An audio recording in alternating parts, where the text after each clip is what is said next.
Looks like the gang's all here!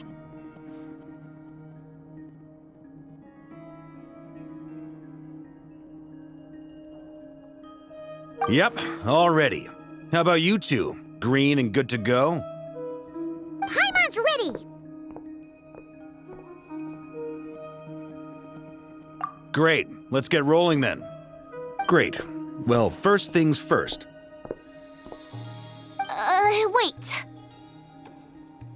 Someone's here. We heard your footsteps. Although... You've been here for a while now. I take it you followed the Traveler, but I don't sense any ill intent in you. Come on.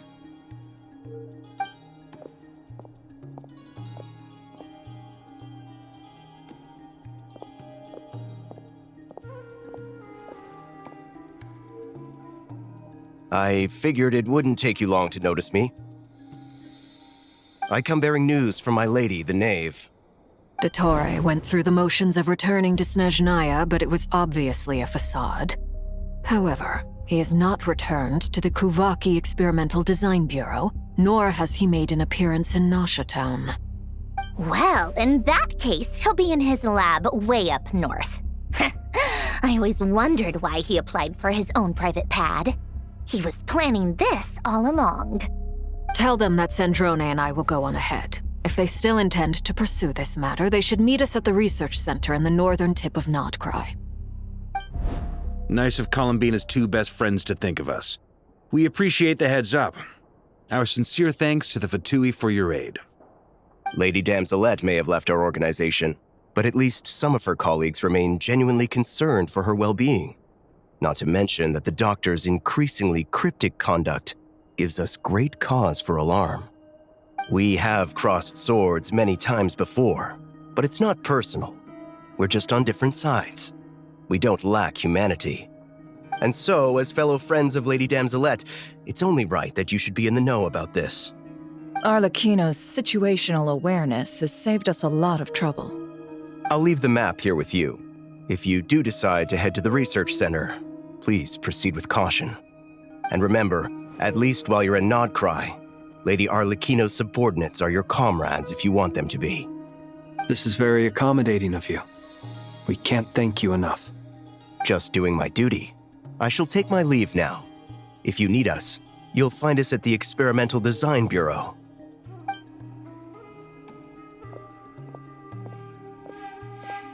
So, the Doctors left the Experimental Design Bureau and headed to some research center up north. Marionette seems to think he's been planning this for a long time. But when did it start? Before he even arrived in Nodcry? It seems his loyalty to the Tsaritsa is lip service at most. Behind the scenes, he may even be working against her. Whatever his motives, we know that he's decisive and incredibly ruthless. Facing him unprepared would be a recipe for disaster. At this stage, it's difficult to predict his next steps. I suggest we split into two groups. We need some people to stay behind and guard Nasha Town.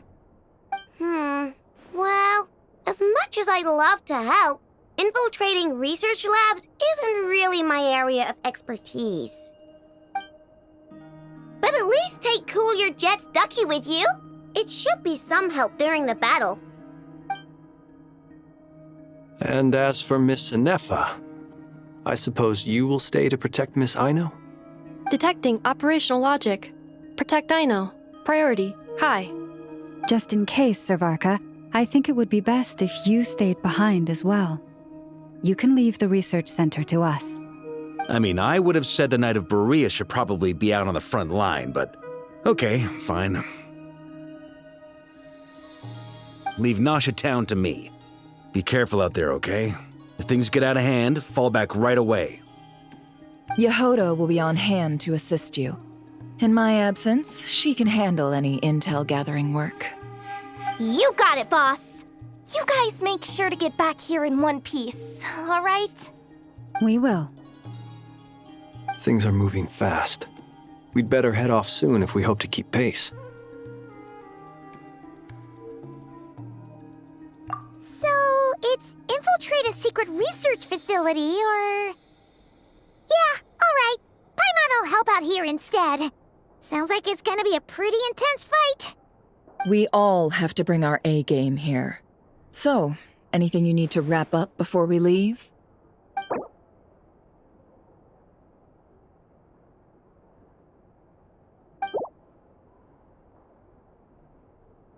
Then you'd better get going. Very well.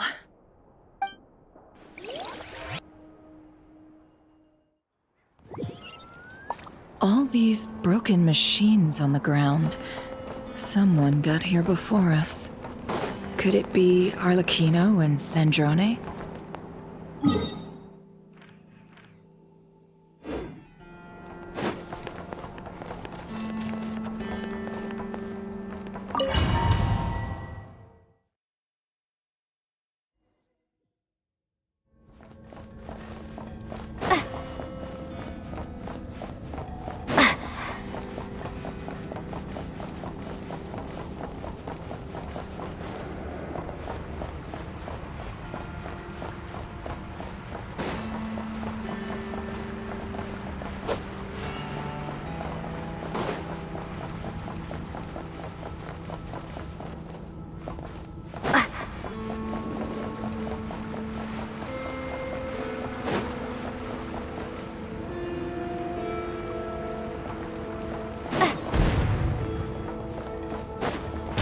That's quite a welcome party.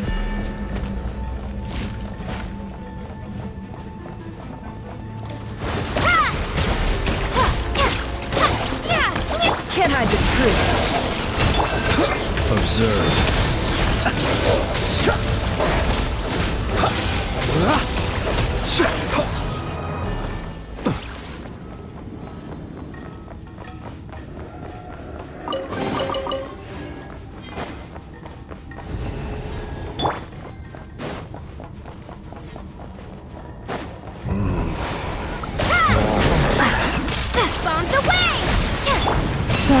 Protect us. Be silent. Close your eyes.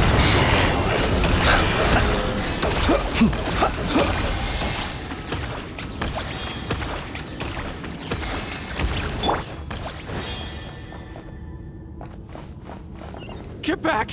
I said get back! Do you hear me?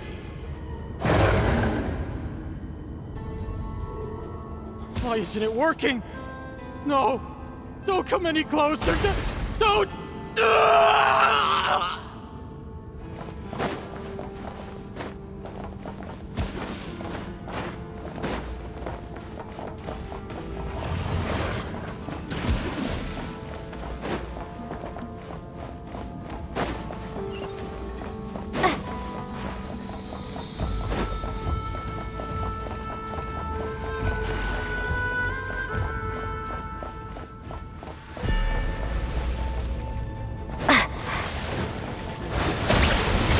It all adds up. Can't hide the truth. Seek within. Leave this place with one heart. Observe. Close You your... poor souls. May your spirits find peace. Grab that key on the ground. We'll probably need it at some point.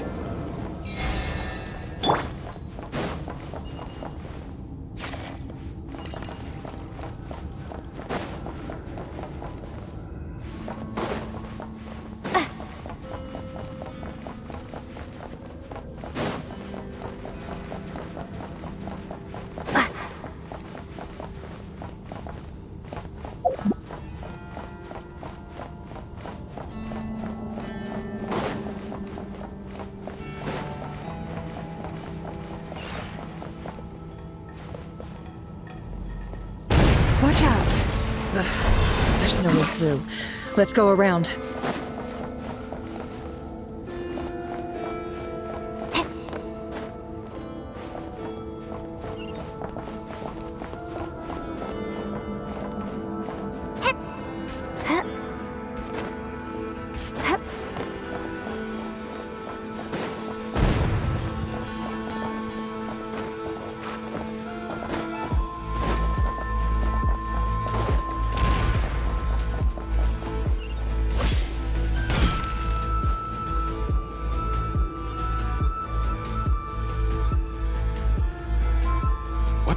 Trespassers?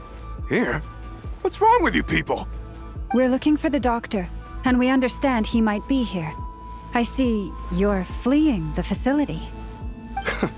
You looking to settle a score with the doctor? Good luck with that. I don't think you have many chances left. Perhaps. But you might have a chance to live if you start talking. 2 other Harbingers had the same idea as you. They're already inside. But what good is it gonna do? The doctor wouldn't do something like this unprepared.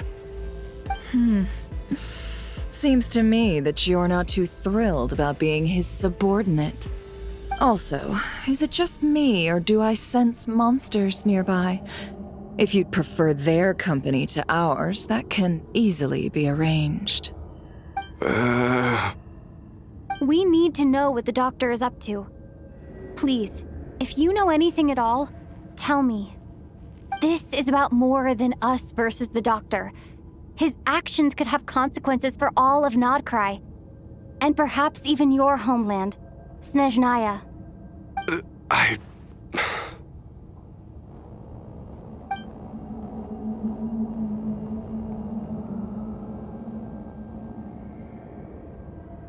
He's building something. Ambitious doesn't even begin to describe it. Feels like this could be the big one. God knows how long he's been planning it. A while back, he told us he'd be returning to Snezhnaya. We weren't expecting him back so soon. This time he brought some gemstones with him, or something. 2 of them. The moon marrow spheres. He stole them from their rightful owner, Columbina. Oh, Lady Damselet? Last I heard, she left the Fatui. Before she went, she told us she'd finish what Her Majesty asked of her, and wished to focus on some personal matters. I remember thinking that leaving us might not be the best choice. I mean, I always looked up to the captain the most, and... Back when this all started, the higher-ups dispatched 3 units to Nodcry to execute their plan. They were led by the Doctor, Marionette, and the Damselet, respectively. I was a part of the Damselet's unit to begin with. She never really interacted with us much. In fact, she seemed sort of detached from everything. Not because she was distracted, just felt like she was indifferent to the world around her. Like she had no stake in anything that happened. She always seemed like she was staring off into the distance. Almost as if she didn't see anything worth living for in the present, so she had to look further afield. That's right. She always used to stare up at the sky. The doctor used to stand nearby and watch her. Apparently they got along well at first, but somewhere along the way, she grew wary of him, started avoiding him as much as possible. After she left, everyone in our unit merged with the doctors. He's similarly indifferent to the world, except when it comes to the moons. He seems to have big plans for them. Right now, obtaining the 3 moons is his #1 priority. He even said if he can only get his hands on 2 of them, he'll create a 3rd one himself. How would he create an artificial moon marrow? Maybe the knowledge he gained from the Hyperborean phantoms has something to do with it. Thank you for cooperating. We appreciate the level of detail. I get the sense that you'd serve under Columbina again if you had the chance. Would that be fair? No, she's no longer a Harbinger. As a member of the Fatui, my loyalty will always belong to the Tsaritsa. I'm only telling you all this because I don't completely trust the Doctor. His actions do not align with the goals that first brought us to Nodcry. I understand. We'll do everything within our power to stop him. The Knaves unit is based at the Kuvaki Experimental Design Bureau. Maybe you can seek refuge with them. Well, Now we know what's going on here. Artificial moon marrow. He's likely well on the way to completing it. Dottore's technological capabilities are far more advanced than I thought. I fear this could get ugly. Everyone, prepare yourselves.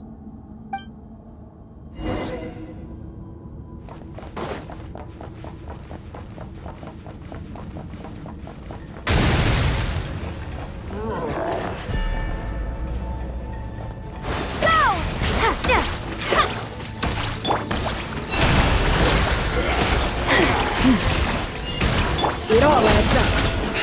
Observe, be silent.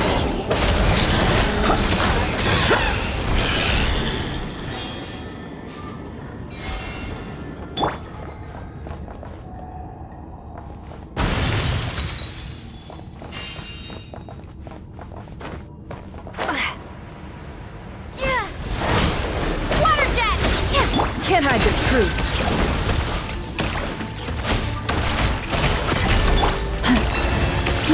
Close your eyes. Observe.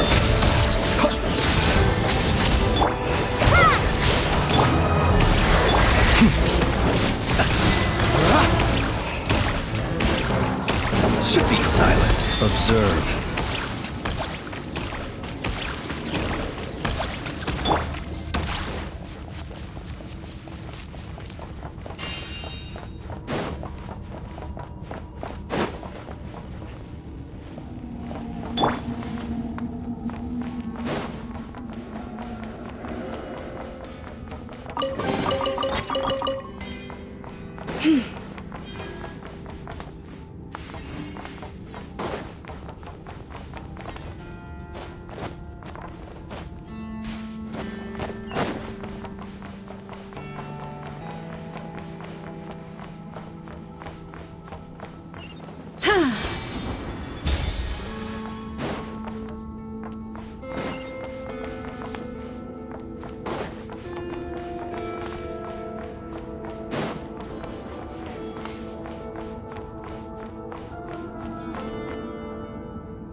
Welcome, one and all.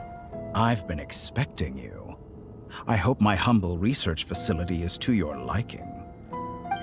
Yeah, we really appreciated fighting our way in through a horde of monsters. The gall! You expect us to believe you've just been patiently waiting for us? Of course I have. Should I be worried about something? Everything seems to be going quite smoothly so far, and you've shown up right on schedule. First Sandrone and Arlecchino, now you.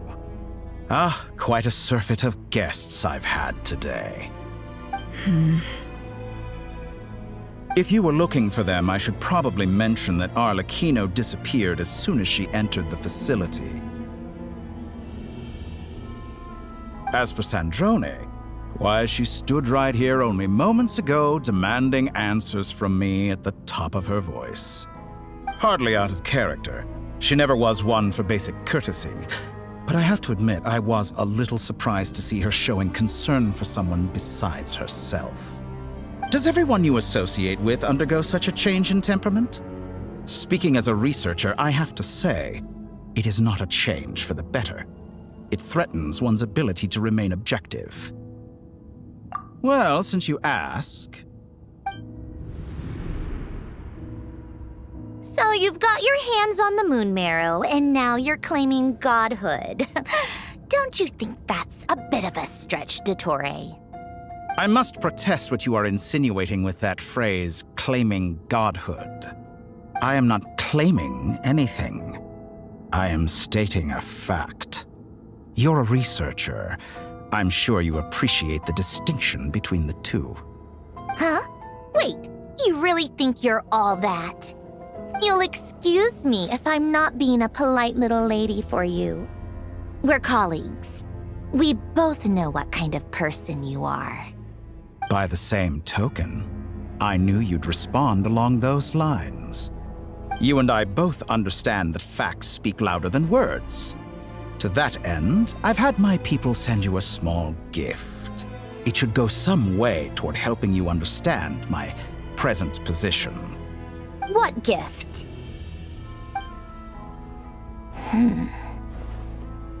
Where have all your troops gone? Who knows? Perhaps they are already marching toward a new world, following in the footsteps of an unknown god. As vulgar and arrogant as you may be, dear Sandrone, I have no intention of taking out my displeasure on your subordinates. They will enjoy equal rights to my own. You sent your people to the Experimental Design Bureau? That's the Tsaritsa's property. Yes, and I am very mindful of Her Majesty's instructions. But you know full well that they do not conflict with my present goals. In which case, all I'm doing is conducting another one of my experiments. Is there a problem with that? Now then, you have a judgment call to make. Am I simply lying to stall you? Or is it possible that every word I am saying is the truth? In which case, your subordinates really are in danger. So now you've turned on fellow Fatui soldiers. You're completely insane. I have set a new rule for myself. Each person gets one chance. Naturally, that includes you, Sandrone. If you wish to leave, I won't stop you. We are colleagues, after all. Scumbag!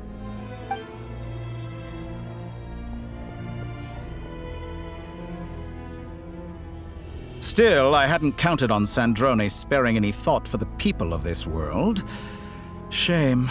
I always found her self-centeredness to be one of her few better qualities. How can she ever hope to achieve greatness when she's so obsessed with protecting her little design bureau? It's more than a little disingenuous to speak of achieving greatness while taking hostages. Or does honor no longer mean anything to you? Honor? I have the marrow of 2 moons in my possession and will soon complete the construction of a 3rd. I will be the god of a new world. And you speak to me of honor? How charmingly naive. Those are sacred relics. You do not deserve them. In my view, many in this world do not deserve to be alive. And yet, I mercifully permit them to go on living, do I not? You'll come to regret your actions. Will I now? Let's see if you can make me.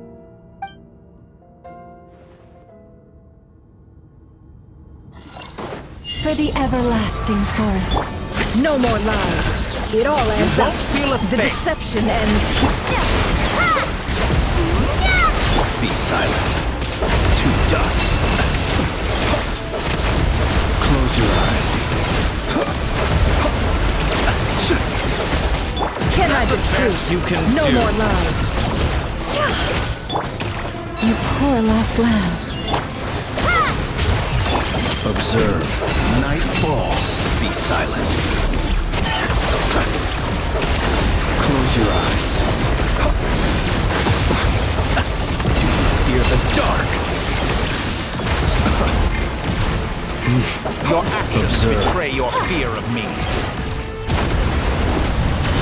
Arlecchino. Thanks for the assistance.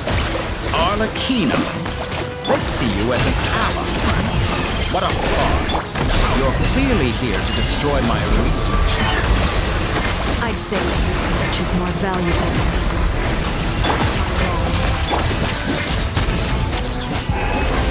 The moon. Laid bare. Water jet! Wipe out!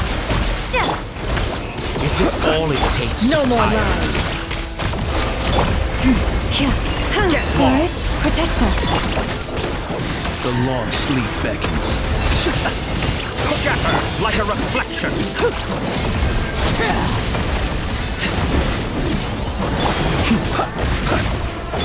Leave this place.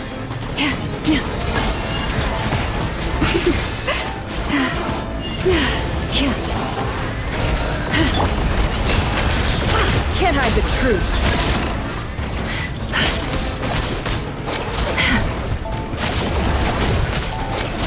No more lies.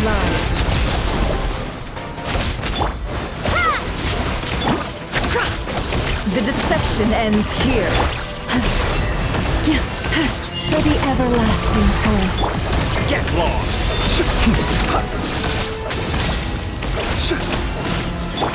Transfixed. An exact. Witness my rise. Laid bare.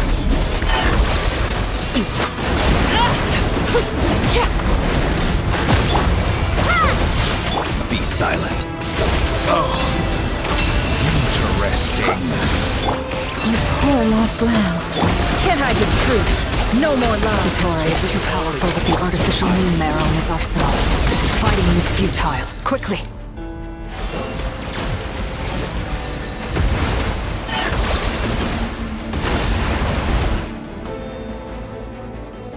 Let's go. I've always thought it is wiser to flee than surrender.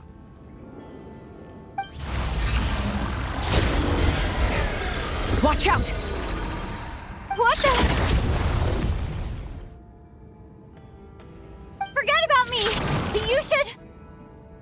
Where's the traveler?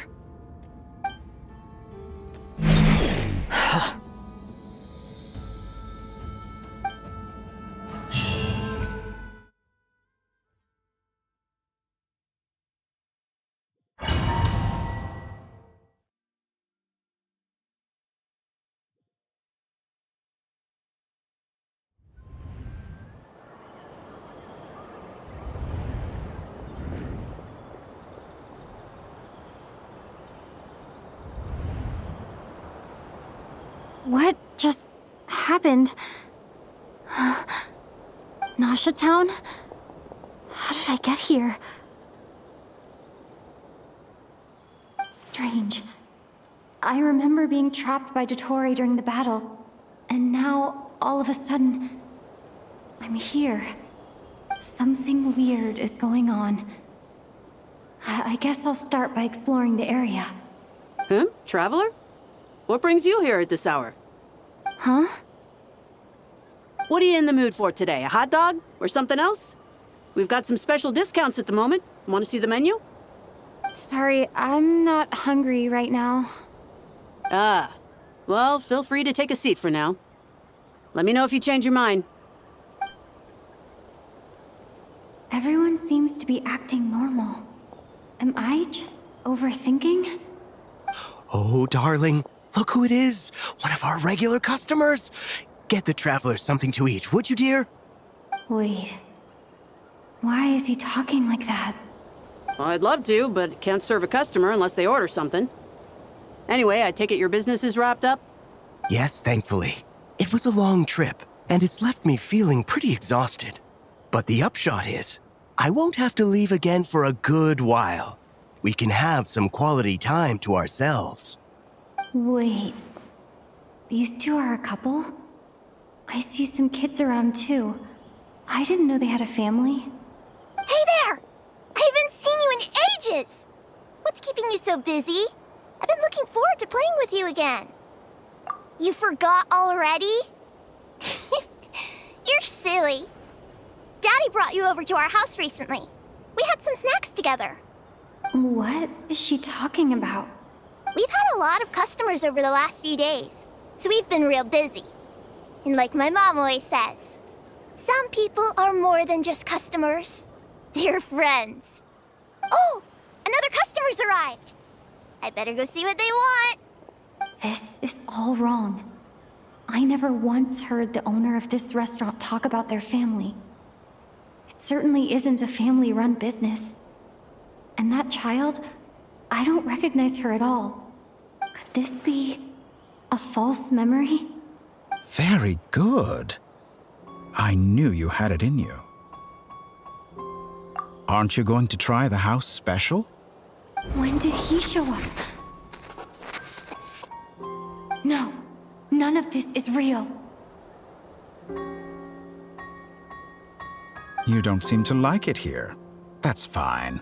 We can change venues.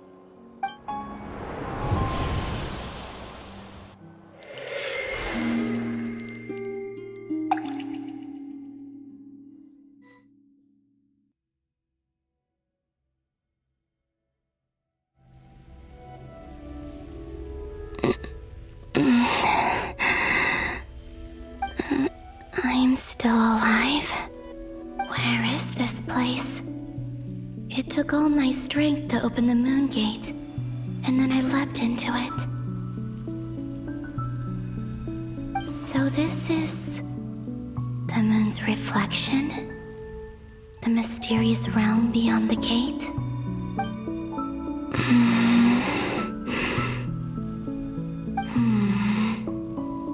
I can't sense anything. I guess I could try opening the gate once more.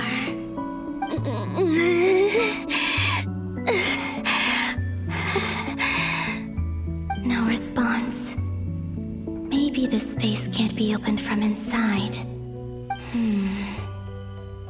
If this was the space that killed both Revier and his lover, then why am I unscathed? Or... no, I'm not unscathed. Even the air here feels frozen in place. There is nothing here with which I can restore my power. I should conserve my strength and proceed with caution.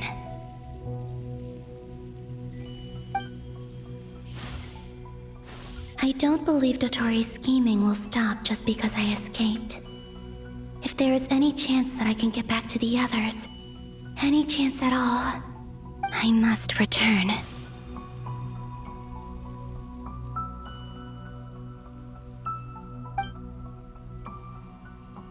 Emptiness, silence. What is this place? Or maybe the real question is, what is it for? What's this? Looks like it responds to my power.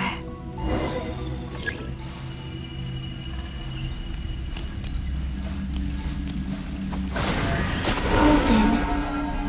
Like Kuvaki. Is it some sort of guide? And why does it feel so familiar? I might as well follow it.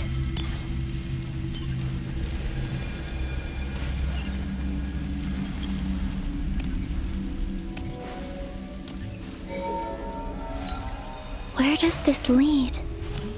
Could it be the exit?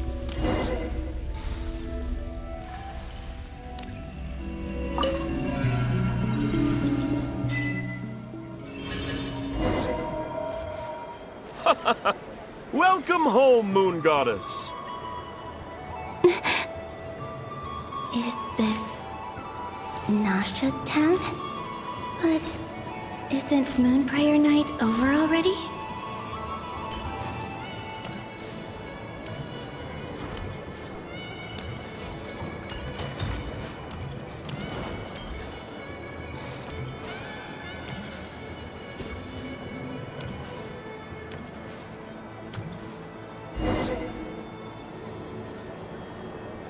Goodbye for now, Columbina.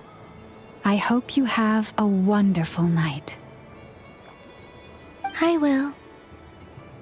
Llama, everyone else, and me?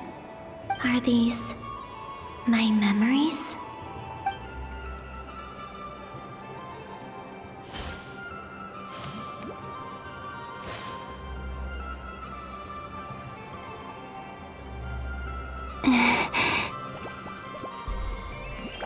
I can't touch them. It's as if we're separated by some impenetrable power.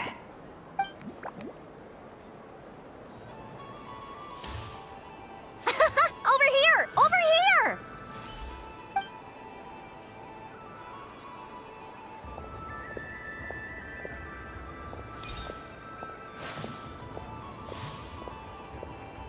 But the people in these memories pass right through me. Just like when I disappeared. If only I had known what would come to pass after that. Even so, I should still take a look around. Just being back here. It gives me the strength to keep going.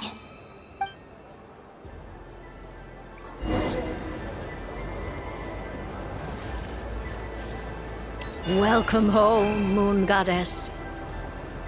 Oh, you're the genuine article. Alice was right. This Moon Prayer Night was worth watching after all. Oh, yes. That was the fortune-telling stall run by Barbeloth from the Hexen Circle.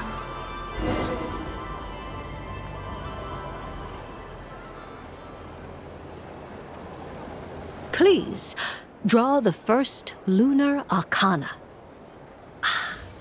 This represents destiny and is the foundation for the divination as a whole.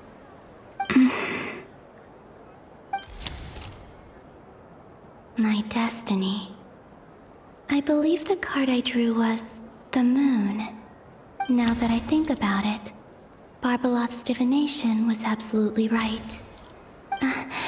It's almost time to draw the last card. The one that represents the future.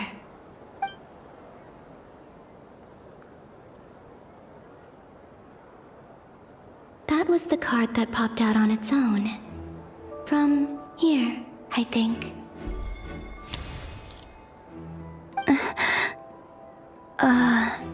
Kuvaki Pulse? What? Fascinating. I've never encountered this before in my role as a diviner. What's going on? Did that card leave the deck? Because of my influence? All I did was try to touch it, and then... Maybe this memory space is not untouchable after all. Are there weak points in the barrier? Or... is it possible that there's more to this space than my memories alone? This card is death. I need to get to the bottom of this. I'll try touching something else.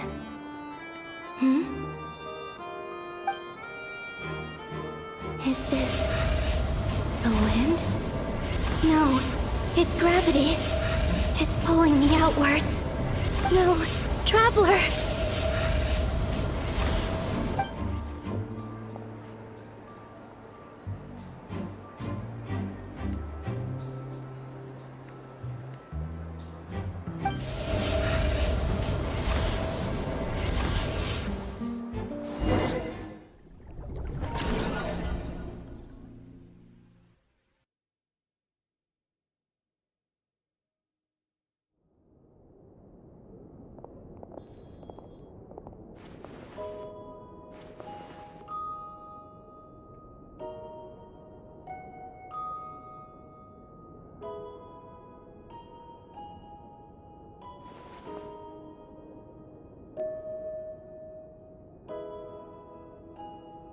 Haimon, listen to me.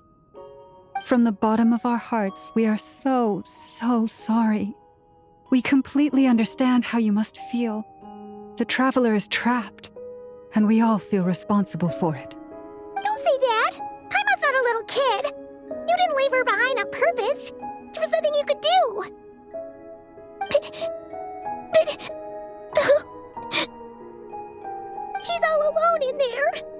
What if something happens to her? What are we gonna do then? We've barely spent any time apart since we met. Is she gonna die? We must find a way to rescue her. We were all involved in the operation where she was captured, and we do not abandon our comrades. That being said, it won't be easy. Through conversation with the others on our return, we've arrived at a basic idea of what we're up against. Dottore's lab has clearly been in operation for a lot longer than we realized. We found many monster samples stored there.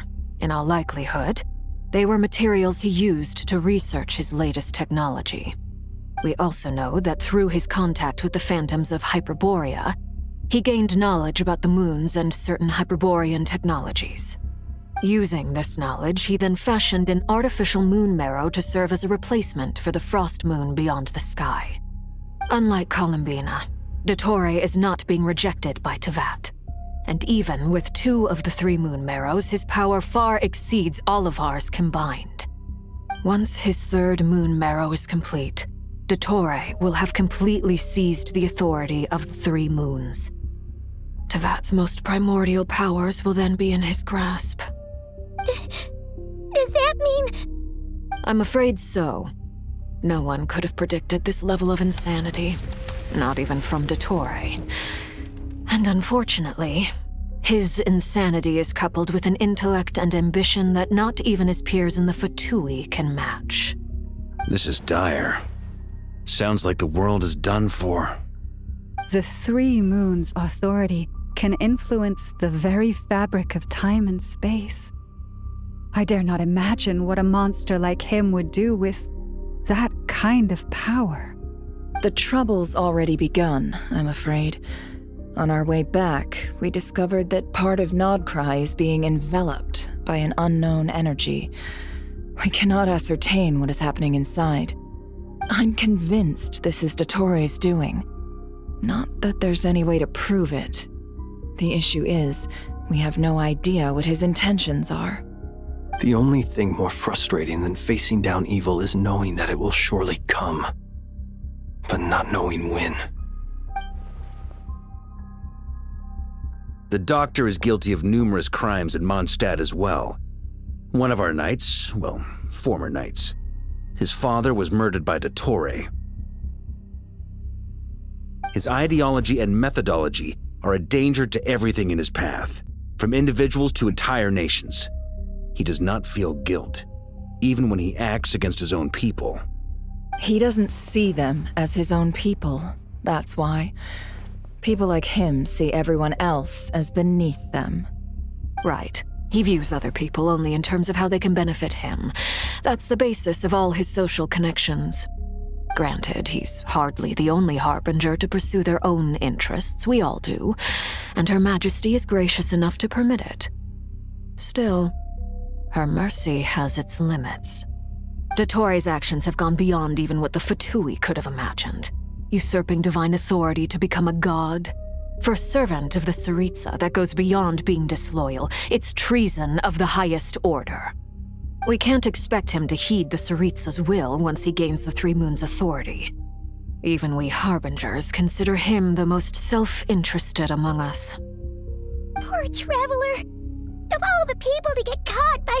We have to go save her! Right now! Please! We gotta find a way! Paimon, I promise you, we are with you all the way. I get how you feel. I do. But it's gonna take more than strong emotions to take down an enemy like Dottore. What we need now is more information. Right. We can't even guarantee he's still at his research center. Before we can think about mounting a rescue operation, we need to confirm the Traveler's location. I'll find a way. Paimon knows, but...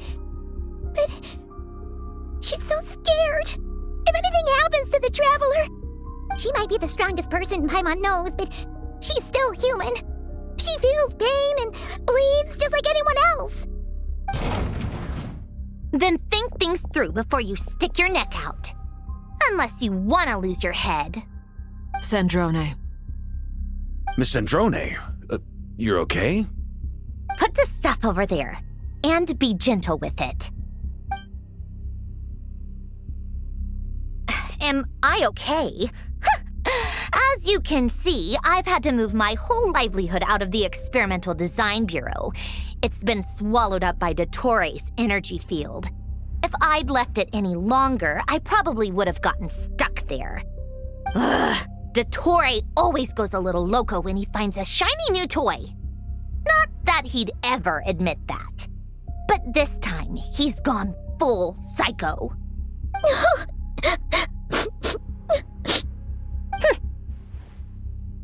Just go ahead and cry already. Sorry. Paimon's not trying to make a scene. It's just... She can't. Oh, Paimon. Let it all out. There's no shame in it. When you're overwhelmed by fear and despair, crying can help get it out of your system. You'll feel better for it. Okay then, while the baby of the group is having a moment, how about the grown-ups get to work? Give me your hand. You've made a discovery? Polonia, scan.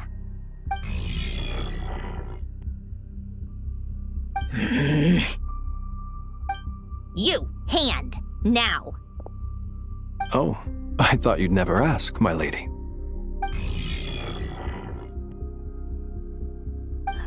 curses! You're next, then you.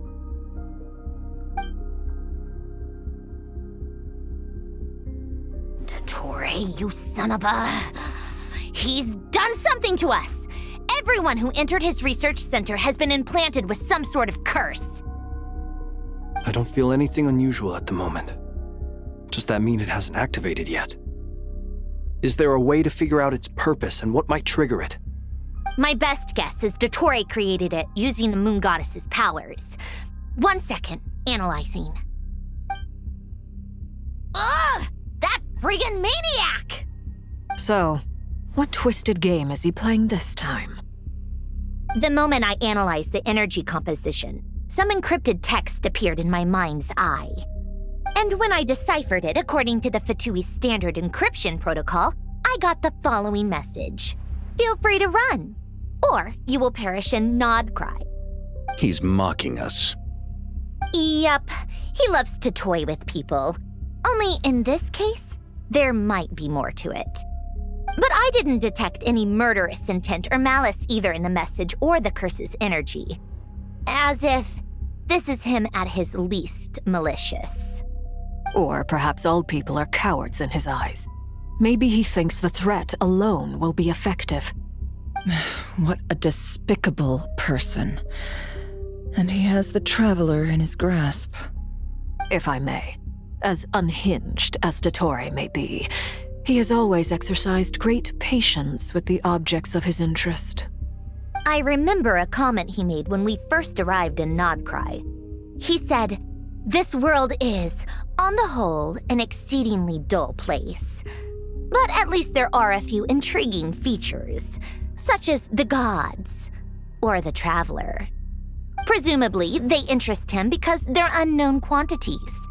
He wants to understand as much as he can about them." Agreed. The Traveler is Tevat's fourth descender. All Harbingers are aware of this. Since Dottore took such pains to capture the Traveler, he is unlikely to kill her right away. Okay, but we still have to do that rescue operation. Of course. I also think we need to read between the lines with Dottore's message. If he's encouraging us to run, that means we mustn't leave Nodcry under any circumstances. My guess is, his curse will only trigger if we leave.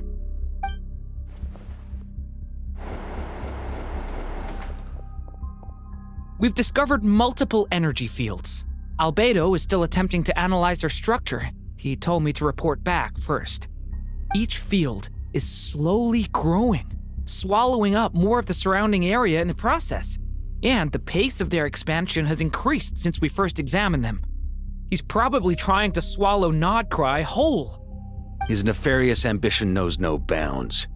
If this continues, the whole of Tevat will be in trouble, not just Nodcry. The loss of Columbina could not have come at a worse time.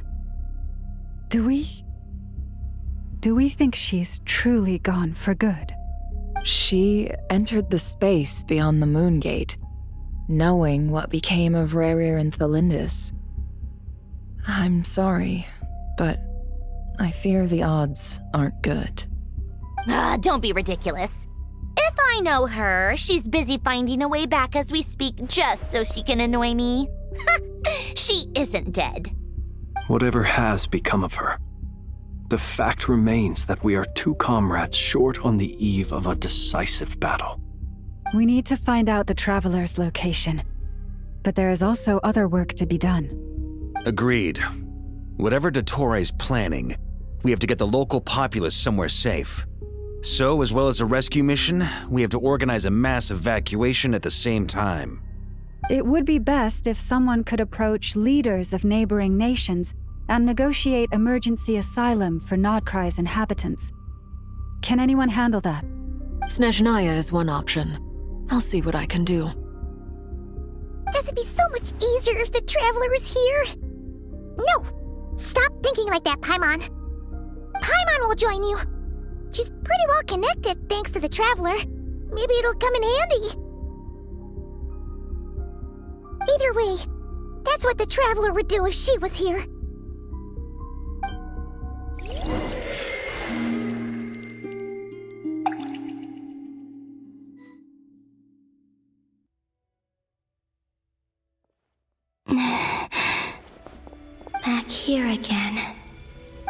gravitational force that pulled me back. Is this where it came from? When I saw that memory of Moon Prayer Night, I think I influenced reality. Was it just a coincidence? Or if only I could have sent the others some kind of warning on Moon Prayer Night, maybe we could have stopped Dottore.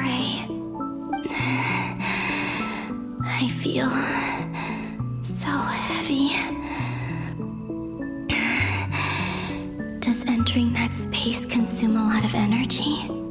Well, even so, I have to keep moving forward. Back to emptiness and silence again. I should try and find my way back inside that memory.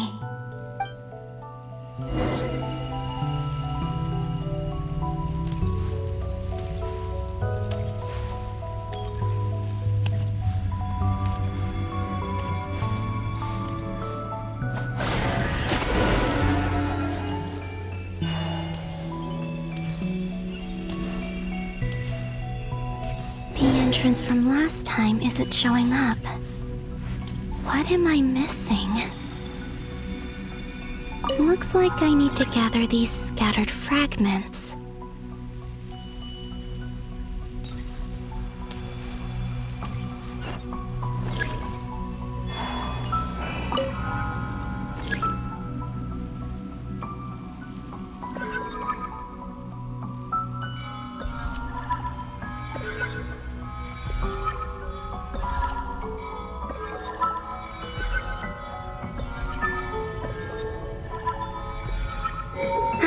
It worked!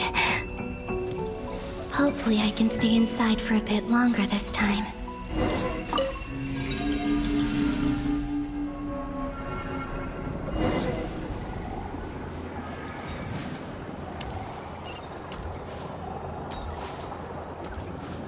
Ad Astra Abyssosque. Welcome to the Adventurers Guild. What? This doesn't look like Moon Prayer Night. Extra, extra! Latest issue of the Nausea Express! I don't think I've ever been here. Maybe this space isn't comprised of my memories after all.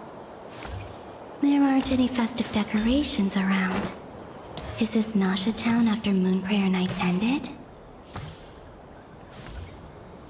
Did Dottore's plan not affect the town? Or is no one aware of what happened because he used the Three Moons' authority? Let me see if I can influence anyone else. So, what do we do next? Wait, that voice. Paimon? The most important thing right now is to find that mage. Lauma the Traveler and Mr. Varga are here too. I'd better go pay the Fatui a visit. Traveler!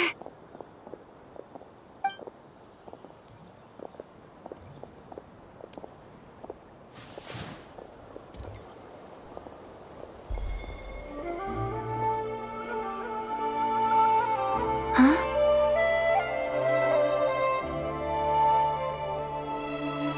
Columbina? I made contact. It's me, Columbina. Huh?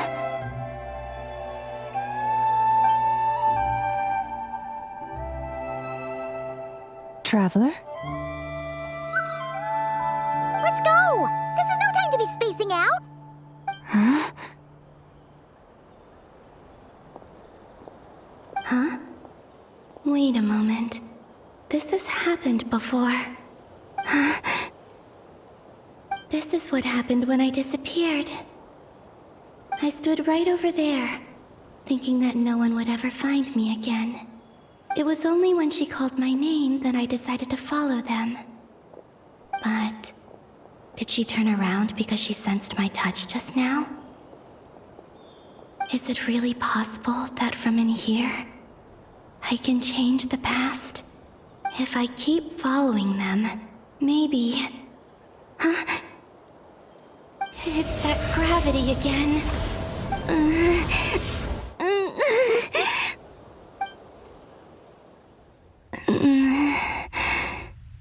Every time I influence reality within that space, this force intervenes and pulls me back. It's as if it's trying to stop me from leaving.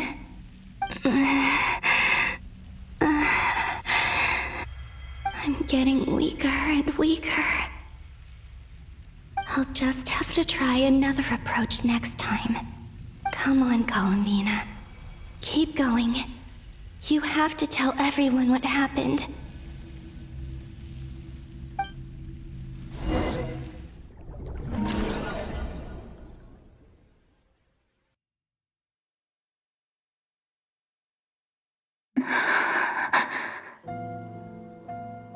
Suddenly, I've been plunged into darkness, alone.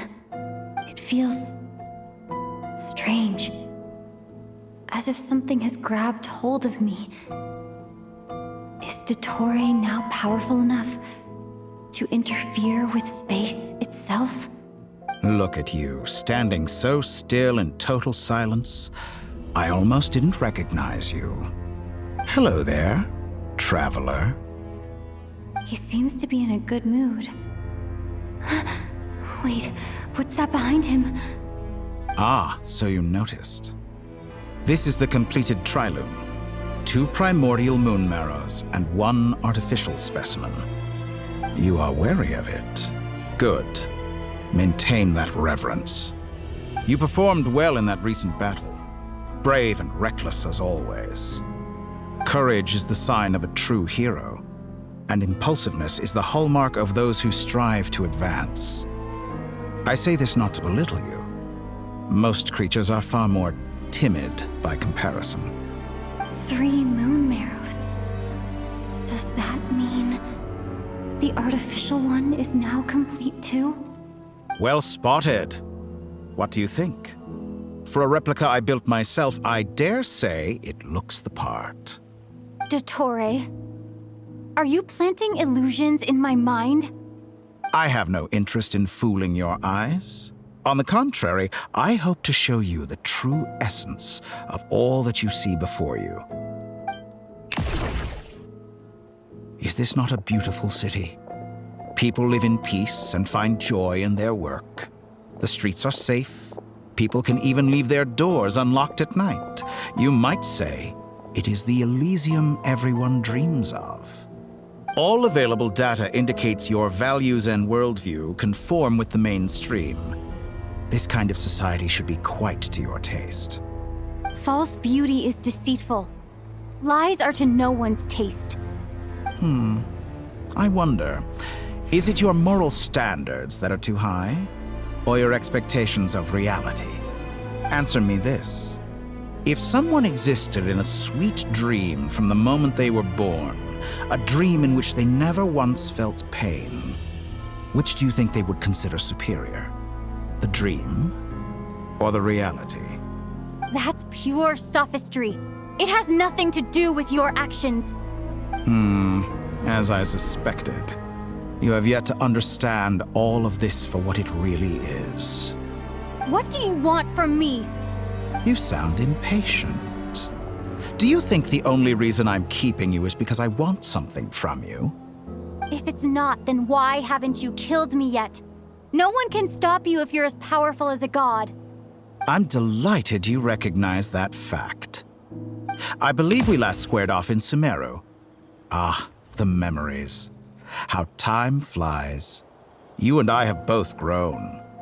I'm not surprised that Arlecchino and Sandrone worked with you.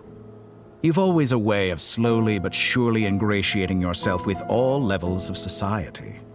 People laud you as a hero, but I suspect there's more to it than that. Oh, but to be clear, I don't say that to flatter you. Do you always give your opponent an appraisal before you deal the final blow? Call it a long-time habit. I'm a researcher, and one of my duties is to give an objective assessment of my subjects. But you misunderstand. We are not opponents. Not at this moment. I just want to talk. Think back to Tartaglia, Arlecchino, Capitano, Columbina, and now even Sandrone.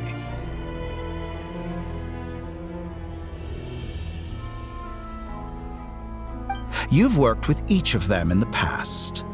I believe you can work with me as well. What makes you so sure? Well, why not? Should the good associate only with the good and the bad befriend only the bad? I like to think we could have a more mature relationship than that. Surely you don't think all your relationships are grounded in friendship or shared ideals? People come together because it benefits them to do so. If you think of the people you admire, you must surely admit that they have provided some benefit to you. Morality, ambition, dreams. People have plenty of words to embellish the nature of their relationships. But once you break free from those ethical frameworks, you will see that the only thing connecting the two of you is mutual benefit. And that is what I'd like to talk to you about. We're finally getting into it. He's probably been planning to kidnap me for a long time now. But for what exactly? He has the authority of all 3 moons. I won't be able to gain the upper hand in a fight. Best if I pretend that I'm willing to negotiate for now. You say you're a god, but you also speak of mutual benefit. What could a god want that the 3 moons cannot provide? Excellent question. But before I answer, I would ask you the same thing. Gaining Columbina's allegiance was a rare and extraordinary feat. But the Moon Marrows are now in my hands, and I have the edge over her. For this artificial moon is not being rejected by Tevat. Her identity and lineage may have been a thing of glory in the old world, but they were also shackles that prevented her from ever integrating into Tevat. I, on the other hand, you may view me as a thief, but I have overcome that limitation. So what is it that the 3 moons cannot grant you? What stops you from negotiating with me to get what you want? I don't make deals with lying psychopaths. That's quite an accusation. Are you expecting me to get angry with you? Well, this is one aspect in which my personal growth has served me well. In the past, my less mature self might have been disappointed, perhaps even angry, over a small setback like this. Like when you and Lesser Lord Kusanali joined forces to oppose me, for example. But things are different now. Just as the rich do not quibble with the poor, I no longer find myself perturbed by these trivial affairs. Human relationships end with conflicts of emotions and interests. But relations between humans and gods are different. And ours is even more unique. I have ascended to the highest heights and laid claim to unprecedented horizons. And you were no ordinary person to begin with.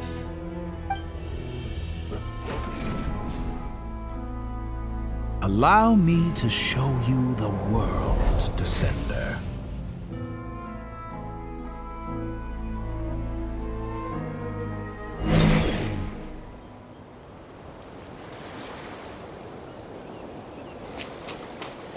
To stand, walk, jump, sit, and lie down. These are the most common of behaviors.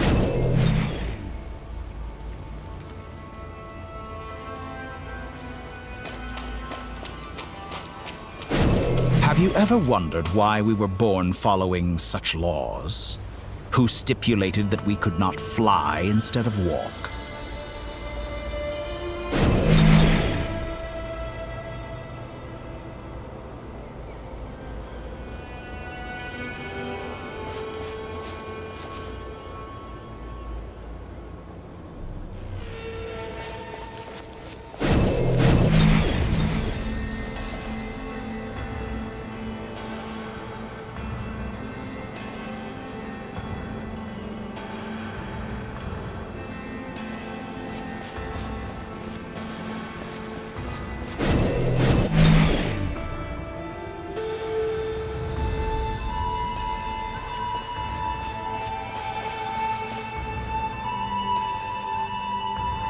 Someone of your talent and experience must surely know of the 4 great rulers who serve the heavenly principles.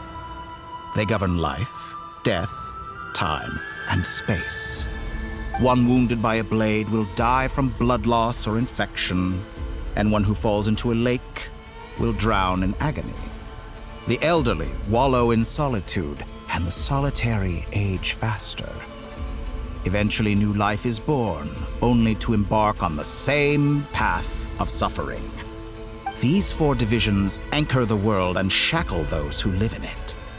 But they themselves transcend its boundaries, squandering the power bestowed by the heavens. All who live yearn for equality, but unless the gods prostrate themselves and profess that they are mere servants of the living, equality can never exist. Who makes the rules we must live by? Who has the right to restrict us? The limits of the body can be rejected.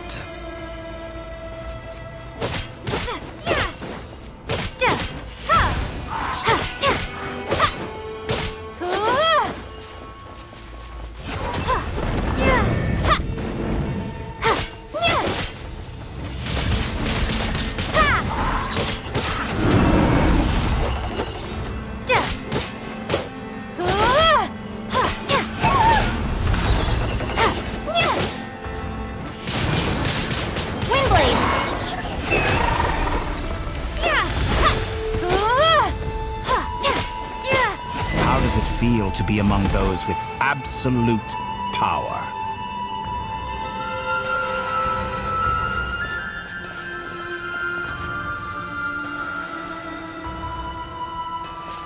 You cannot conceive the extent to which your flesh hinders your mind and spirit.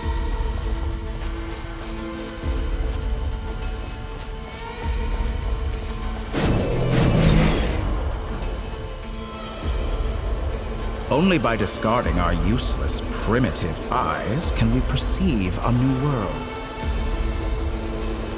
How narrow-minded we all were in the past. Why should the final answer of the world not be the power that predates those of life, death, time, and space? The power of the Trilune. Through it, I have glimpsed new experimental possibilities. Nature suppressed, authority exiled, souls controlled.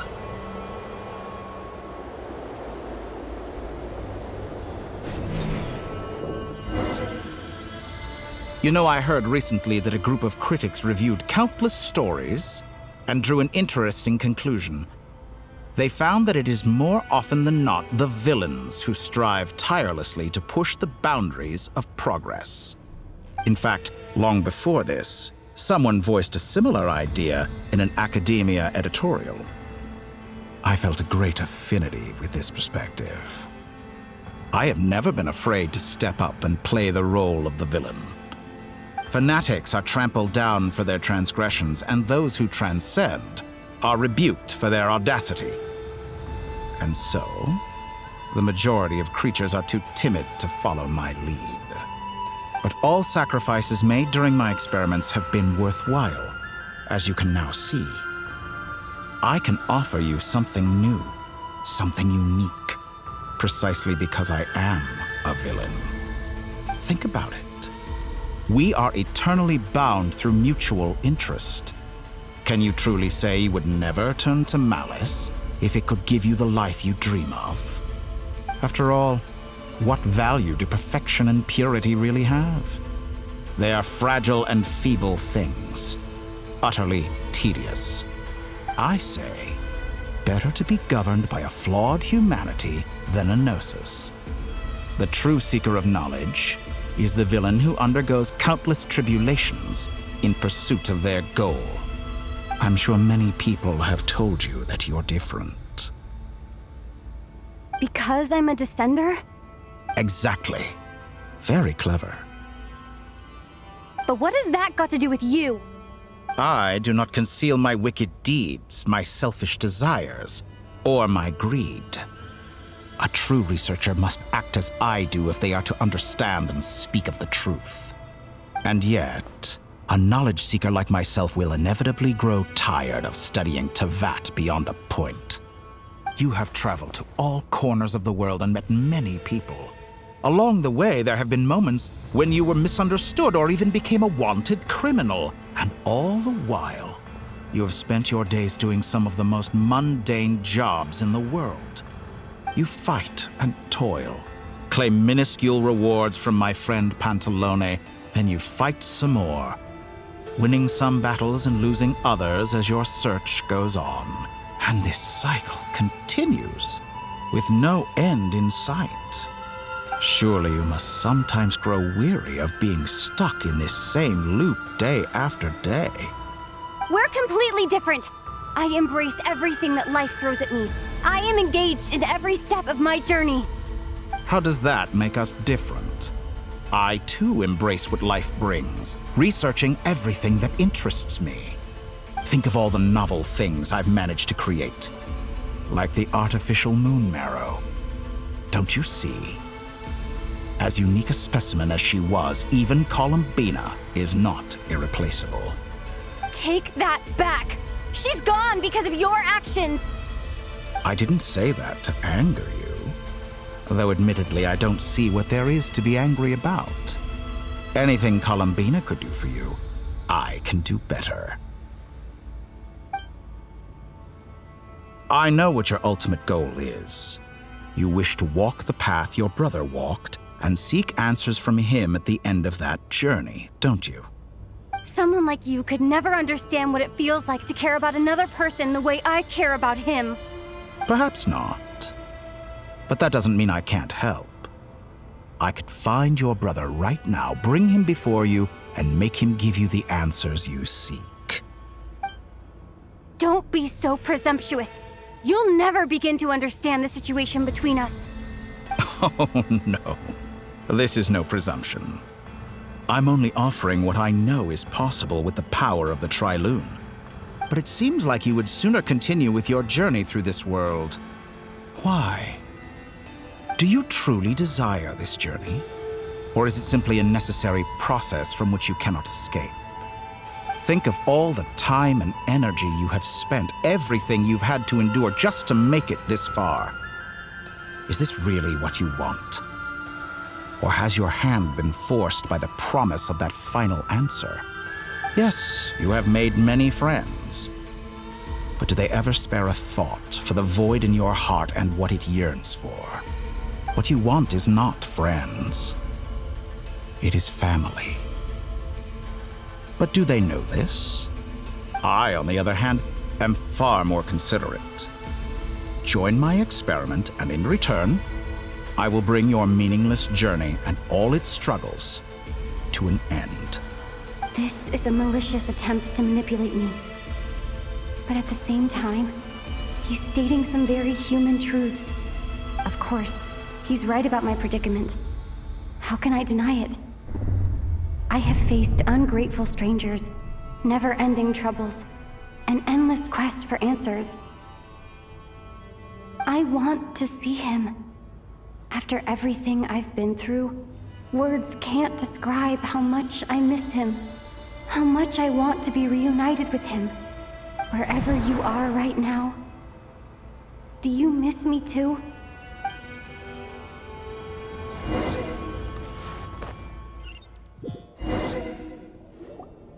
All right, everyone. Our next mission is clear. We need to contact all the major organizations, explain the situation to the public, and then begin the evacuation. The residents of Not Cry are quite dispersed. The two most populated areas are the Southern Isles and Pyramida. Miss Lauma, I will leave Hisi Island and Nasha Town in your hands. I will liaise with the Fatui and Pyramida. Agreed. We will reach out to Natlan and Snezhnaya. Anyone found north of the Experimental Design Bureau should follow the Fatui to Snezhnaya. As for those dwelling south of that line, I will ask the Voynich Guild to help persuade them to leave. Then I, Mr. Varka, and the Frostmoon Scions will escort them to Natlan. The Voynich Guild has dealings with the Curatorium of Secrets. I will send them a letter vouching for your credibility. Yehoda, you should help Lauma. This is too big of a task for one person. My wish has come true. You're willingly lending me your most capable employee for the day. Well, good for you if all this only takes a day. Of course, if it takes any longer, I'll be charging a fee. Boss, wait! Don't I get a say in this? Oh, I'm sorry. Something to add, Yehoda? Well, no one's more important to me than you, boss. And remember how Lauma healed your eyes after that big battle? I think that's worth at least 2 or 3 days' work for the Frost Moon Scions. Are you completely incapable of acting in your own self-interest? Or do you simply devalue your own labor? Are you sure you don't want to come with us? Who will see to our other work if we're all busy evacuating residents? Sandrone insists that Columbina is still alive, and we have a traveler to rescue. There's much to be done. But boss, I'm just worried that... Well, Nefer, I'll link up with you once my tasks are complete. What makes you think I'd need you to do that? I'll need it. And considering the way you approach certain matters, I think you'll be better off with me present. That's quite enough. Just focus on your work first. I bet we're in for an uphill battle here. But we can help out too. Inefa and I are gonna help Nasha Town's residents carry their stuff. Loading schedule. Store essential local research data and technology samples, then escort the people to Natlan. Understood.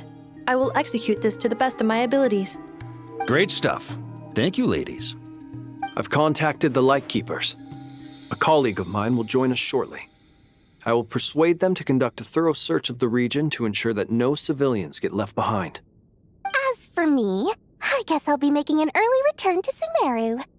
I think it's important that someone informs the Dendro Archon of what's going on in Notcry. Roger that. Someone should inform Mondstadt, too. Mr. Duran, can I trust you to handle that? I think you fly faster than any of us can run. As an added incentive, get there fast enough and I'll see about getting your gliding exam waived. Really? Ha! Mission accepted, sir.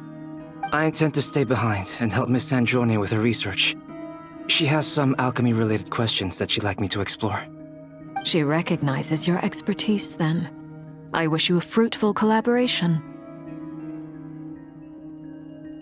Thank you. In truth, I was surprised to hear her express an interest in subject matter outside of machines. I believe she has been investigating some Fontanian technology recently. She made a point of bringing the relevant materials with her when she left the Experimental Design Bureau. She's sorting through everything in her room as we speak. I should mention that we have one other friend who isn't present. He hasn't made his position in all of this clear. But if we know anything about him, he's likely investigating on his own. Paimon's been very quiet today. But I know how close she and the Traveler are with the Natlanese. She should come with us to the border. Okay. Paimon will do her best. Make sure to heed Sandrone's warning. Many of us have been cursed by Dottore. As such, under no circumstances should anyone cross national borders. Remain within Nodcry. That aside, personally, I have faith in Columbina. Things look grim, sure, but who knows how it'll play out. Same goes for rescuing the Traveler. Both of them are important allies and friends. We'll be counting on you to gather intel on them, Miss Nefer. Oh, wonderful. You're all here.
That voice again!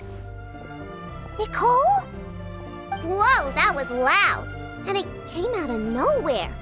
So mysterious. Sorry, this is the only way I can speak to you all right now. Please accept my apology. Anyway, time is short. I'll cut to the chase. We're still facing quite a catastrophe here at the world's borders. Alice has roped in every Hexencircle member she can get a hold of. Except for me. She told me I had to come and help you all out as a matter of urgency. I quote, "You love talking, don't you? Well, now it's finally your time to shine. Take these. Make sure the whole party gets one each. You'll be in charge of making sure everyone stays connected." Huh? Is this a Dodo communication device? Scanning. Unknown device. Analyzing. Unknown device. Conclusion. Cute. Affirmative. It is cute and good. I believe that I quite like it. This is no ordinary Dodo communication device. It's my very own special modified version, specifically... sorry. I almost went off on another tangent there. Anyway, help yourselves. It will allow us to communicate over long distances within Nodcry. No more worrying about shuttling messages back and forth. What astounding technology. Am I right in assuming that it relies on your personal abilities to function, Miss Nicole? Yes, exactly. Right on cue, Albedo. I'd love to brag to you all about how it all works. But no, next time. Anyway, I'll be right with you all, serving as a communication hub. That's all from me. Head off as soon as you're ready. I'll be staying here to keep watch, and I'll be sending you my blessings.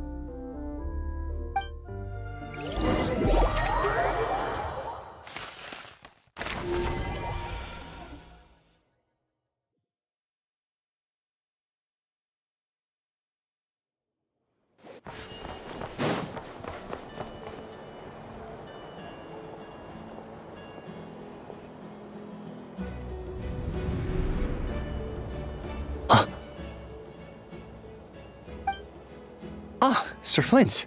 Perfect timing. I just arrived myself. You are most considerate, Master Ilua. But in fact, I know you have been sitting here for quite some time. If you saw me, why didn't you say something? I was curious to see how long you could sit still for. Also, shouldn't you have managed to sense me approaching? That would be a first. You always seem to appear out of thin air without making a peep. Also, how many times do I have to tell you not to address me as master? I don't qualify.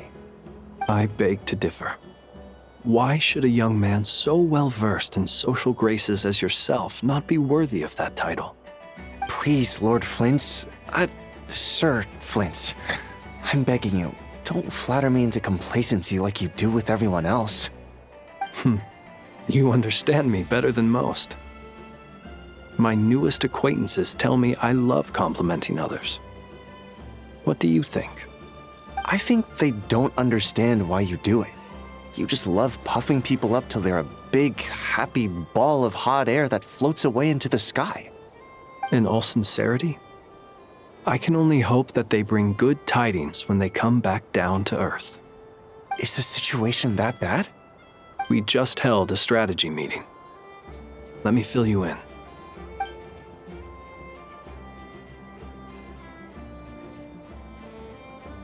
In short, we need everyone gone from Pyramida. We also need a team of Lightkeepers to scour the more remote regions of Nodcry for civilians to evacuate. I only hope we have enough personnel. We do.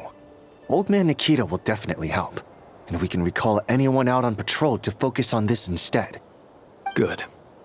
I'm sure you and the others will make short work of this. Now, don't forget, once you've completed this task, make sure you and the rest of the team evacuate to either Snezhnaya or Natlan as well. Flint? If you've got something to say, Master Ilua, why not guess what I'm thinking right now? You mentioned that you have something else to deal with later. How How difficult is it going to be? I doubt it will be easy. I know you're a Lightkeeper, and it's your duty to protect others in times of crisis. But I have a feeling that you'll be walking into grave danger. However bad things have gotten in the past, Nodcry has never faced a mass evacuation before. But from the sounds of it, you don't intend to come with us. I don't mean to pry, and it's probably none of my business. But whatever it is you're intending, you don't have to go through with it, you know. I've been afflicted with some sort of curse, and I'm told it may well trigger if I set foot outside of Nodcry. As such, I cannot leave. I have to act, if for no other reason than to fight this curse. What? No. Why? Why would anyone want to curse you? There are plenty of people out there willing to trample over others in pursuit of their own goals. Frankly, Sir Flint, I am furious. You're making light of what is an incredibly serious situation. Indeed I am. And? And what? I told you I'm furious about this. Nothing I can do about it, I'm afraid. Things happen, and we just have to deal with them. If you find yourself feeling angry, perhaps start by drinking a big glass of water. Hey, you mean you're completely unmoved by my anger?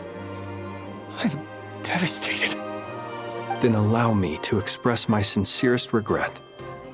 Come by the lighthouse sometime. We'll catch ourselves a few fish, have a little barbecue, play some cards, and bask in the sun. Maybe I need to spell this out. Lean in a little, Flint. Oh my, this doesn't bode well. Word is that you were caught up in a real horror show recently. People were amazed that you returned safe and sound. They've been debating whether you're even human. I've returned safe and sound from plenty of crises. When you say people, do you mean other people? Or do you just mean you? Fine. I'll be frank. You're not human, are you? Heavens.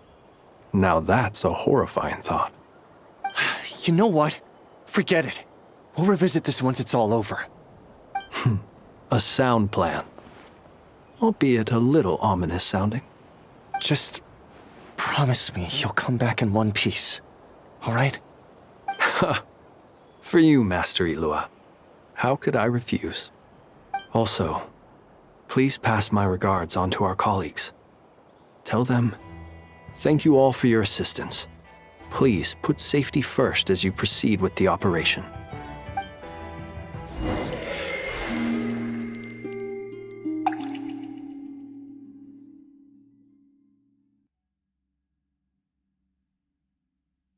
I have to keep searching for a path toward reality.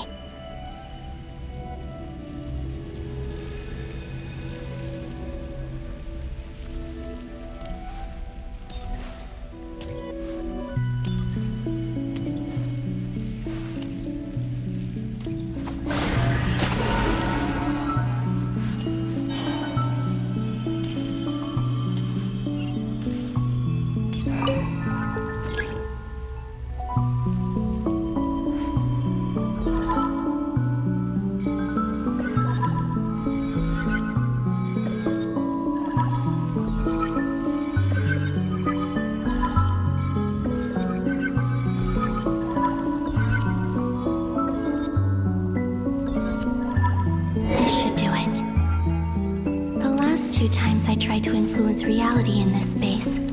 It consumed a lot of Kuvaki. I'll try and be more careful this time. I need to leave key clues behind using less power. I hope everyone still remembers what I said on Moon Prayer Night.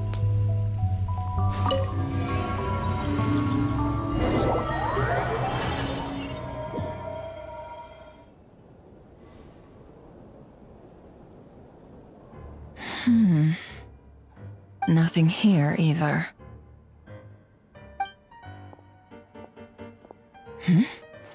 Flints?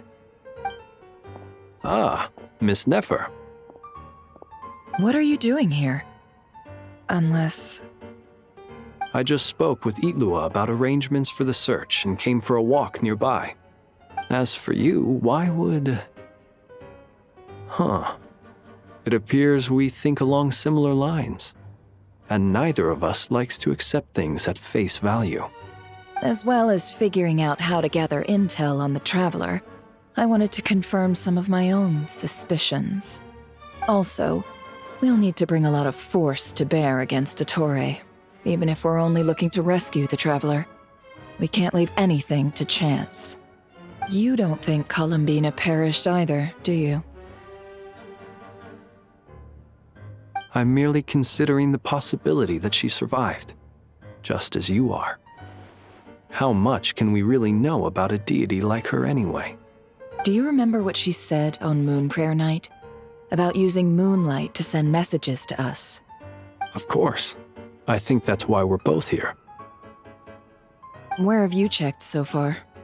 I've been focusing on the outdoors. Anywhere the moonlight shines. I checked most of Nasha Town, but didn't find anything. I checked the Curatorium of Secrets, and a few rooms where I thought I might find some leads. But no luck here either.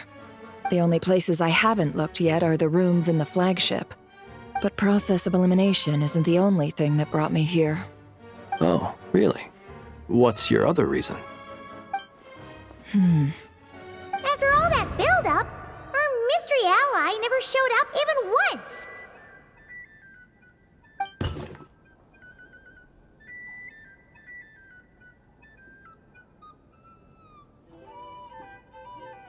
Huh? Am I imagining things?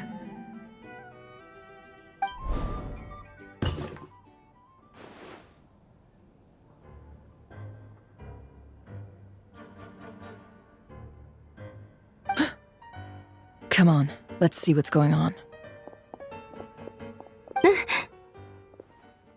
Oh no.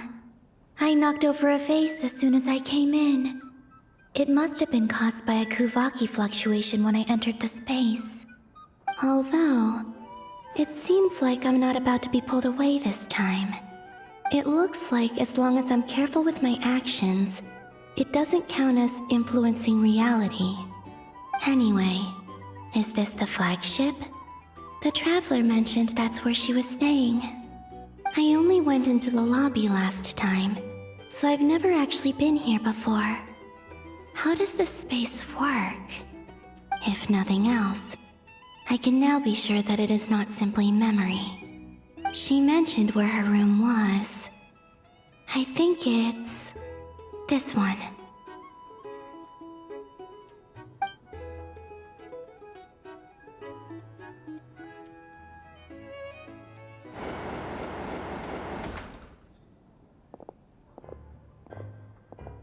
The door is closed. But if this is anything like when I disappeared, then maybe...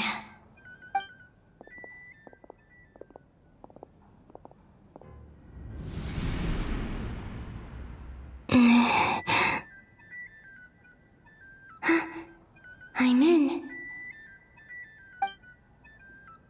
She and Paimon aren't here at the moment. I hope she's okay. I wonder what happened to her after that battle with Ettore. Best not to dwell on that for now. I need to try and leave them some clues.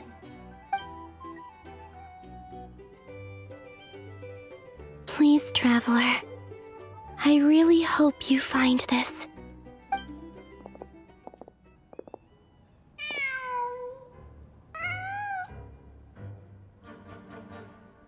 Huh. Just a cat. Nothing else here strikes me as noteworthy. Didn't you stay here for a couple of nights once? Before Rarir showed himself, yes. It's also where the Traveler and I first met. Did you notice anything unusual during your stay? I remember thinking how much noisier the flagship is at night compared to the graveyard. Other than that, no. The Traveler and Paimon were most congenial neighbors. This is where they've been staying, yes? Over here? That's right. I wouldn't usually condone breaking and entering, but we can make it up to them later. Focus now. I have to write a message on the wall using Kuvaki, just like I said on Moon Prayer Night. Simply open your windows on nights when the moon shines bright, and the moonlight will naturally flow towards the words I have written. Here goes. I'll need to carefully control my strength.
There's a noise outside the door. Is she back?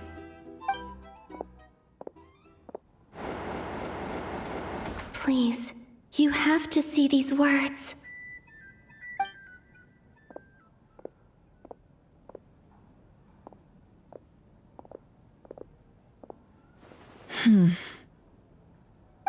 Well, do you sense anything? Unfortunately, no. And this place was our last chance. Not necessarily. We've only looked in Nasha Town so far. Miss Columbina said she would leave messages at her friends' dwellings. It's still worth checking where Miss Lauma lives and where I live. Let's try and make some time to look into those then. Wait. What are you waiting for? Paimon might have overeaten slightly. What's that look for? This is a victory feast. It's normal to eat a little more than usual. The Traveler and Paimon. It's really you. But why are they talking about a victory feast? You worried Paimon sick while you were out there fighting Rare, so this is your chance to make it up to her, alright? Wait. So this is the night after the battle against Rare. How did I end up here? That's quite a long time ago now. Wait. Time. That's it. Every time I've entered reality within this space, it's been at an earlier point in time. Every one of those points has been before I fell into the moon's reflection. And everything I've done to affect reality really did happen in the past. Does this mean that within the moon's reflection, time flows backwards? Starting from the moment I fell in? Not long till Moon Prayer Night now. It's gonna be even livelier than tonight. Although, it's gonna be sad saying goodbye to the damselette. She seems like a really nice person. Paimon. No, I can't. Even if I make contact, they probably won't understand what's going on. And in any case, I'll likely get pulled away again if I do. Instead, I have to find a way to get them to notice what I've written using the moonlight. Wait, even I hadn't thought of doing that before Moon Prayer Night. They'd never conceive of that possibility. Is there truly no other way? Don't lose heart. We'll find a way somehow. Huh? Oh, you say that, but the Frost Moon is beyond the fall sky. If we wanted to go visit her, how would we make it through to the other side? We might not have all the answers now, but I'm sure we'll find a way one day. Huh. Guess someone's gotta be the optimist. The present. The future. That's right. There are still things I can do. What's your plan? Flint's, when you were staying next door, did you ever open the window? No. The rooms here are dark and damp, and there's such a buildup of dust on the windows that the moonlight can't even get in. I didn't think it was worth the trouble. The moonlight? I think I see where you're going. One moment. I'll see if the owner is available. Don't bother. Time is of the essence.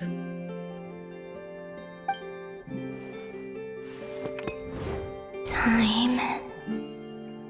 Even if no one sees what I've written at this moment, maybe someone will remember what I said after Moon Prayer Night. I need to write down as much information as I can. And maybe one day...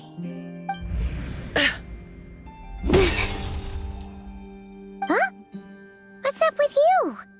You can't even hold your cup steady. Are you getting tired? A little. Well, you should probably hit the hay then. You've had a really tough couple of days for you.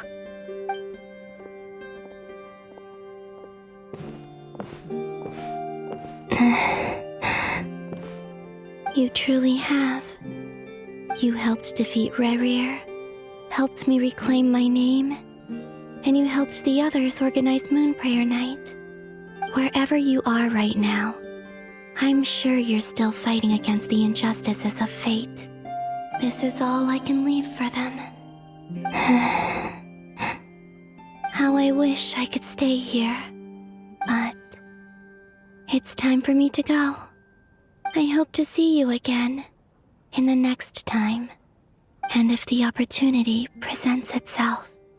I will surely return to your side. Huh. Columbina. She's alive. Not only that, but she's left us an entire wall's worth of clues. She even wrote down what would happen on Moon Prayer Night. It's just a shame we found it too late. I am here. Time in this place flows backwards. I am constantly moving forward. It sounds like she's found a way to influence the past using Kuvaki. But her future is our past. So, these words have been here ever since we defeated the Reihir of Solnari. We just never discovered them. Which came first, the chicken or the egg? Do you ever mull over questions like that? Only when I'm in a good mood, and at leisure. Well, I never do. Everything that has happened already belongs to the realm of fact. As a business person, and especially an intel broker, what I do is extrapolate from those facts to try and read the future. An admirable philosophy. It's a means of survival. Let's go. We have a wall's worth of clues to share with the others.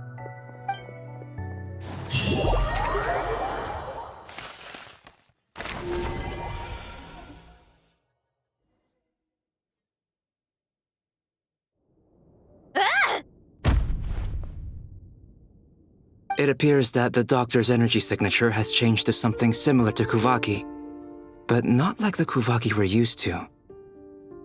Nodcry's Kuvaki devices will only have a limited effect on it. I can see why you've chosen to place your hopes in alchemy instead. Also, I must say these books are rather profound. My subordinates just shipped them in from Fontaine. Some of them are from the Narcissenkreuz Ordo.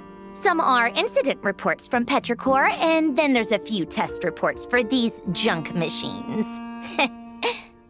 Additionally, after some further scanning, I've discovered something extremely annoying. What's that?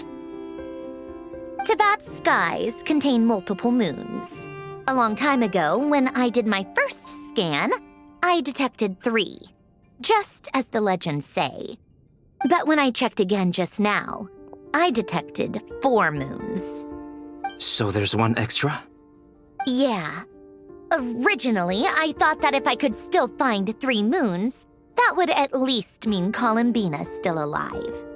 But then it occurred to me that apart from the frost moon, Teyvat's moons are just husks. And husks surely shouldn't show up in the scan, since they're not alive. It's weird, isn't it? If we can't even distinguish between a dead and a living moon, how are we supposed to know whether a moon goddess is still alive? Or does this mean that the moon marrows are equivalent to the moons themselves? It's certainly possible. In which case, the 4th moon you detected may be Dottores' artificial creation. So he wasn't bluffing. He really built his own moon marrow. Ugh! I'm so mad right now! It's easy to get overwhelmed when you have too much on your plate. Maybe you need to relax. Perhaps try going for a walk, or simply take a few deep breaths. Nothing can calm me down at a time like this. I need more time, and I need progress.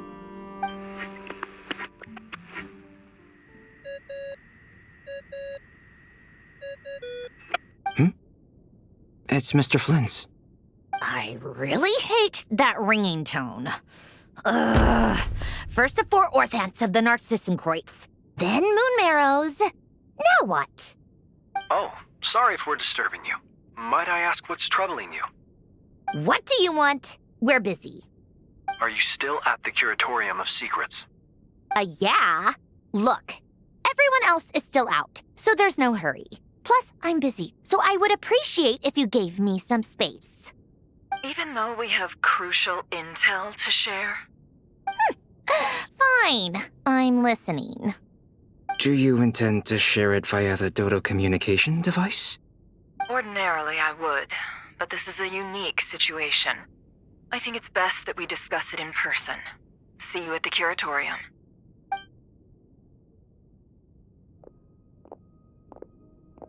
All right then. So, what's the situation? The rest of the team is still out working on their missions and evacuations, but we've decided to fill you in on the most crucial information first. Sandrone, you were right. Columbina is most likely still alive.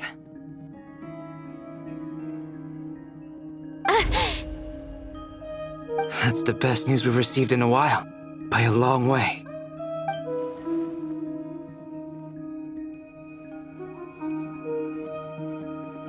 Random locations.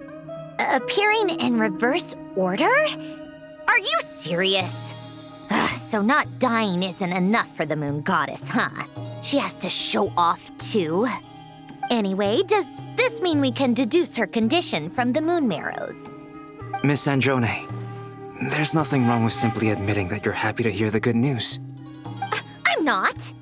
And she's the least of our problems. We're facing a huge crisis. If she can't control the flow of time in there, she's just gonna keep moving backwards. Different points in time won't intersect, and she'll never find a way out. Let's say life begins with a drop of water. When did time begin? The moment this planet came into being? No, that's not right. Her final destination would be the moment at which the space she is in was created. But it doesn't seem like we can influence that space from the outside world. So how can we help her? Also, if she's alive, Rerir and Thelindis might be too. But as far as we know, neither of them have come back out. That space may not have an exit at all. I'm afraid I must concur with Miss Nefer in this. Can't exactly argue with that. Let's leave it there for now. I've taken notes on everything you said. Will it help with your research? I doubt it's gonna help with breaking Dottores' energy fields. But who knows when it might come in handy. Better to have it all written down than try to remember everything when I need it. All right, I need to get back to my research.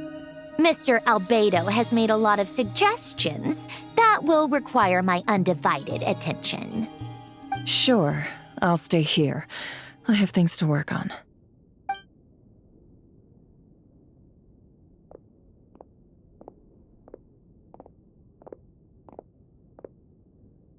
Paimon, are you there? Oh, right. She went with Varka to Natlan, didn't she? Good thing we've moved her and the Traveler's luggage in here.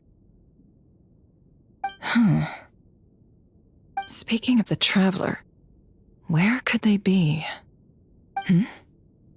There's a note from Paimon. Paimon here. Not in at the moment, but if anyone needs to borrow her stuff or the Travelers, go ahead and help yourself. Paimon won't be mad. Also, Traveler, if you get back before Paimon, make sure to get some rest. Paimon misses you a lot, but put your health first, all right? How sweet. Well, since you offered, Paimon, don't mind if I do. This is the Traveler and Paimon's luggage. All the items they use day to day are here. It's well organized. I wonder which of them is responsible for that. What do we have here?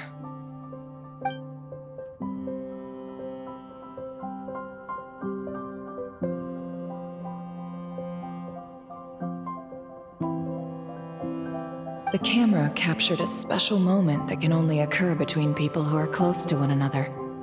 You can really sense how the photographer feels about their subject. I wonder why this picture was placed outside. Is it because Paimon recently looked at it?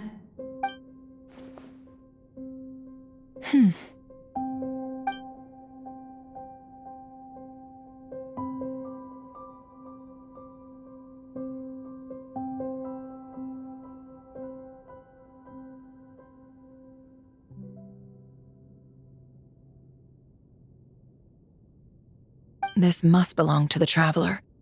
Perfect. I'll use this. Hang in there. We'll find you.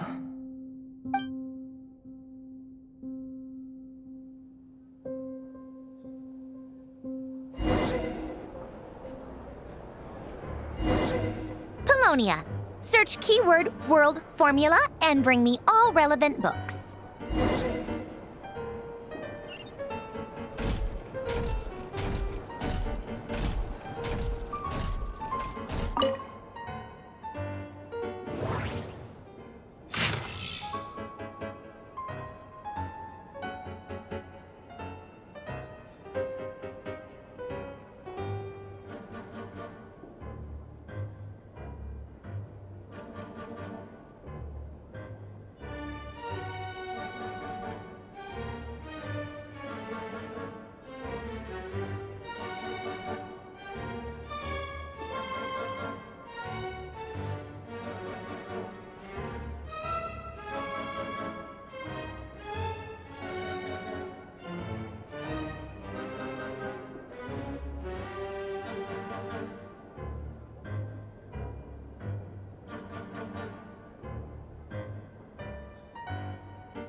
Let's see. This one is on Tonki's sermon dictation concerning the apocalypse.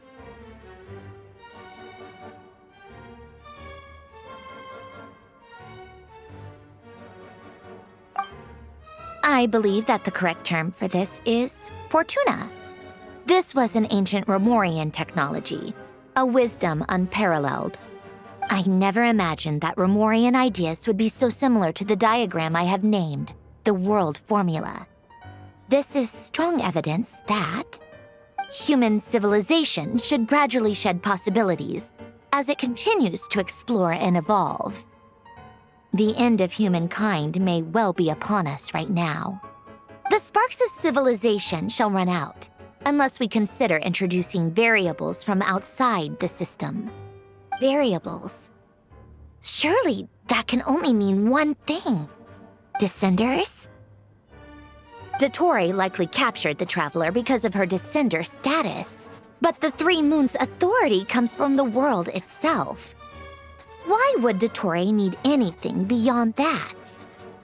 Where does this variable factor in? The world formula calculates the fate of an entire world. Introducing a variable would therefore give us...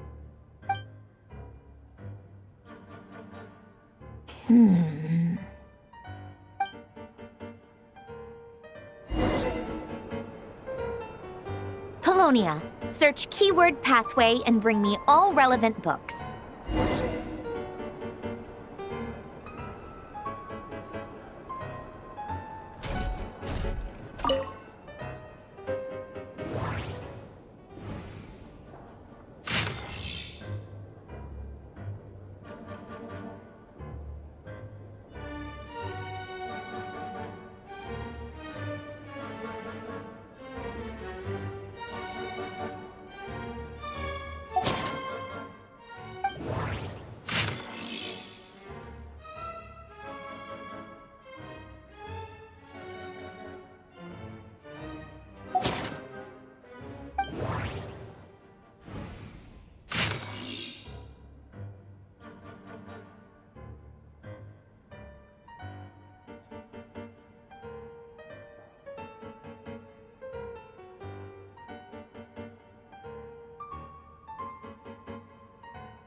Otonki Sermon Dictation.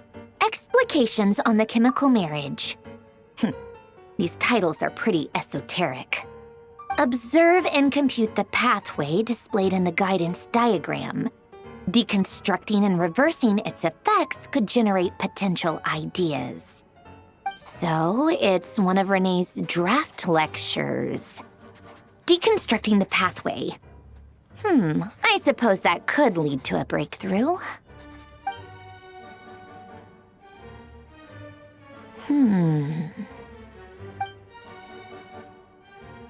This is so long. This guy sure loves showing off his knowledge.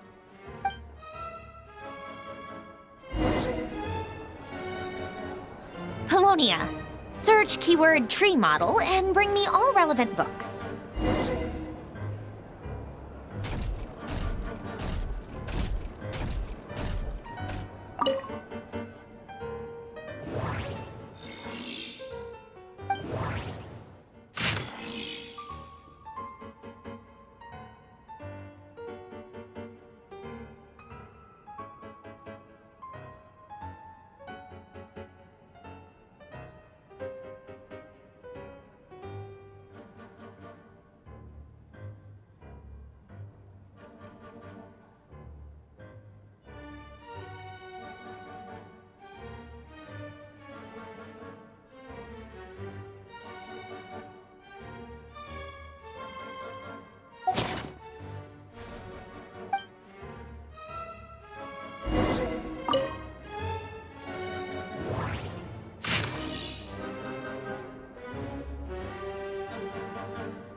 Most of the experimental devices proposed by the Lilia Crucis Ordo are built based on the simple and basic logical structure of a tree model. Lilia Crucis. Guess they were trying to cover up the name of the Narcissenkreuz Ordo? When Duke St. Germanus departed, he said, "It seems that there's no going back." Alas, he is only a genius when it comes to machines. In all other things, he is but ordinary. Excuse me? I'm sorry. That's just ridiculous. What kind of book is this? Great Detective Herlock, the Alchemist and the Clockwork Saint? Isn't this a novel? Come on. Still, the author swears that they knew Renee well. Whatever. I guess it's not beyond the realms of possibility that Renee would say nonsense like that on occasion. Memory, wishes, souls, and persona. Frankly, this sounds more like occultism, but if Albedo vouches for it, I suppose there must be some alchemical basis to these techniques. The way Alain Guillotin saw it, the world was comprised of machines. The universe needed machines, and thus his technologies were created. That's why I was born. René, his full name was René de Petrichor, if I recall correctly. Sounds like he and the town must be intricately connected. That place was also the source of most of our information regarding Remurian civilization. Seems like some of his projects were based on their technology. The cutting of souls and storing them in vessels. These seemingly unrelated techniques underpinned René's research. Assuming that the 4 orthants correspond to alchemical categories. The chemical marriage model? Alain would have scoffed at that. He never would have let those theories or parameters anywhere near his mathematical formulas.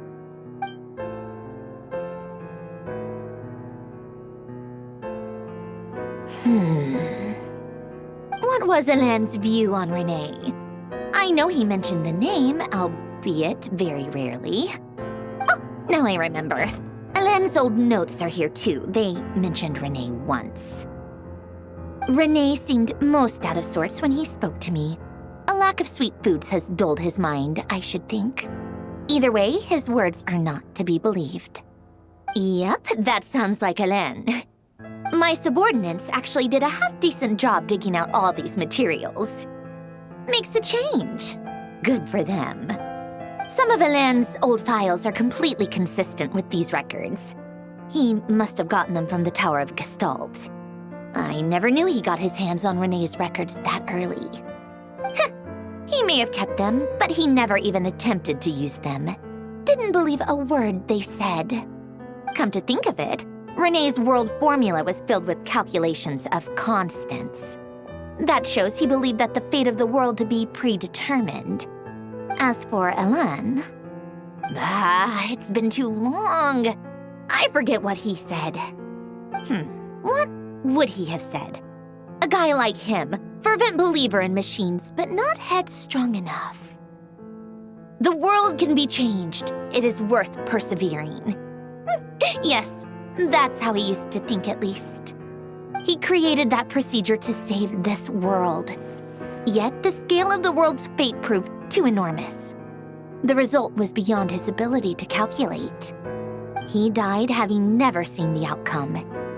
And there I was, left behind in the ashes of his dreams. Did you really never take a close look at René's research? Or did you read it but deem his philosophy incompatible with your model? The very thought of trying to incorporate his ideas probably made you feel sick to the stomach. Well, don't worry, because there's a whole new category of lunatic in town. Next to Dottore, every other madman looks sane. You once asked me what I wished for. Should have asked him instead. He's the one pining for things you'd sooner die than witness.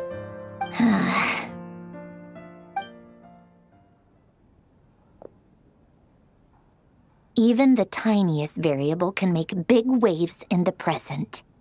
Now then, Allow me to put these incompatible fragments together in your stead. First, establish and verify the existence of the Great Circle.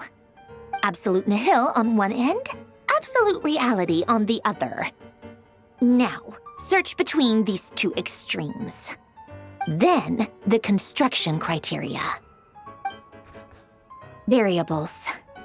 The sparks of civilization shall run out unless we consider introducing variables from outside the system.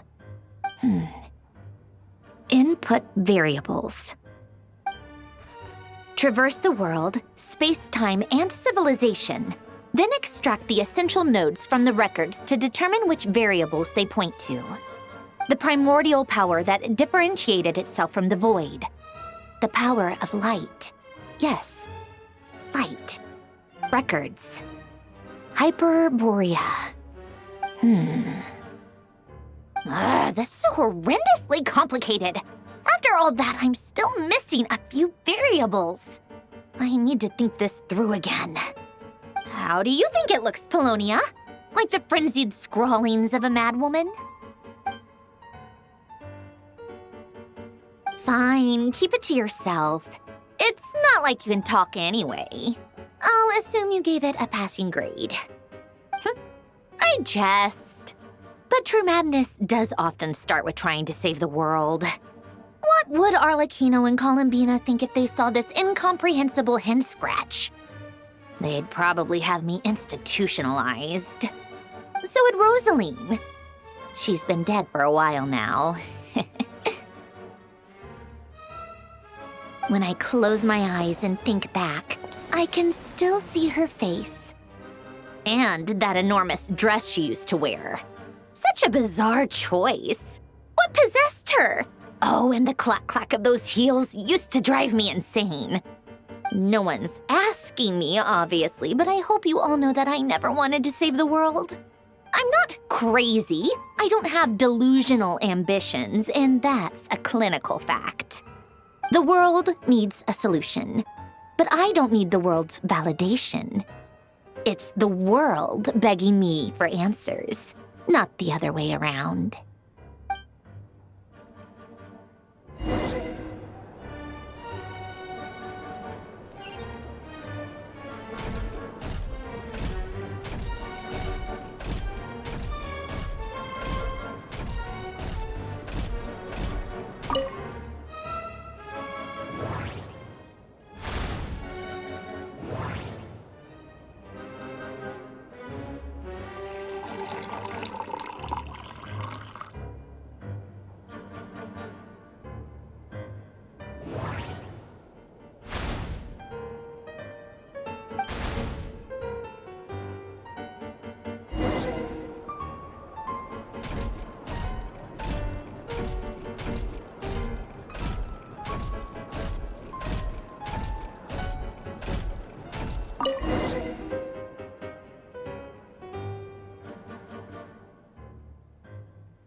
Oh, cookies to go with the tea.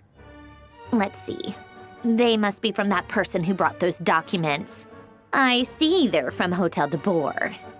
Something's written on the box. We are proud to present this homage to the Fortress of Meropede's fun-filled meal collection system. Fortune cookies. Have a lucky start to your day. Sounds like a dumb gimmick to me. Be early to bed and early to rise. Get plenty of sun and drink plenty of water. Then things will surely go well for you. What? Are you kidding me? Somehow I doubt that an early night and a glass of water is magically gonna save a world on the brink of existential peril.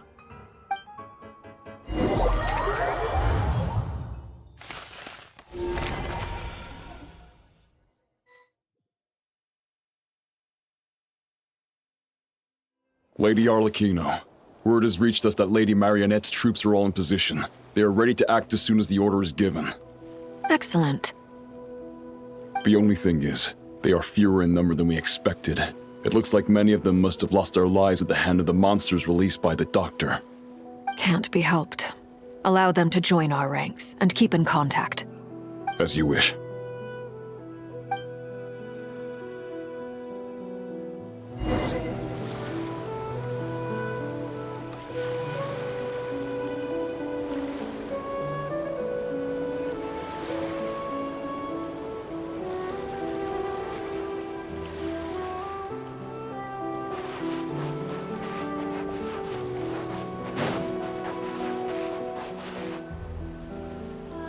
It's been a while, Arlecchino. You look well. Did Dottore really have to build his lab right on the sole path between Snezhnaya and Nodcry? Had to go on a huge detour to stay out of its line of sight. Sounds like an arduous journey. I assume you've brought word from Her Majesty? Of course, all part of the job. Firstly, the Tsaritsa has authorized VIII Internal Affairs to review Dottore's case.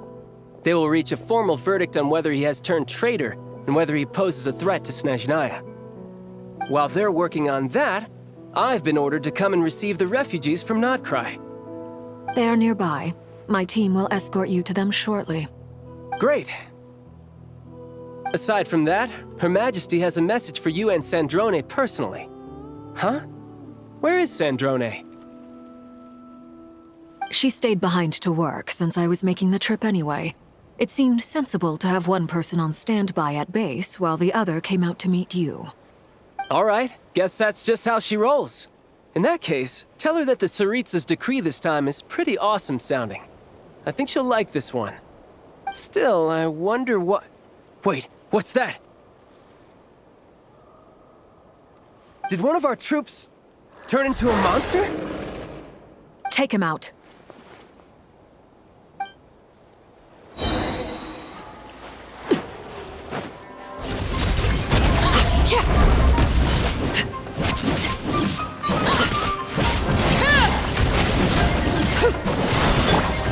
You've gotten stronger, Arlecchino. Nice. Stop that right now.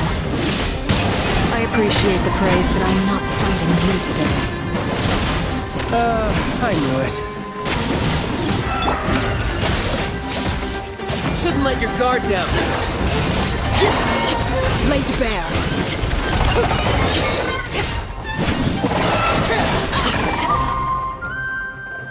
I can't believe it. He was a living, breathing human one moment, and the next?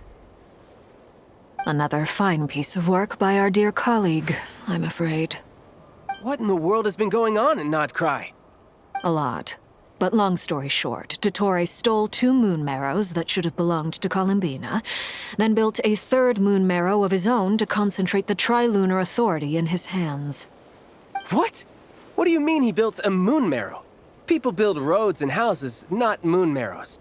What's his next DIY project? He's gonna build a god? You could stand to be less surprised. We are harbingers. The work we are engaged in makes the creation of gods seem mundane by comparison. I tell everyone who asks that you once crossed swords with Rex Lapis while serving as a key supporter for Rosaline's plan. But right now, you're acting like a common adventurer. Thanks for speaking up for me. Those 2 really took me for a ride back then. Then again, surely no common adventurer would manage to get tangled up with them the way I did. That's gotta count in my favor, right? It almost sounds like you wish to repeat the experience. I might have to lower my opinion of you. No. I'll stop talking.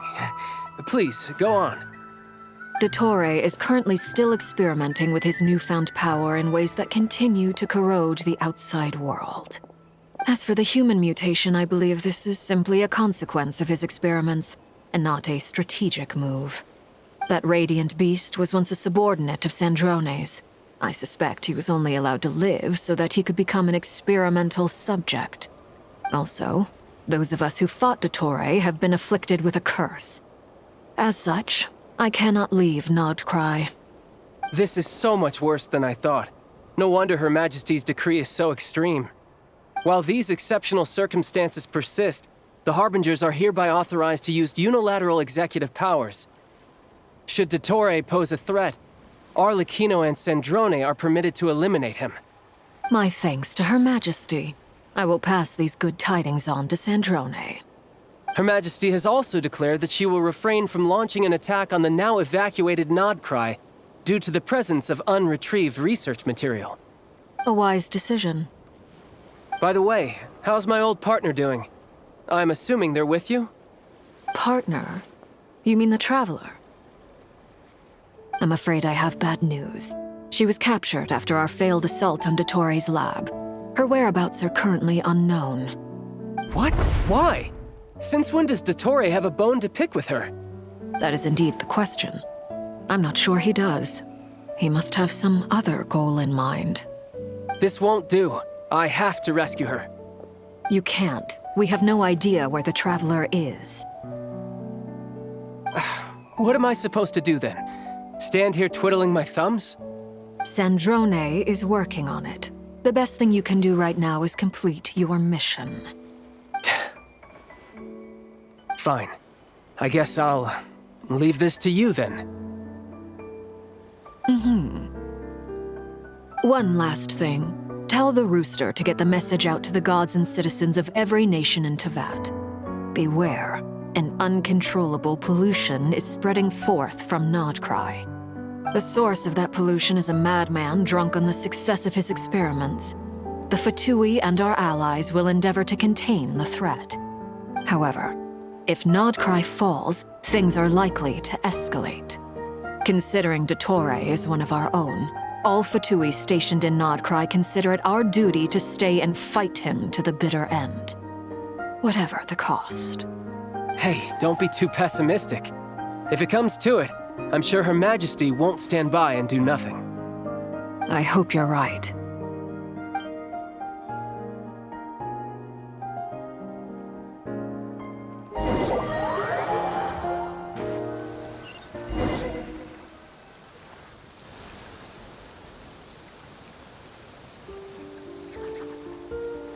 You're right on time. Thanks. Hey, do you think I'll get that gliding exam exemption? I made sure I was on my best behavior in Mondstadt. I landed well outside the city and walked in through the gates. I'll help you apply, don't worry. For now, let's see what we have here. What are the doctor's energy fields even made from? The usual attract and repel principles that govern Kuvaki don't seem to apply to them. They are very mysterious, but ultimately, they appear to be comprised of energies from the three realms.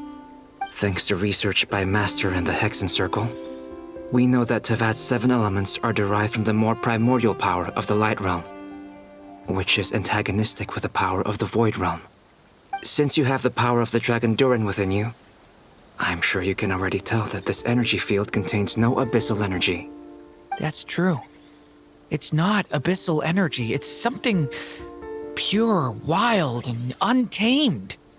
I've been thinking about something. Do you still remember the device that Dory supplied from the Academia when you and Miss Columbina fought Rarier? That was one of the most marvelous feats of ingenuity I've ever seen. The design, the craftsmanship, the material selection. I couldn't fault any of it. Not to mention the operating principles. Surely the most ingenious feature of all. Dory didn't go into detail on how it functions, but I have a working theory. The clue was that Miss Columbina was somehow able to use the pyro energy that you provided, despite the fact that, as a moon goddess, she should only be able to use light realm energy in principle. Now, all elemental energy is, of course, derived from light realm energy to begin with. Hence, I suspect that the device works by restoring elemental energy to its original state. This presumes a theoretical model of the 7 elements akin to that of light refracted through a prism. Perhaps it is no mere analogy. Maybe there is indeed a prism in this model. I almost wonder if the idea for the device was conceived based on direct observations of said prism. It would explain how such an ironclad design concept was achieved. It is at once a masterwork of engineering and a groundbreaking application of the Academia's latest elemental theories. I suspect only Lesser Lord Kusanali herself could have devised such an ambitious technology. But back to the energy field before us. If this is pure light realm energy, its relation to elemental energy is one of integration versus division. Or you could say that the former contains the latter. Could this mean that elemental energy can dilute the power of the light realm? Should we give it a try? We should.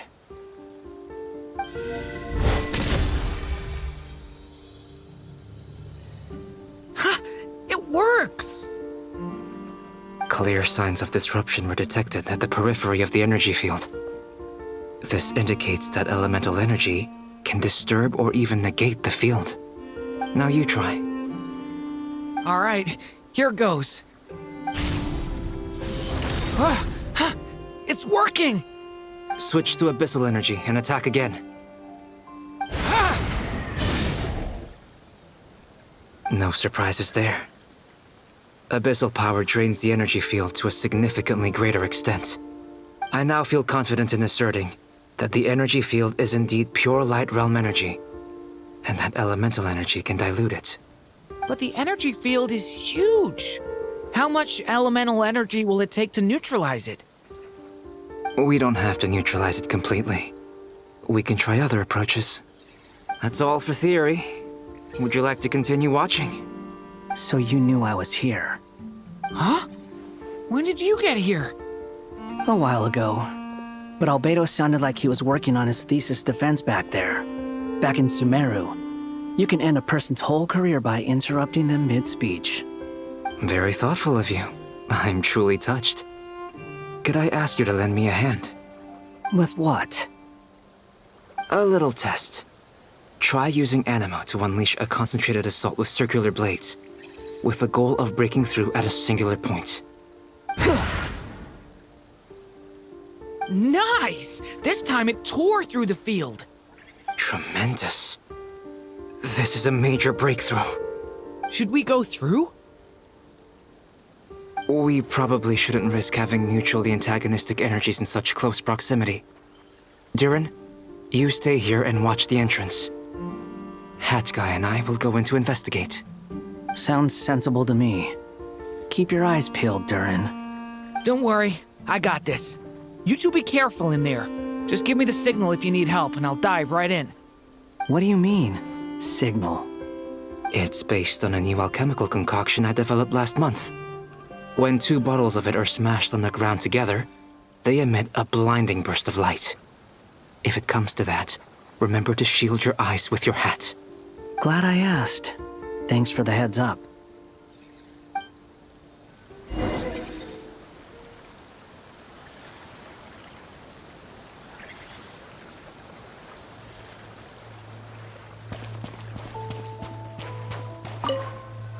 Like I thought. Beyond a certain distance, we can't see the opening where we came in. Maybe that's to prevent people from escaping. Sounds like Dottore style to me.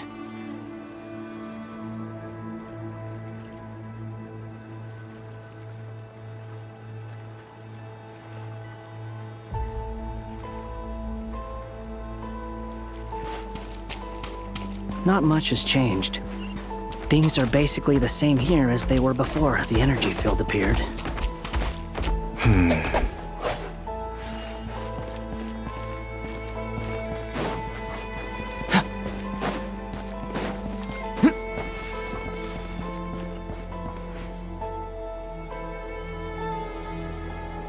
They have no heartbeats and they're not breathing.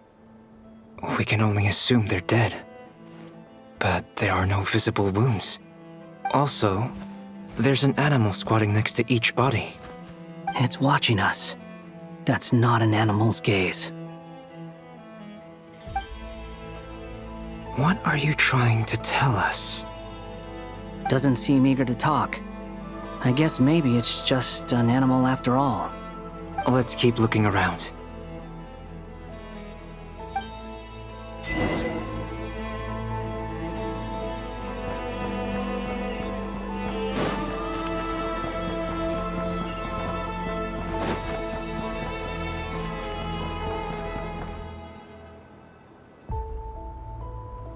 Same situation everywhere. Not a living soul in sight. Just countless bodies with animals standing watch over them. Well, I think we can safely rule out the possibility that they're all pets. Is skirting around the topic your way of showing consideration for other people's feelings? Just being cautious. I don't doubt that you can handle the truth.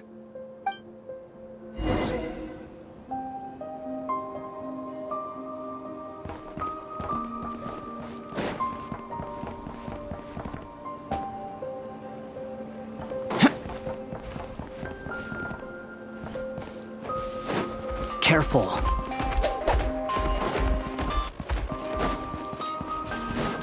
Please, help us. Please. Over there, I hear a voice.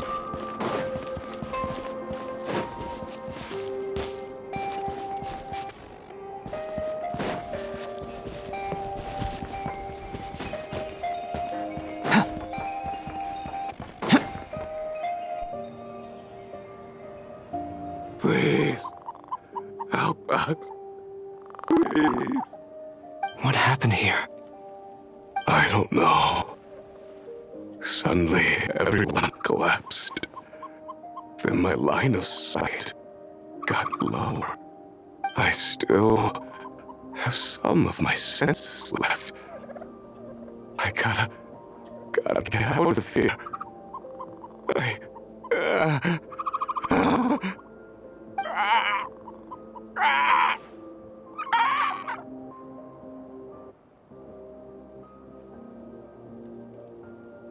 It looks like there's a huge experiment going on inside this energy field. Maybe each energy field is its own giant experiment. Vile. He's swapping human minds with those of animals. Even without the other circumstances, this would be an extremely radical experiment. Those people may have lost their sense of selves, but they are not fully animals either. If they were, they would have left. But instead, their instincts are driving them to remain by their dead bodies. We should go. No sense in sticking around here longer than we need to. Agreed.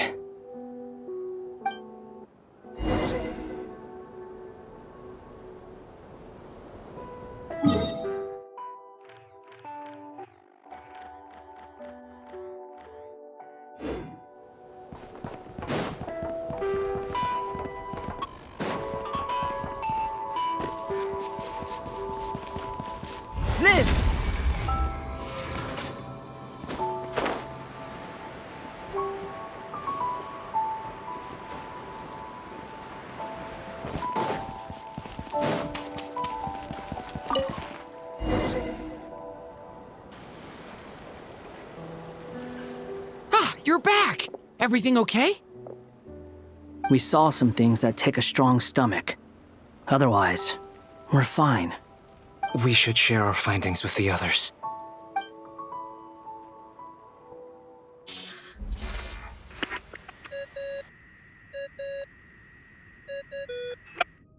Yes? Who is it? Miss Nefer, it's me, Albedo. We found a way to break through the energy fields. With enough control, it's possible to tear them open using elemental energy. Also, we managed to take a look inside.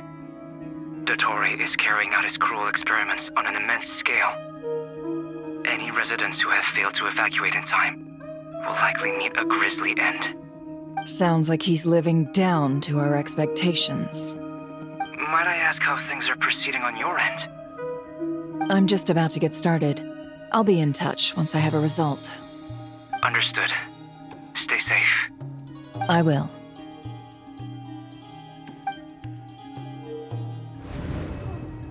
Well, Nefer, I'll link up with you once my tasks are complete. What makes you think I'd need you to do that? I'll need it. And considering the way you approach certain matters, I think you'll be better off with me present.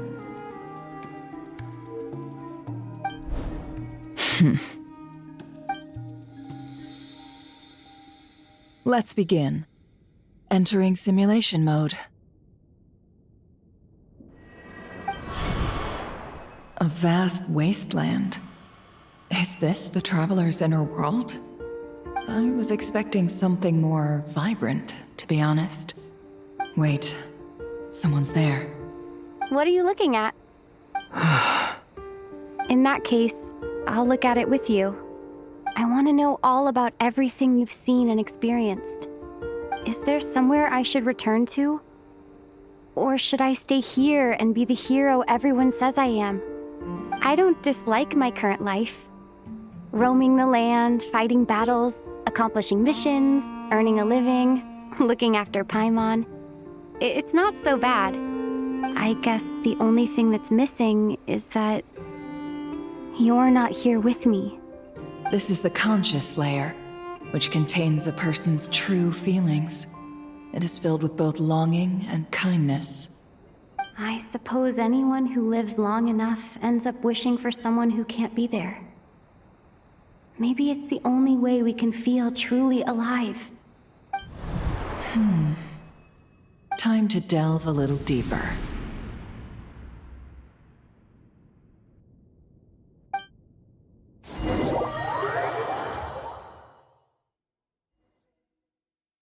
Nasha Town is hardly the optimal choice for a place to live, but it has character and a reasonable population density. What are you trying to say? Oh, don't be nervous. I was just thinking where might make a good starting point for your journey. Perhaps I should send you further afield. Conria, perhaps. Conria ceased to exist long ago. Once again, you fail to understand the possibilities that the Tri-Lune creates. Anything that has existed in the past, I can now recreate. You simply do not wish to see that happen. That might be because you miss your sibling and fear getting answers that you are not ready to learn. But this is not for me to judge. If we are to collaborate, we need to maintain an amicable relationship. In a moment, you will be able to... Oh no. What are you...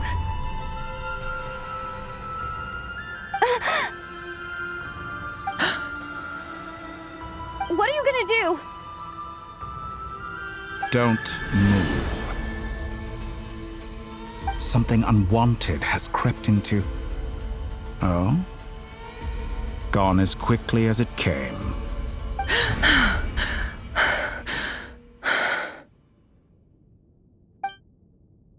Did you save me? If I hadn't cut the connection, Dottore might have caught you from the other side and destroyed you. This was a good idea, but once is plenty. You were exceptionally brave. Excellent work. Thanks, but now's not the time for that.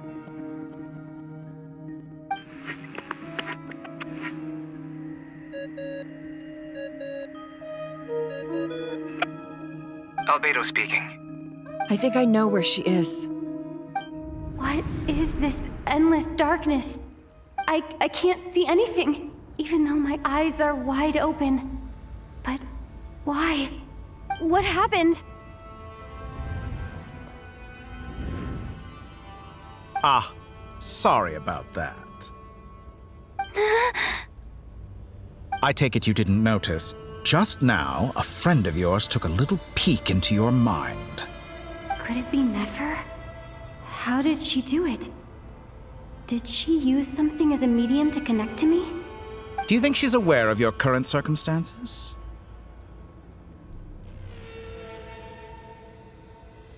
Oh dear. Have I stunned you into silence? I only wanted to slow down your time a little so I could stop your intruder in her tracks. It would have been nice to capture the spy. I must say, I'm finding the ability to adjust the flow of time rather intriguing. The moment you closed your eyes, time seemed to grow impossibly viscous, didn't it? A whole month passed before you opened your eyes again, but only for you. No one else was affected. I dare say this is something only a god can achieve. Point taken. You've proven once again that you have god-tier powers. Oh, you misunderstand. This wasn't about proving a point. I was testing things out. I find I learn best by doing, and I have to admit, time is not the easiest dimension to control. I only wanted to make you sleep for a short while, but it ended up lasting a whole month. Clearly some finesse is required to wield the authority over time as I wish. I hope you're not angry with me. It was only a month's discrepancy, nothing too serious. Had I been off by a year, a decade, or even a century, that would have been quite a different story. You could have frozen me for millions of years. So much for collaboration. You aren't showing much sincerity.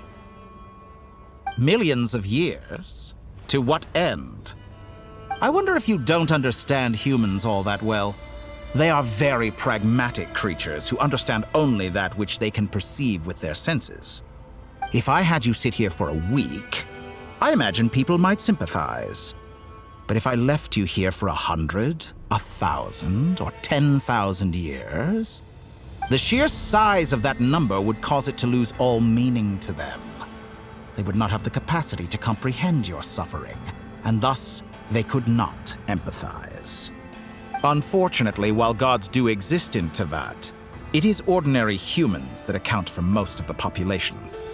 Their lifespans are so limited, their bodies so fragile. Did you ever really hope that they could begin to understand someone like you? Your long life and unique origins make you fundamentally different from them. How long will it be before they start to treat you like the alien you are? Before you are ostracized, outcast? Alien. Even I feel bad for you sometimes. This world has made you into a slave. So many times you have served its will, and not once have the powers that be ever thought to grant you the one simple thing you wish for. You have been treated most unfairly. I can change that. I will grant you special privileges and give you back the status you rightly deserve as a descender.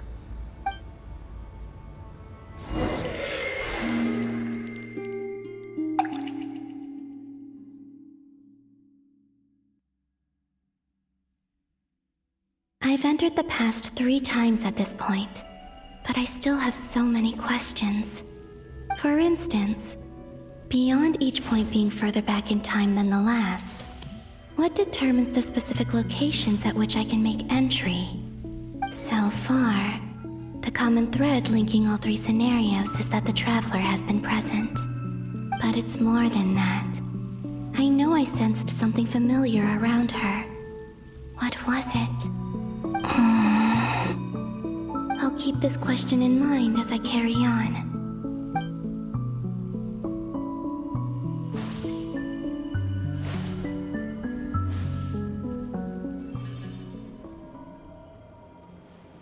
Humans, you never change. Always trying to use powers you neither comprehend nor control. This looks like Star Sand Shoal. Was this before Rerir regained his physical form?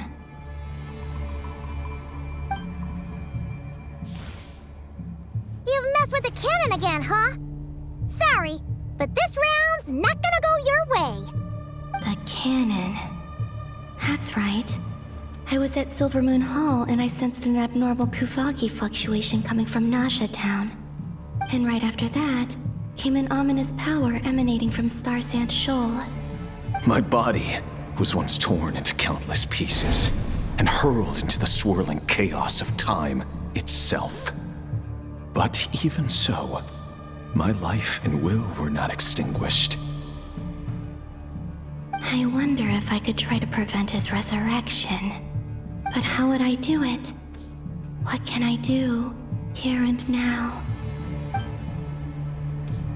Traveler! Behind you! Look at that light!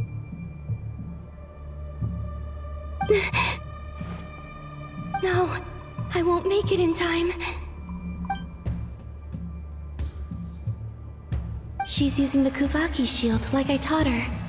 Is she gonna use it to block the cannon's beam? She's strong. I'm sure she can manage. But the force released when the beam impacts the shield might lead to collateral damage.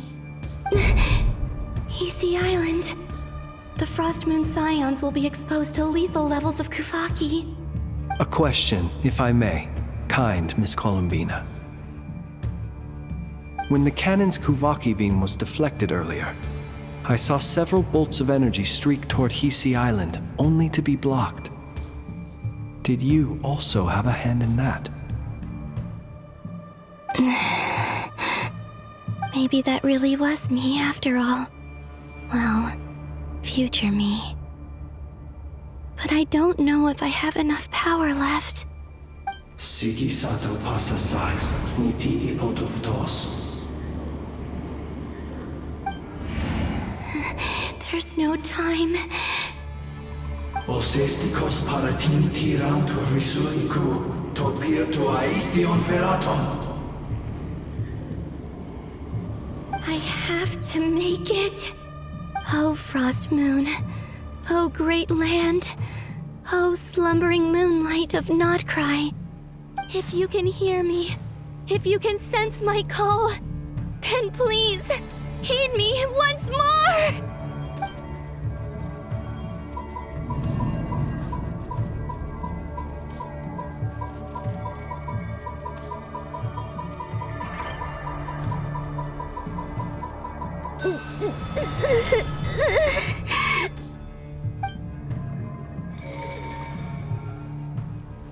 Did it work?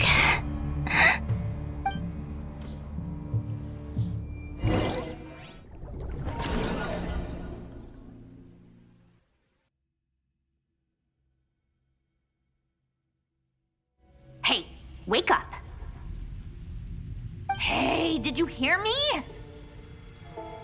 Columbina, I said wake up now! Oh, good morning, Sandrone. It's 3 in the afternoon, actually. And could you kindly not use my quarters as your personal nap room next time? But I feel so safe here. And your coffee, right? It's so bitter, but it smells lovely. It's like you were raised by wolves in a forest or something. What did you drink growing up? Grass tea? The Frost Moon Scions certainly led a more frugal existence than the Fatui. Then I'll bet you've never eaten one of these before. It smells delicious. That's because it's a Fontanian recipe. I had a little free time today, so I made a batch. Rosaline will be here shortly, but if you really can't wait, I guess you can go ahead and... Hey, at least let me finish before you start eating! Did the Frost Moon Scions not teach you basic table manners? Or did the rules not apply to you because you're the high and mighty moon goddess? These are so tasty. Of course they are. I made them. I was worried they might contain traces of machine oil. What?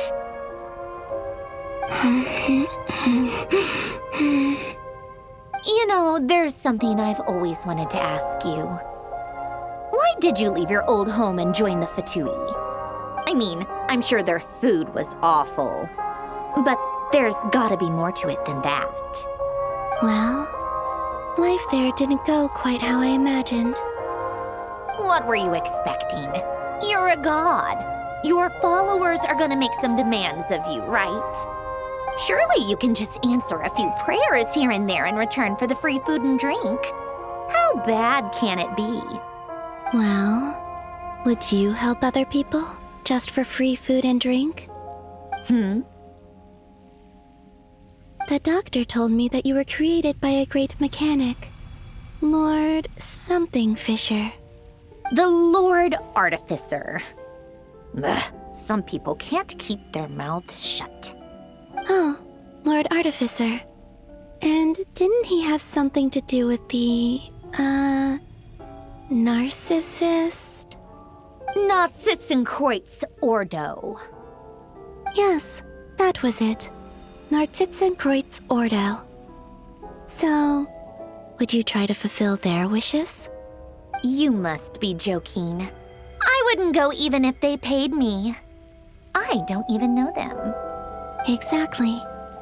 Well, I felt the same way. I did not know the people who made demands of me. Huh. What do you know? We're on the same page for once. In his later years, Alen did ask me if there was anything I wanted to do. If I had any wishes of my own. Well, I don't. And I'm not in any mood to fulfill someone else's either. Who's Alain? He was the... You know what? Never mind. You're not gonna remember. Anyway, the point I'm trying to make is, neither of us is the self-sacrificing type. Let me ask you this. What sort of place would you like to live in, if you could choose? A place where people don't ask me for things I cannot give them. Where they don't worship me, or fear me, but just want to chat with me like a normal person. I'd also like the freedom to come and go as I please. And ideally, it would be somewhere with the smell of coffee and snacks. Not to burst your bubble, but no such place exists in the world. Now, take your snacks and scram.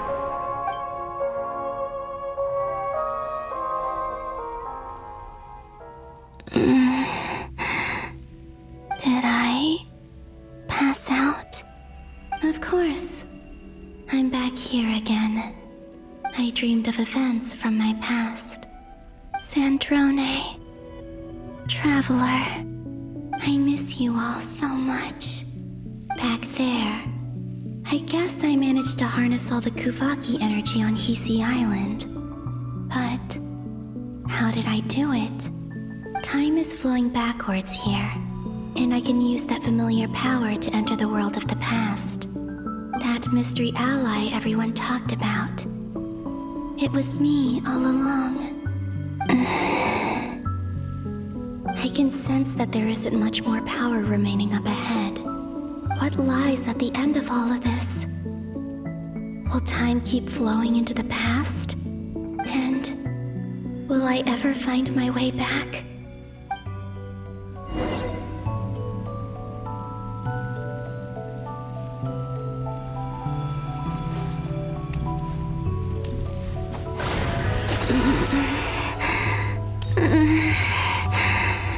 It's getting harder and harder to use my power.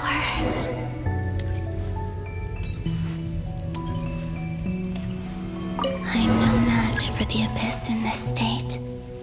I need to avoid the contaminated fragments.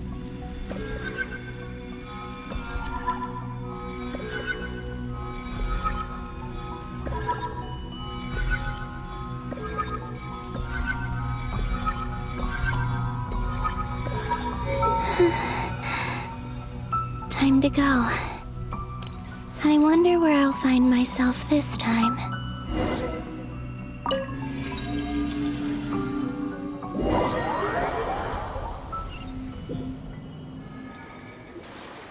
The Final Night Cemetery. This is where Flint's is based. Or not! How are we supposed to read through this many files? Difficult, yes, but it is also our most efficient option. Seems like they're searching for information. Oh, I remember. Flint's and Varga talked about some files on the Wild Hunt. Was this my doing too? To expose the true intentions of this Rerir, we need to dive into Notcry's history. Are my actions changing the past? Or are they simply completing a process? Is all of this inevitable? Or am I the one making these decisions? If I choose not to help them now, will it change how things turn out? Hope we don't land on our heads then. They're my friends. I can't not help them.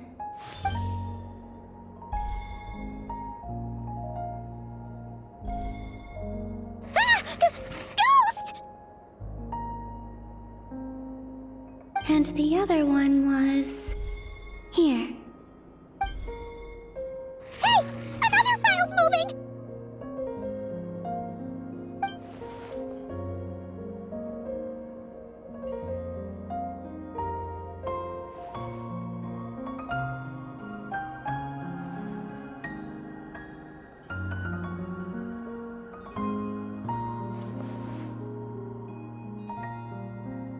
that should do it.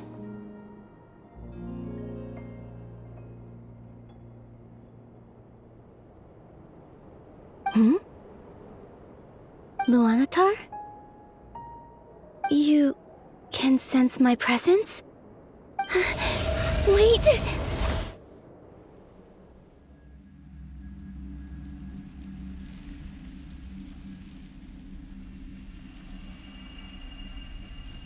Luanatar. So she's that familiar presence I've been sensing all along. She's always been by the Traveler's side. That explains why the Traveler has been there each time I've entered the past. But why Luanatar? Is it because she has a connection to me as the Moon Goddess's familiar? If so, why not any other Kuhenki? That's...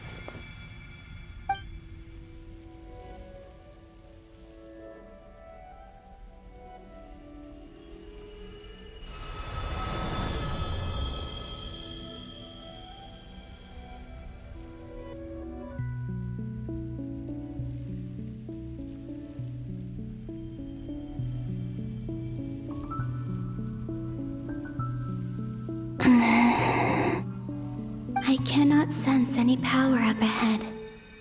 Just a void, stretching out into infinity.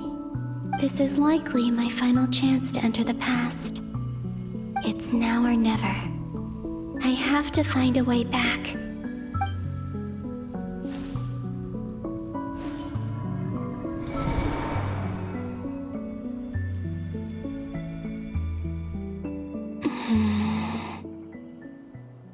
VIII Island?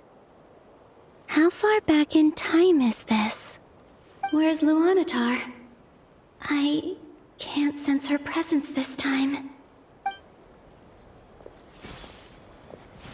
Oh, seeing Enefa and Aino reunited like that sure was heartwarming.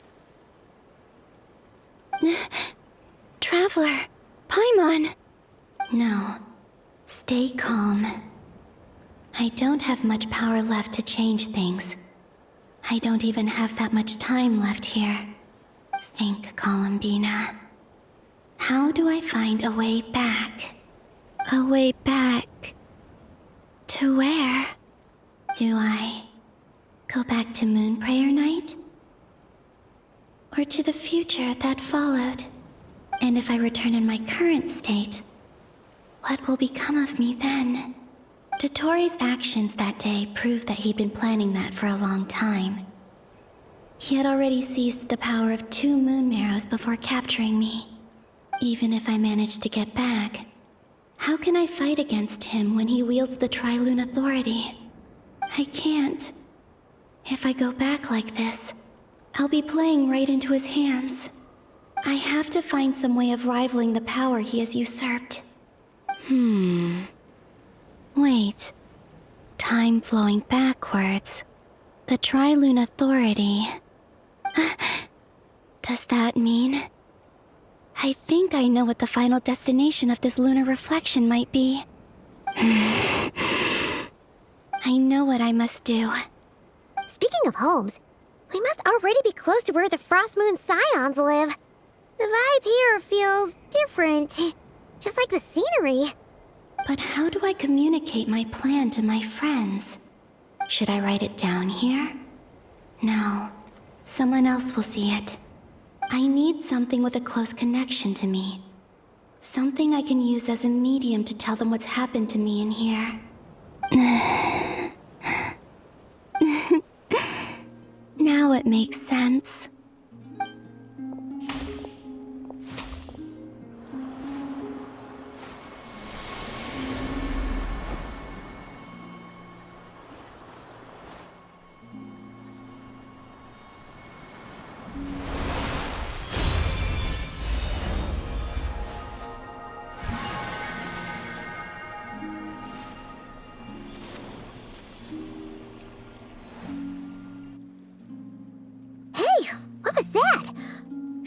Some sort of breeze blew by, and then the petals suddenly turned into... Huh? It was I who brought Luanatar into being. I gave up a piece of my own soul to create her. That's why I could sense a familiar power from the moment I entered this space. It also explains why she's been present in every past location that I've entered. Because we have a deep connection. Hey there! What's your name? And the reason why there are no more gates to the past after this point is that Luanatar hadn't been born then. No wonder I sensed the trace of a blessing when we first met. But I still didn't recognize the soul hidden within you. Back then, I was just a little lost dove.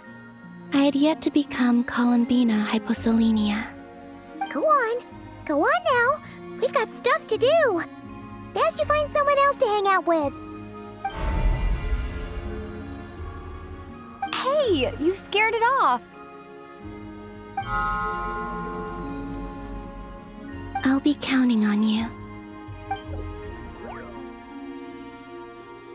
Remember to stay by the traveler's side, guide her, and help her in my stead. Oh, and bring her to the garden where the moon prayer blossoms grow. There's a little lost dove there who will need her help.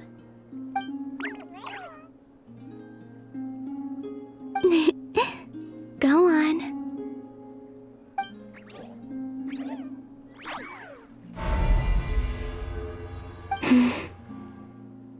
You too. Go and live your story. As for mine must go in a different direction.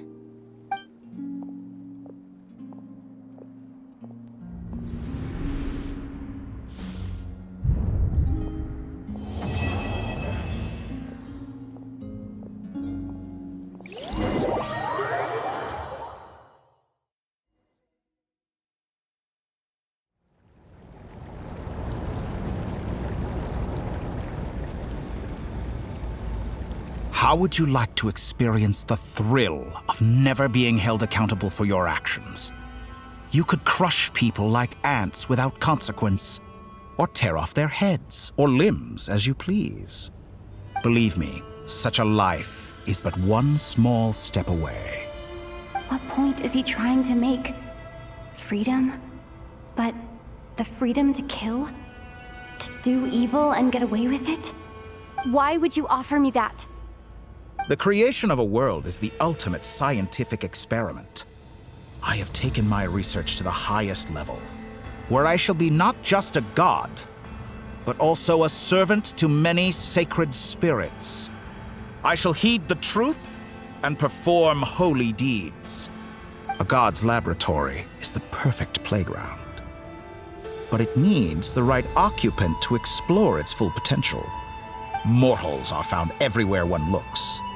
Not so with Descenders.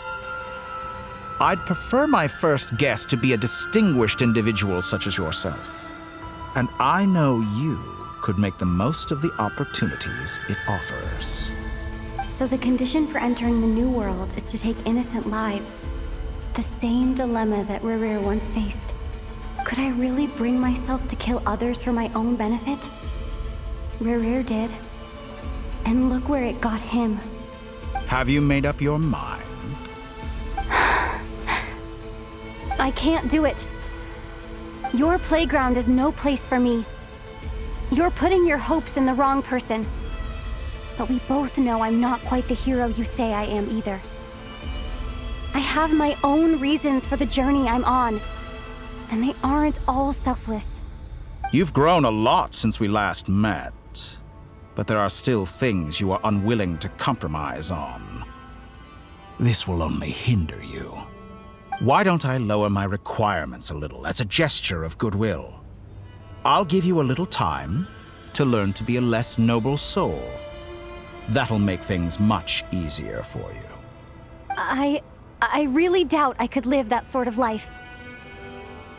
And yet you already sound less defiant than a moment ago. The benefits appeal to you because you can read the signs of the times. Why don't we return to my research facility? Your last visit was so rushed. There is much that I have yet to show you.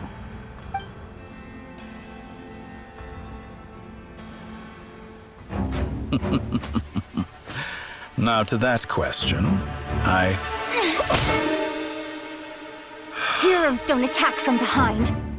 Guess I'm no hero. This is most disappointing.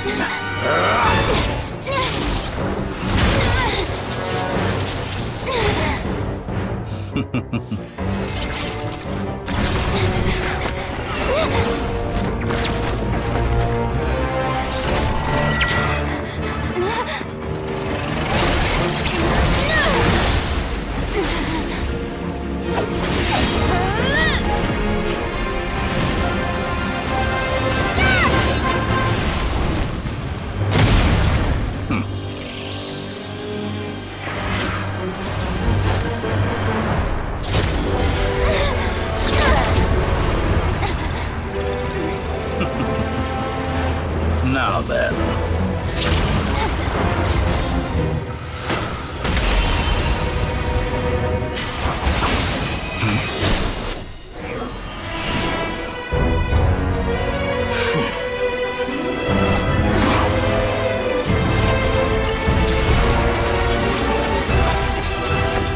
A new face.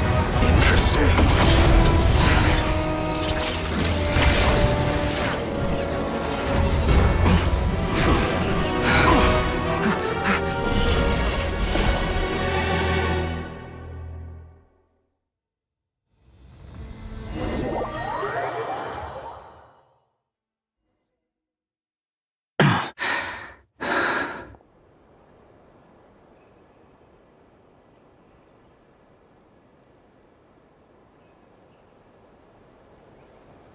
You're still gonna call me Hack Guy after that, huh? I didn't see anyone else in there who needed saving.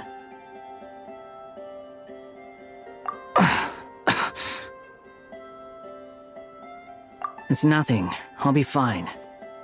Why are you looking at me like that? Is it that shocking that I'd come to your rescue?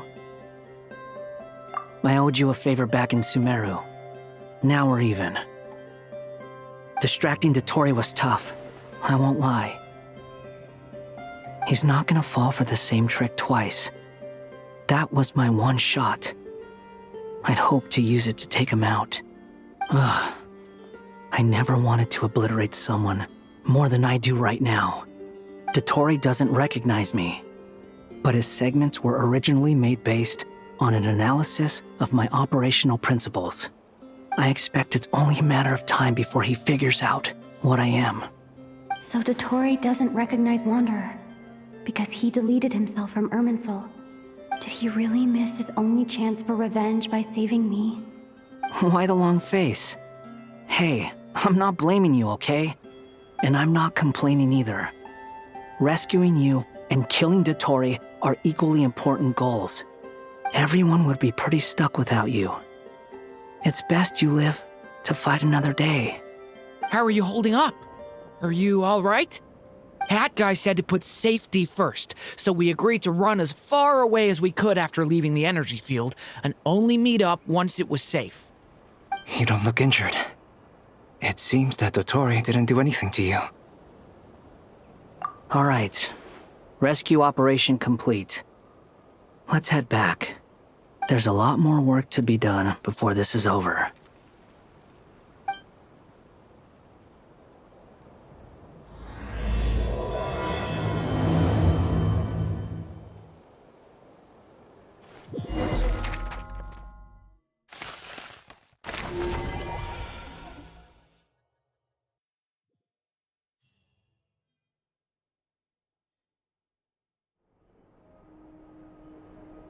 Understood.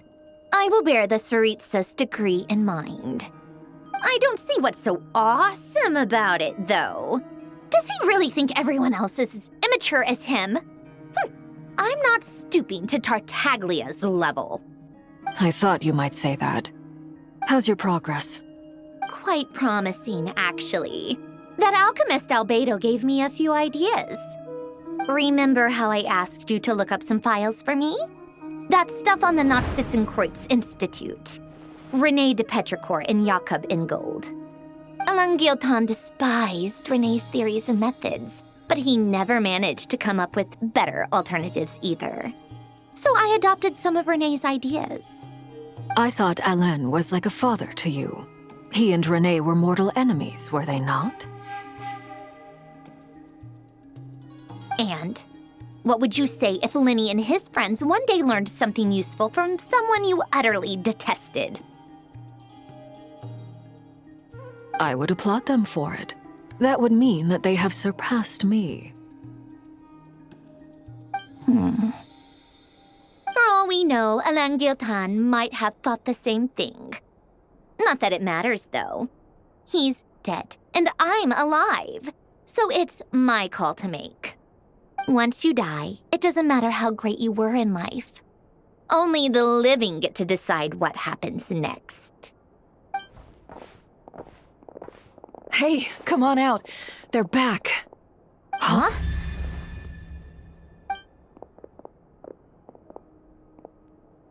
You're back? And your head's still screwed on? And you still have all your limbs? What does it look like? Way to keep your composure, madam. Excuse you. I am perfectly composed. Glad you're okay. Yes, it's a huge relief. Worry? Oh, yeah, right. You think we, the VIII, were worried about you? We were worried sick. Hey! The Traveler and I were already friends. You are free to join this mission in whatever capacity you please. Much like your tea parties. It's a laugh a minute with you guys. I must say, I was quite surprised when Mr. Albedo told me he would need no additional aid. We discussed this on our way back as well. I am rarely so unequivocal, but in this case, we had full confidence in Hat Guy. He said he knew what he was doing. Albedo and I pretty much had to just wait outside on standby. Meanwhile, Hat Guy broke into the energy field and rescued the Traveler solo. You didn't have to mention that. Well, I'm thoroughly impressed. You are a force to be reckoned with, Hat Guy. Is she back? Is she really back? Traveler! It's really you! Oh, thank goodness! Paimon missed you so much! You can finally breathe easy, Paimon. It's great to have you back in one piece! Oh, Paimon's been having nightmares the whole time you were gone! Look at them. You know, once you reach my age, there's nothing better than watching a misty-eyed reunion between friends. It's nothing. Same goes when you get to my age, too. I bet Ino and Anefa would be tearing up as well if they were here.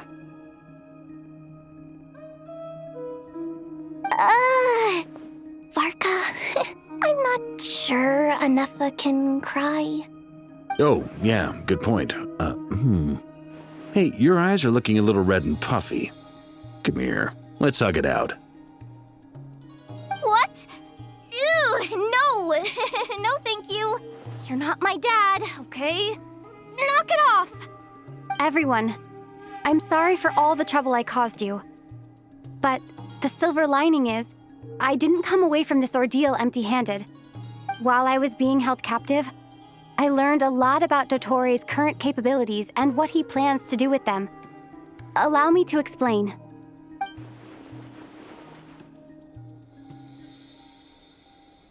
The three moon goddesses were even more powerful than we imagined.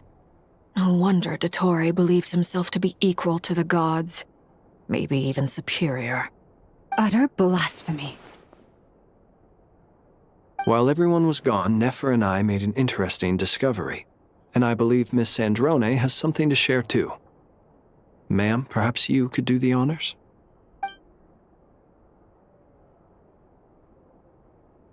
Called it. Getting rid of a pesky troublemaker like her is like trying to clean up after a crumbly cake. It always comes back to haunt you. Our next step is to find a way to bring her back. A place where time flows backwards, with no destination in sight. Surely it must have been created for a specific purpose. but I fear the answers are buried deep into Vat's history, held by great powers beyond our reach. It sounds like she's on a specific path through time, just traveling in the opposite direction to us. The question is, where does that path lead? Or will it keep going to infinity? We considered that question as well. Strictly speaking, time is not infinite. Indeed not. Every road has an end. Nicole! You sure love quietly sneaking in mid-conversation. I do, in fact. It's something I've always done at our mages' tea parties. Quiet, mysterious, and persuasive. You wonder what lies at the end of her road. Well, just as the world has a beginning and an end, so too does time. And so, the end of the road is the moment that Teyvat was born. But where Miss Columbina will end up along this road, that depends on where this particular river of reverse time began. What about the original moons and the moon goddesses? Do they have a beginning too? All things do. In the beginning, no moons adorned the sky. It was the Dragon King Nibelung who raised the 3 moons into the heavens, and thus were the moon goddesses born. They were shadows of the planet, born to wield Nibelung's authority and oversee the world on his behalf. They were extensions of his will, manifestations of his majesty. But then one day, they disappeared just as suddenly as they had once been brought into being. Nobody knew where they had gone.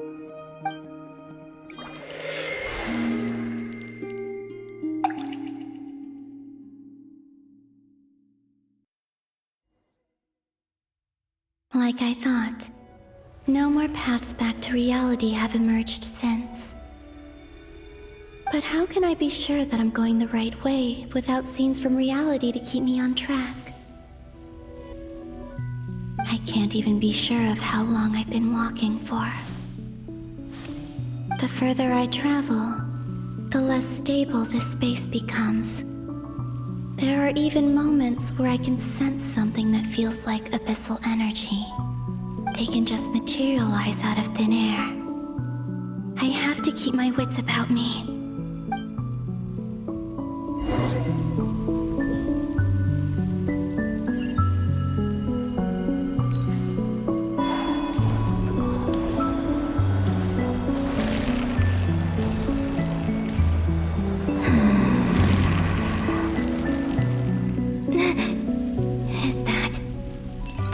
Here of Solnari?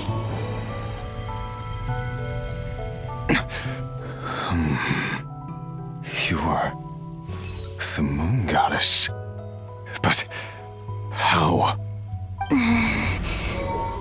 Please, there's no need. I'm not interested in fighting anymore. I find that a little difficult to believe. Yeah. Honestly, so do I. The way you used my own power against me was a brilliant strategy.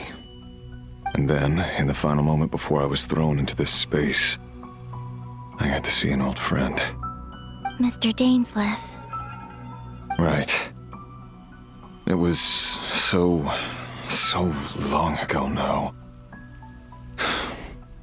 But we were friends once. When I first got here, I was filled with hatred, remorse, and rage. How I cursed and devoured. I tore everything here apart. I was consumed by the desire to leave this place and have my vengeance.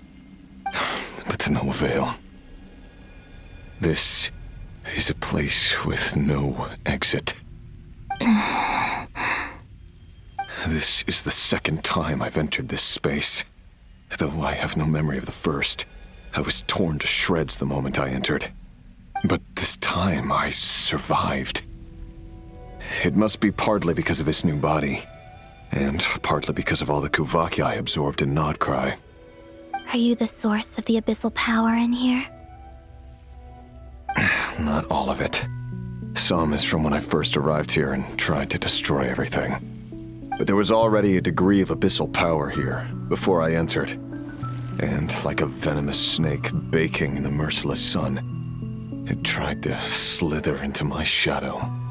Tried to? So, you rejected it? Yes. Because after that, the world suddenly became silent for a moment. What do you mean? The voices in my head, they were gone. And then I saw her. Her? Thalindis. My former lover. Never mentioned that she saw a memory of Thalindis leaping into the moon's reflection. More precisely, I saw her afterimage. I'm sure the real her is long gone. She was just an ordinary Conrian. She couldn't have survived here for very long. Anyway, why have you come here?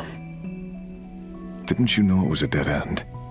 If I hadn't escaped through the moon gate, my friends would have been in far greater danger. Oh, I see. Because of your power. The power of a moon goddess. What? You'd like to know how I know, wouldn't you? The one who resurrected me said so. I could hear a deep lust for power in his voice. Do you mean... Dottore? Dottore. So that's what he's called. He'd been collecting fragments of my body for a long time. All so that he could resurrect me at the moment of his choosing. I had no interest in his research. But being as corroded by the abyss as I was, we were aligned as far as hunting the moons and recovering my strength were concerned. So that's why the Wild Hunt suddenly became so active in Nodcry. When I left the Fatui in my weakened state, Dottore must have felt that his time had come. Moon Goddess, could I ask a favor of you? What? I know this is a lot to ask, especially from someone who tried to kill you. If you refuse, I won't fight it. But this is the only thing I desire now. Nothing else matters. What do you want? I'd like you to take a message to Thalindis for me. Thalindis? But... Yes, she's dead. But like I said, I saw her afterimage. I can sense that some part of her soul remains here. Far, far ahead. Why don't you go and speak to her yourself? I can't.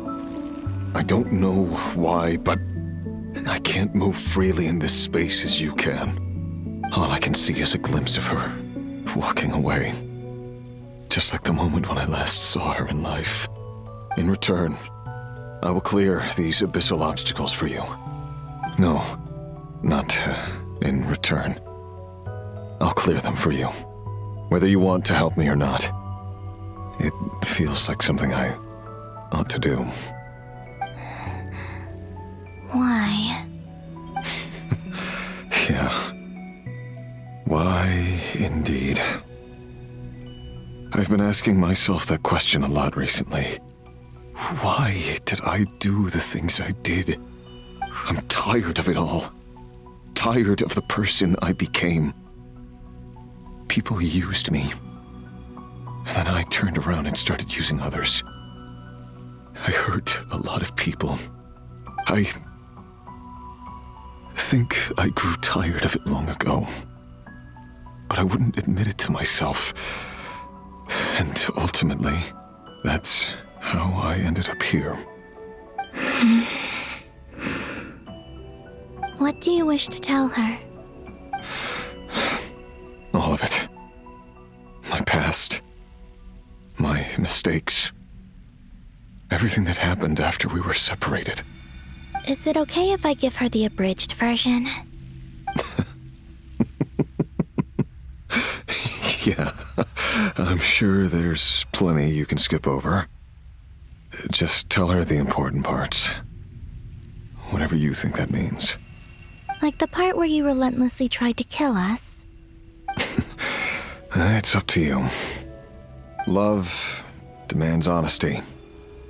But my relationship with Thelindis was built on lies. We hid too much from each other. But after living my whole life in the shadows, I don't want to hide anything anymore. I will do my best.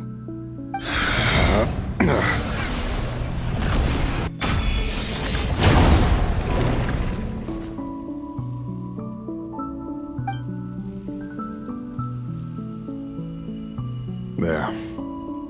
The Abyss will no longer stand in your way. Even though Mr. Dainsliff felt he had to fight you, I think he still regarded you as a friend. Dane? He said that you betrayed him, but he also felt great remorse at never having understood what you were truly going through. Why tell me this? Because if he'd known that someone could take a message to you, I believe that's what he would have said. Thank you.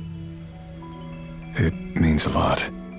I know this will sound strange coming from me, but don't die, Moon Goddess. I can tell that you're determined to get out of here.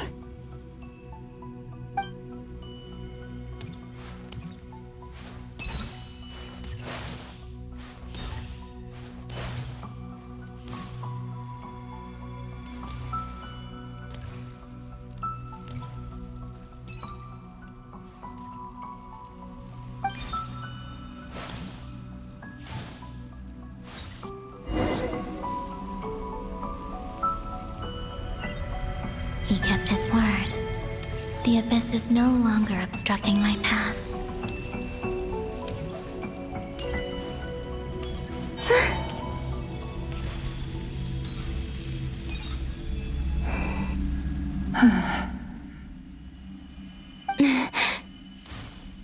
Is that the Lindis? She wasn't far off at all. And yet, they can never meet. Hello, Miss Thelindis. Who are you? How do you know my name? I've never seen anyone else here before. You can call me Columbina. I promised Rerir that I'd bring a message to you. Rerir? My Rerir? Is he well? He's doing better than he was. Better than he was, huh? Sounds like he's had a pretty rough time. Others have had a rough time on his account too. In many cases, their time ran out because of him. And I'm not just talking about the children of the Crimson Moon. So, things got worse before they got better. Could you tell me what happened, Miss Columbina? Are you sure you wish to know? Yes. This is my opportunity to learn the truth. No matter how hard it is to hear, I have to know. I admire your courage. However, time is short. I cannot stay here for long.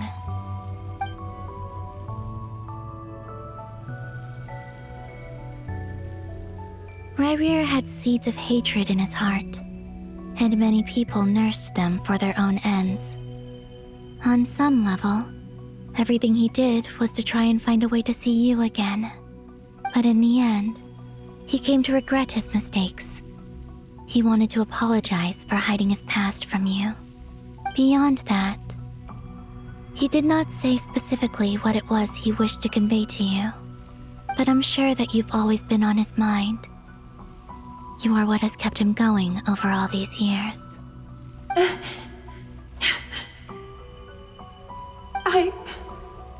I'm sorry, Miss Columbina.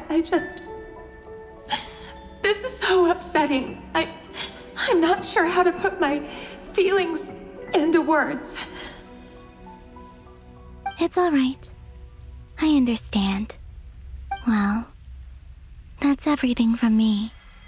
So, I guess I'll be... Oh, wait! One moment. Time flows backwards here. The road ahead only leads further and further into the past. I know. I intend to reach the end of that road. Without a moon marrow, without the 3 moons' power, you won't make it far. Wait, unless... Are you one of the moon goddesses? You could say that. I see. I often think to myself, if life is like a train ride, why haven't I reached the terminus? Where am I even going? And it's not just me, it's this whole place. Wherever it is, it seems like it's existed forever. It's such a mystery. Where is it going? I must seem so ridiculous. I can't answer these basic questions, and yet I jumped right in here without hesitating, only to be torn apart the moment I entered by powerful energy currents. Only my soul remains now. Thinking back, I was suddenly overcome with fear and terror in that moment.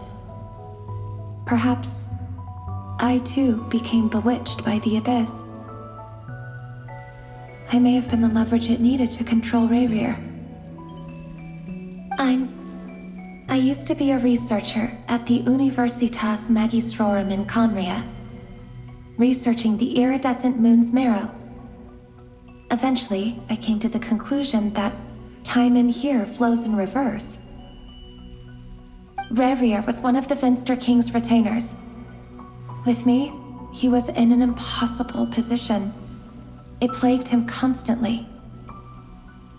I wanted to help him escape his lot in life. I wanted him to be happy, so I thought I'd use this place to return to the past. At the time, I thought I could just go back to the day that the Vinster King first found the prince. It was only after meeting the prince that the Vinster King started going too far with his research into the abyss. That was the day all of our woes began. I thought I could stop the king from ever meeting him and solve everything. I couldn't kill the Vinster King himself, so I had to find another way to save Rayrir. That's why I wanted to go back, to kill the person who had brought new possibilities to our realm. I'm sure it was a futile endeavor, but the abyss probably enhances the basest human desires. So I naively hoped I could change everything. But I was simply too weak. Like a speck of dust against the whole universe. Look at me. I didn't even survive the journey here. Not physically, at least. I know I'm never getting out of here. But you're different. You can make it, and I want to help you. I owe you that much. How do you plan to help me? Have you noticed the golden energy that exists here? Based on my past research and my observations since coming here, I believe they carry you forward faster.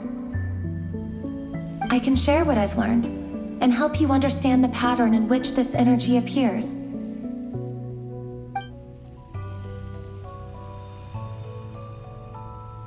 I think you just might... Now, I know you will be able to change the past. Also, I've been speculating about where this space ends. The documentation was scanned, but from what I know of the legends about the moons, the oldest ones seem to begin with Nibelung, king of dragonkind. I have no way of verifying any of it by this point, but if it's true, you might be able to reach that era if you keep walking.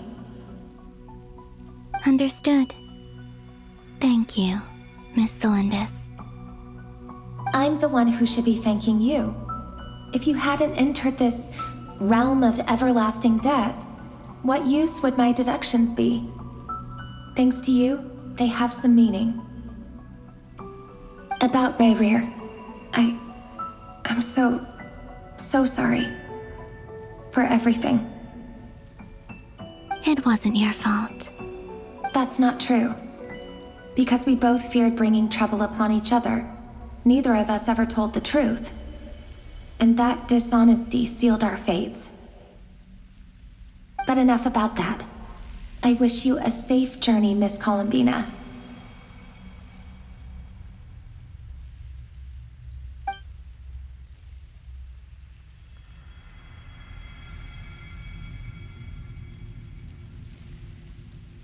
And may the outside world never have to experience pain like this again.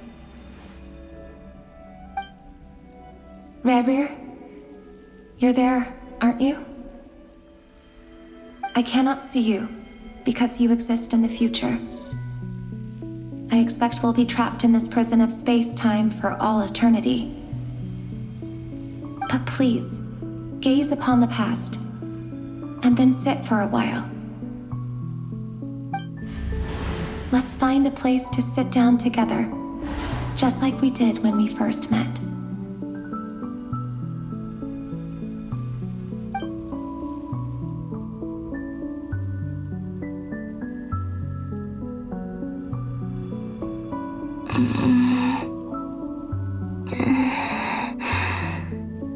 How long have I been walking? How much further till I reach the end? Is there even an end to be found? Everything's getting blurry.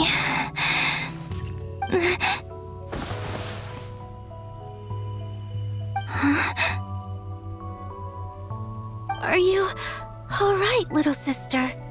Have you come from the distant future?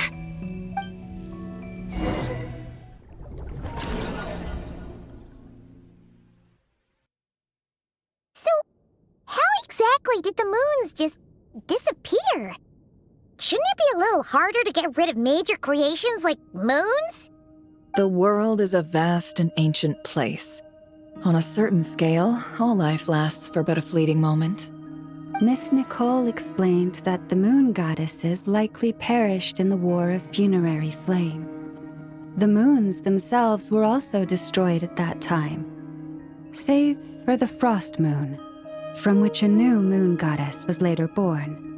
Am I missing something then? 'Cause the stories say that the moon goddesses were born on the moon, but doesn't Columbina say she was born in Nodcry? Huh, you're right! Why do their birthplaces differ? What's the difference between the two generations of moon goddesses? Also, remember what Sandrone said? Her scans detected 4 moons. In other words, 4 moon marrows. Technically, the result of the scan means that 4 moon marrows were detected and positively identified as moons in that moment. In other words, this piece of information alone isn't enough for us to know how Miss Columbina is doing right now. Yep, we have no way of staying up to date on whether she's dead or alive. She's on her own for now. But at least she's trying her best to get back to us. Yeah. She's a tough cookie. And a sore loser, too. We have to trust that she'll find a way. Because we really need her power.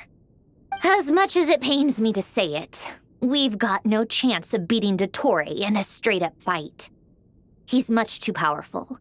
It wouldn't even be close. That maniac is going to devour everything in his path until he reaches us. We need to find someone or something that can stop him before he does anything worse. I'll be frank. Our only hope of defeating this false god is with a real moon goddess on our side. I'm not just saying this because Columbina's a friend and I want her back safe and sound. It's just the truth. And I know that even she was no match for him when he attacked, but I don't have a better solution. We're not giving up on saving her, whether she can defeat Dottore or not. Right. Don't worry, Miss Sandrone. We're all aligned on saving Columbina. No one's trying to argue that we can only justify saving our friend because it will help save the world. This is about multitasking. We want to save both. So, she's more than just a moon goddess to you guys? Absolutely. Duh! She's part of the gang! And you are too, you know. Yes, I know. You don't need to labor the point.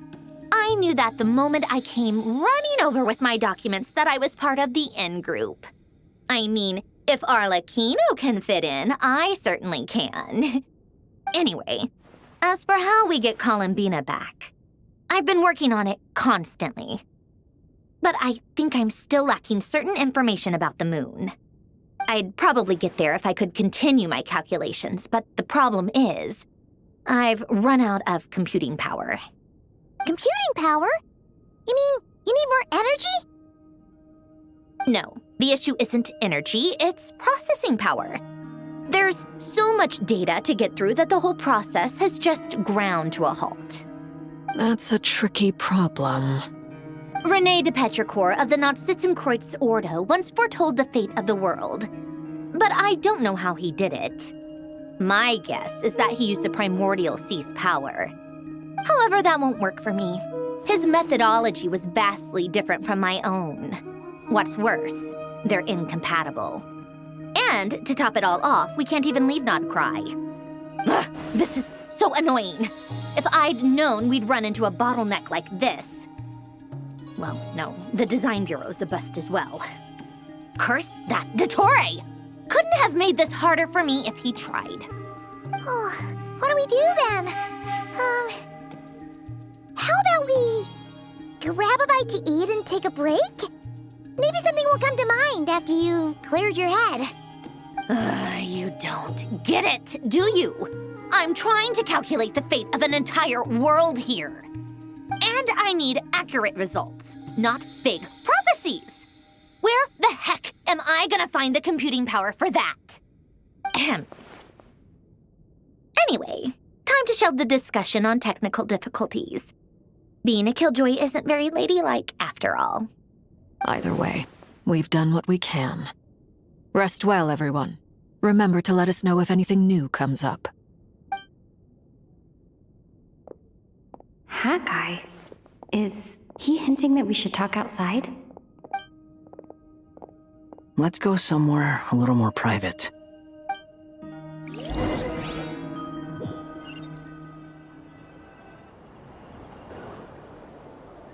You know that Dory went back to Sumeru, right?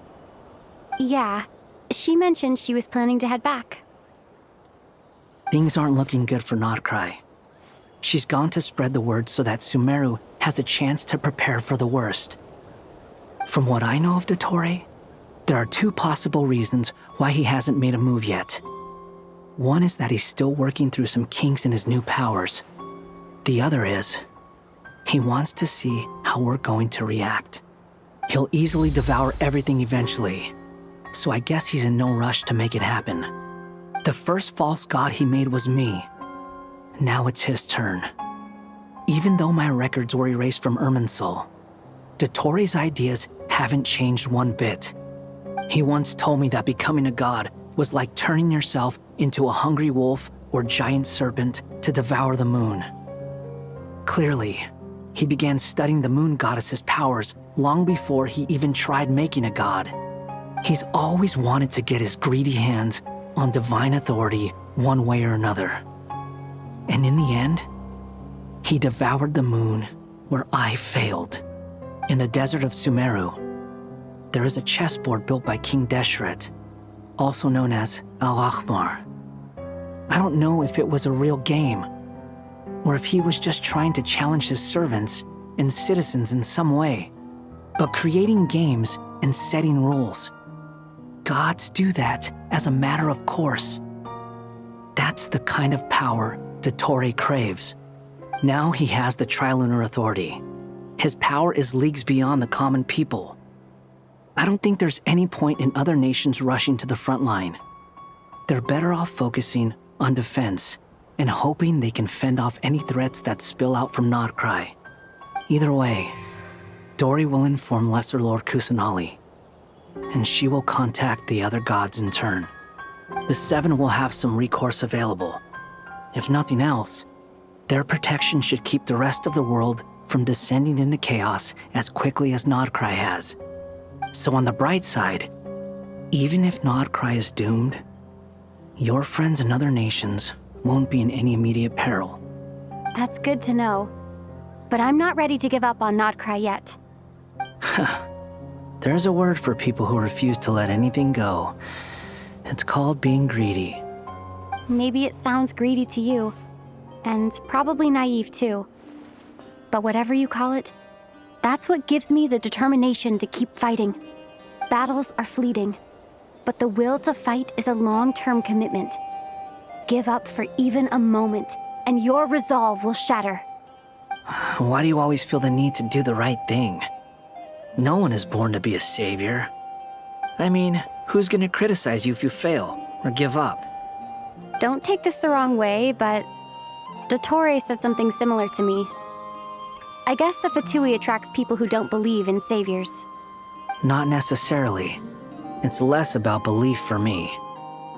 I just want to know how determined you really are. After all, I don't owe anything to anyone else here. Only you. You look kinda worried. If your arch-nemesis was about to achieve their ultimate goal, I think you might feel a little worried too. That's true. Dottore is about to become an omniscient, omnipotent deity. That's gotta be a bitter pill to swallow. Still, you're calmer than I expected. Obviously.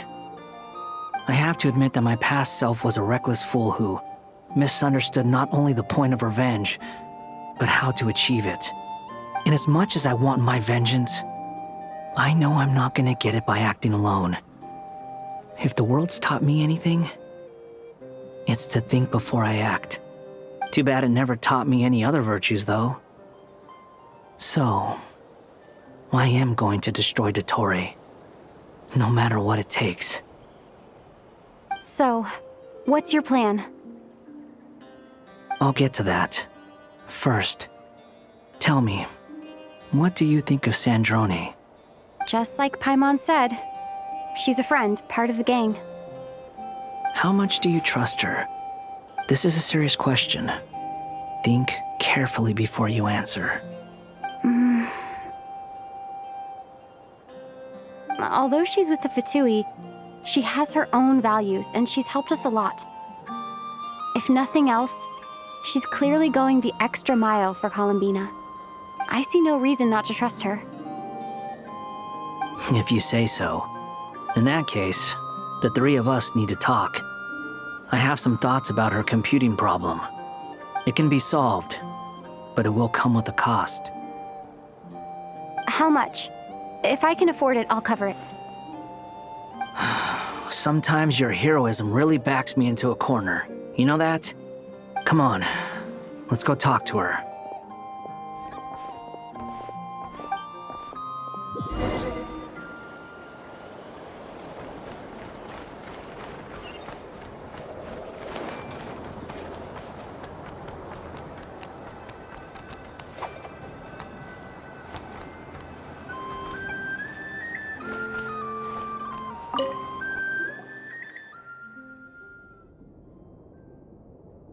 Miss Androne, Traveler. Hey there. Paimon's here too! She was just helping them sort through their things. How did your chat go? That was fast. The call only just ended. Well, you said it was urgent, so we got here as quickly as we could. Albedo, I have some alchemy questions for you. I see. Looks like my knowledge proved useful after all.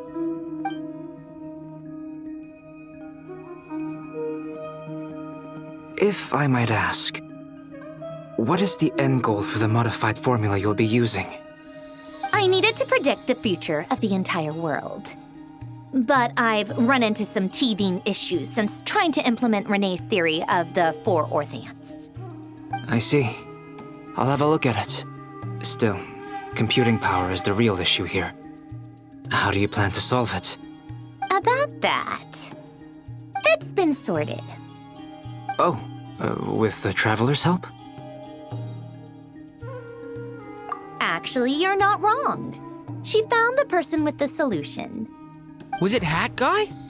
Yeah, it was him. Wow! Go Hat Guy! Seems like all that time studying at the academia is paying off big time. But where is he? Wasn't he the one who asked Albedo and I to come here? Come with me.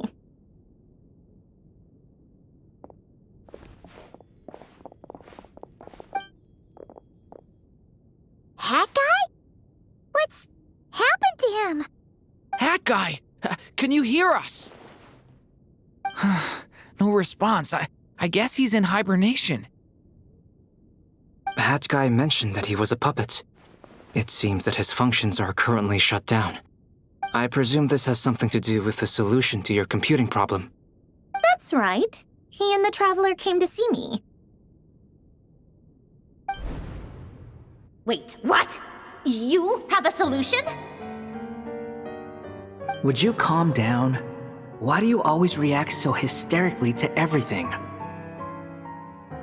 Excuse me? How would you know? You shouldn't be so quick to judge complete strangers. It's very bad manners. Oh, please. It doesn't take that long to figure out that you have a temper. Where does a mere student get that kind of confidence? I've actually published more papers than you. Not that status counts for much. Even Paimon's applied for academia admission. Huh? Are you serious? See? This is why I can't be bothered to explain myself. She recognizes no one's skills but her own. Okay, fine. I'll hear you out. So, tell me, how do you propose to solve my computing power problem? This world itself is constantly processing all kinds of information. If it's the world's future you're trying to calculate, you need a processing device that's designed to cope with that volume. Easier said than done. Only Irminsul can handle that kind of... Wait, is that what you're suggesting? But surely we can't just plug my formula directly into the ley lines. You should be able to tell that I'm not human, right? Yeah, I noticed. The technology, though, seems pretty ancient. Very different from Fontaine's. It's a completely different system. Conrian, to be precise. I'm what they would have called a puppet. Puppets need an energy source and processing power. The artisans who built them sought out the materials most suited for that purpose. You? Do you mean... The Traveler and I have talked it over. She's willing to vouch for you. So, I'll allow you to borrow my core for your calculations. It was built using wood from a silver-white tree, which makes it a small part of Irminsul. Conrian technology and Irminsul wood. Who in the world could have built you? Are you sure about this? A puppet without its core will cease functioning completely. And if it's left in that state for too long, it might not recover. You could die if you do this. You do realize that, don't you? I can put two and two together, yes. No need to rub it in. I won't lie to you. This has never been done before. I cannot guarantee your safety. Doesn't matter. I'm prepared for the worst. Did you two actually talk this through? Is he... Are we really considering this? Yes, we discussed it. bottom line is, he trusts me and I trust you. Let's give it a shot, shall we? Honestly, I have no clue where this kid even came from. But for whatever reason, he lent me his core to use in my formula. I'm very close to finishing my calculations now, and the core is currently in use. So I'm sorry, but I can only show you a sketch right now. This is what the core looks like. A silver-white branch. It certainly matches the legends told about Irminsul. Is Hat Guy gonna be okay? He's not gonna die, right? Right? In theory, he should be fine. As long as we put his core back in time.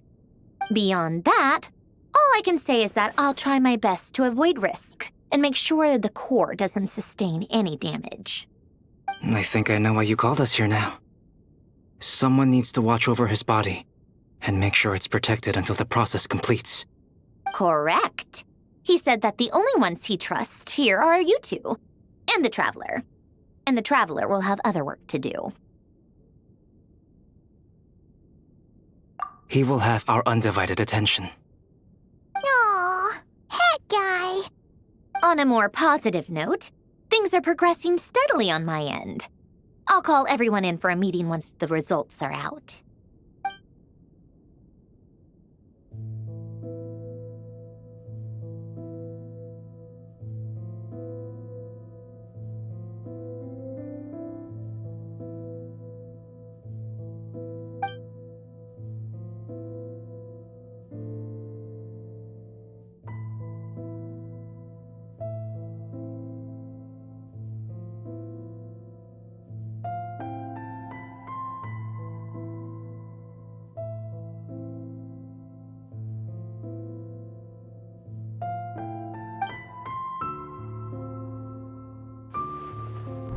The worst-case scenario with the core removal is either a system reset or a total loss of function. But I'm not afraid. A quiet death should have been my fate long ago. A core is completely different from a heart. It's like another vital organ entirely. I never believed it could be a true replacement for what I sought. But in the end, it turns out the core was more useful to me. Pretty funny when you think about it. It's like the punchline of my entire life. Do you think there's any difference between a puppet and a human? If not, then this would just be another samsara. I have already experienced both a past life and a next life. Part of me wonders whether I'm only capable of making this decision because I've become a real human. What's with that expression? Isn't this a good thing? Sandrone will succeed, won't she? She has to. She will. We all have to persevere until this is over. That's right. And I'll protect you all until the moment of victory arrives.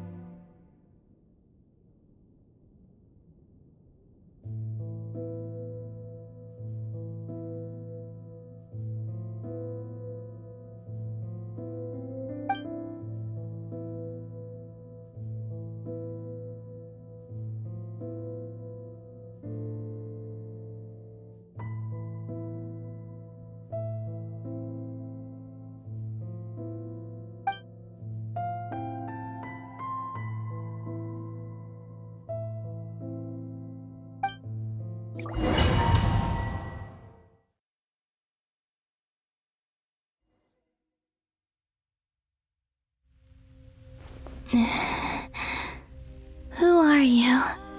Call me Sonnet. You have the same power as Canon. Sonnet. So, you're the goddess of the iridescent moon? Oh, goodness! You recognize me? Well then, what's your name? Columbina. Columbina Hyposelenia. Hyposelenia? What a lovely name. Did you choose it yourself? It was a joint effort between me and my friends. Friends? You mean your friends in the heavens? Huh? Oh, sorry. You must be exhausted. I apologize. Hang in there. Let me introduce you to my older sisters. Do you mean the other two moon goddesses? Arya and Cannon? Wow, you sure know a lot. Hey, does that mean that our story goes on into the future? Oh, I guess that wasn't the best question to ask. It's alright. We were prepared for that possibility. You could say we were too prepared. I can't even remember how long my sisters and I have been here by this point. When did you get here? How long has it been?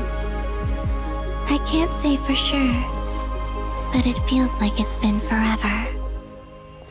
I see. Are you feeling alright? You look a little unwell. I can hold out a while longer.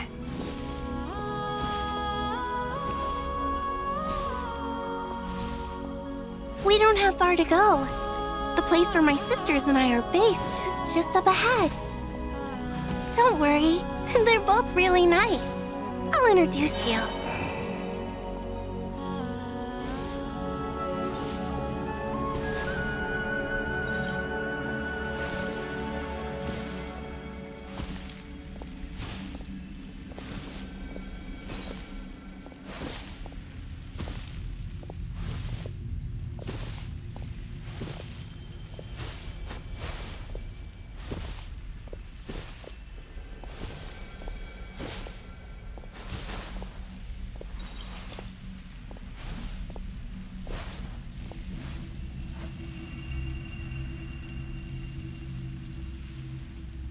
Sisters! I'm back! And look who I've brought with me!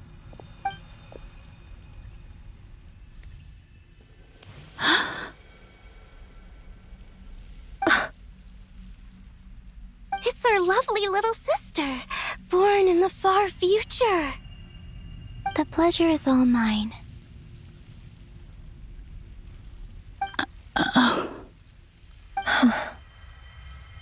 Allow me to introduce you to Columbina Hyposelenia.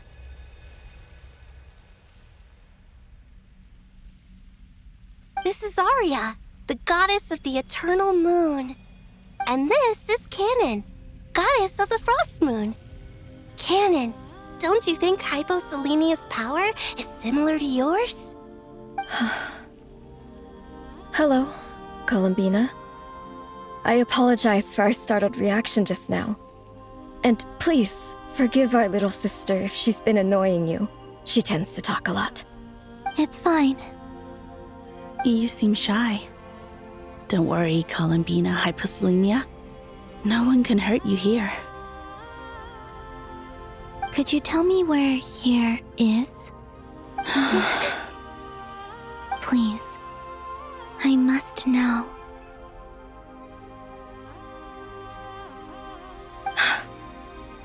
My dear sister, this is where Tevat's original ruler, the Dragon King Nibelung, imprisoned the moon goddesses. What? You're scaring her, Cannon. No, I'm fine. Please, continue. Nibelung, our original master, created us in the distant past to maintain Tevat. But he left this world and traveled into the dark universe beyond, to explore worlds vaster still. Day and night, we fulfilled our duty in the heavens, until the day that the first descender arrived. The great ruler of the firmament. The heavenly principles. Is that what later generations call them? I see.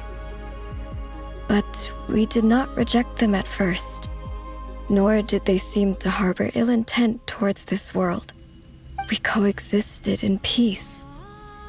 They were like a guest in our home. Slowly, however, we came to realize that our guest had a growing desire to change and dominate the world. And you didn't stop it? No.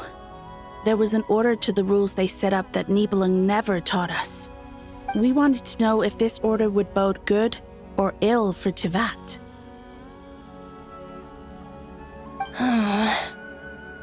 All right.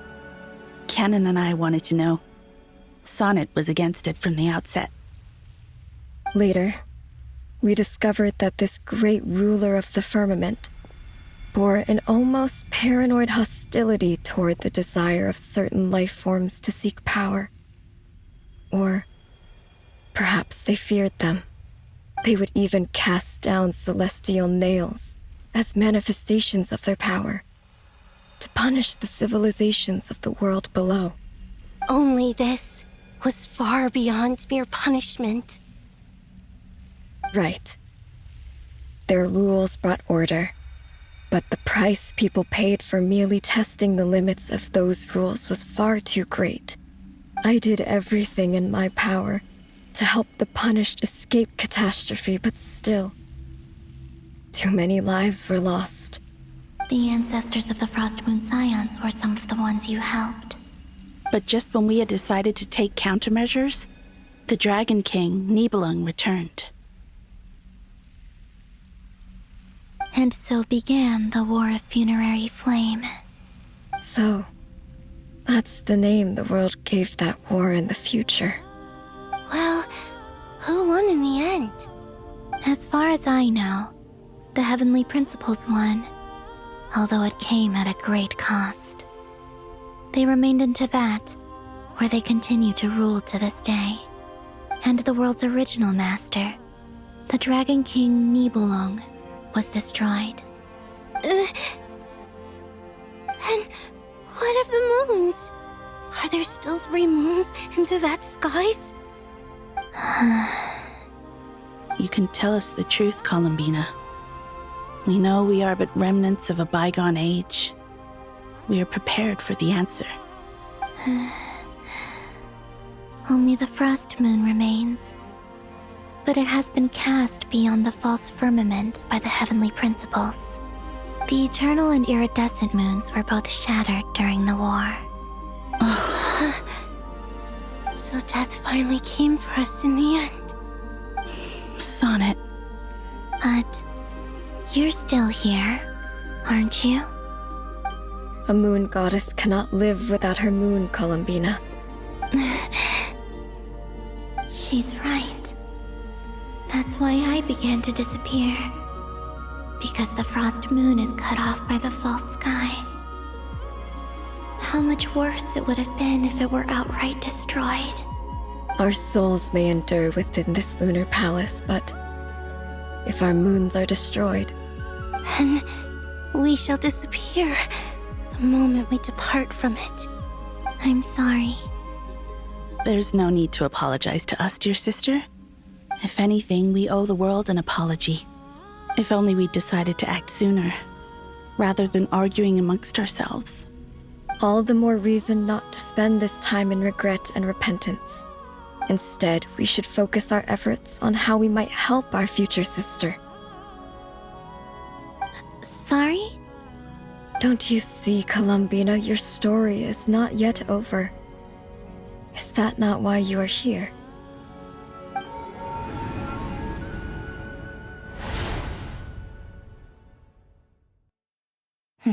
It's done. Initiate numerological array.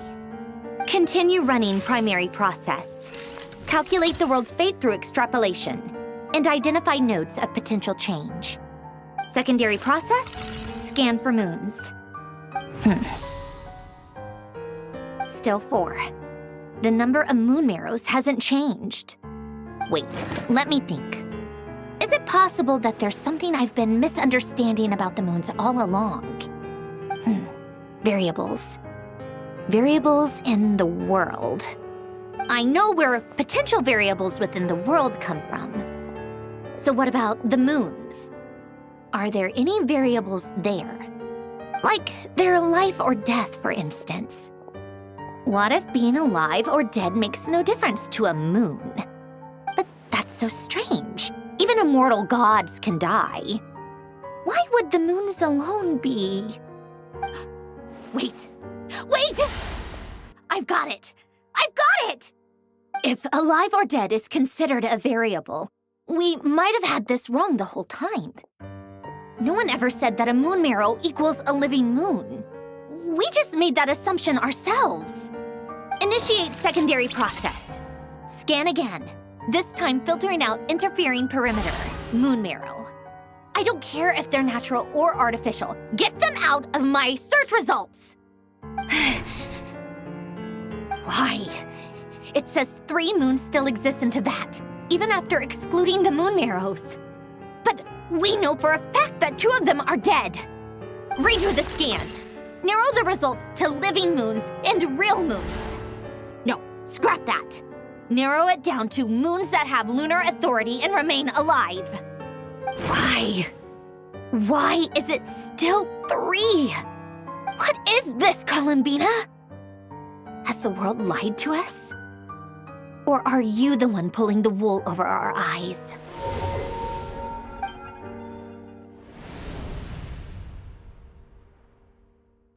So, you think that the moon's reflection might be where Nibelung imprisoned the 3 moon sisters? Yes, it would explain a lot, such as why that space would respond to a moon goddess's power, opening the moon gate at her command. It would also explain why Miss Columbina has been unable to leave, and why time flows in reverse there. In the messages she sent, Columbina promised us she'd find a way to return, but we have no way of knowing how, when, or where this might happen. The fact that she still has yet to reappear in this world indicates that returning from that place is no easy feat. We cannot afford to simply wait for her. So you're saying, if she could return by her own power alone, she would have done so long ago?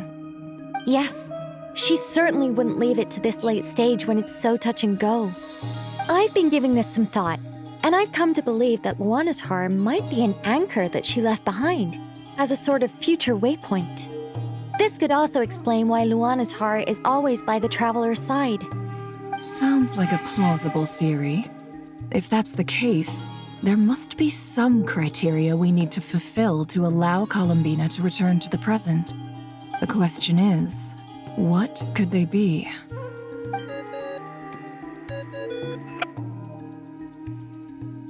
Hello? Listen up! This is extremely important!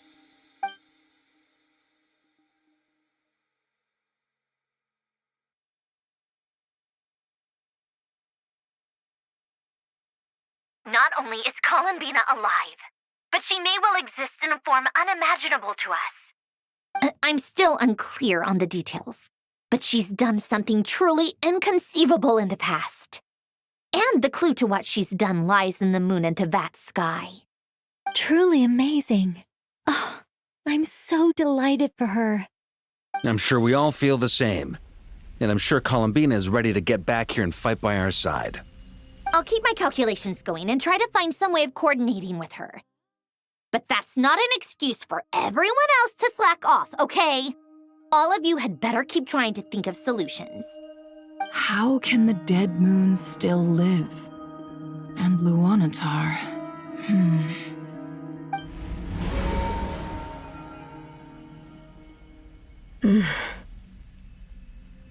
It's hard to believe that's what will happen in the distant future. Our authority is linked to the most fundamental rules of Teyvat.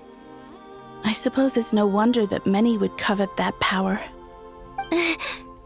I didn't realize that when you said friends, you meant people who live down in Teyvat. That's so lovely. I always wanted to go down there and have some fun. Have you ever tried leaving this prison? Of course. Between us, We've tried everything. But no matter where we go, this space will eventually bring us back here. It's like the center of a whirlpool. Everything ultimately converges here, at the moment when Nibelung imprisoned us. In that case, have you tried using any of those pathways that connect this space to the real world? Sorry? What are those? They're passages through which you can make small-scale changes to reality by using Kuvaki. Or am I the only one who can use those passages? Because part of my soul remains in reality. Kuvaki. What is that? You don't know? It's a unique kind of elemental energy found only in Nodcry, the land from which the moons arose. Oh. Well, it's true that the moons first rose up from the part that you say is called Nodcry. But there is no difference in the elemental energy between there and anywhere else. What? Could you show us some of this Kuvaki hyposelenia? Maybe if we see it, it'll make more sense. Okay. Isn't that just your power? What? But it's everywhere in Nodcry. In the air, in the land.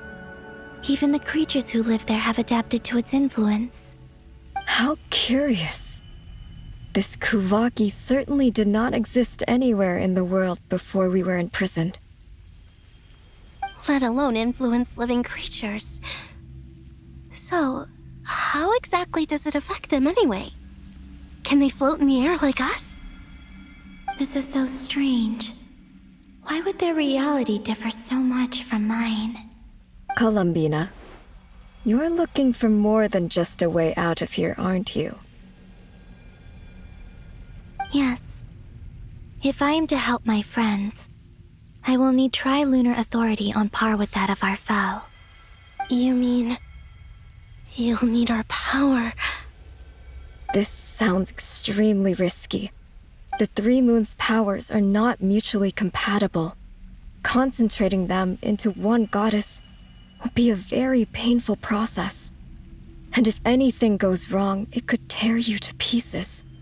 I know. But I'm willing to take that risk. Even so, let's say we successfully transfer our authority to you. How will you take it outside this prison? Nibelung constructed this realm specifically to prevent us from using our powers to interfere in his war. No moon goddess can leave this place alive.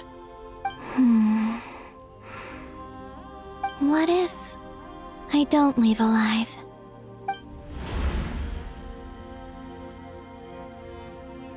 Where do we even start? How are we supposed to figure out what we're meant to do to help Columbina?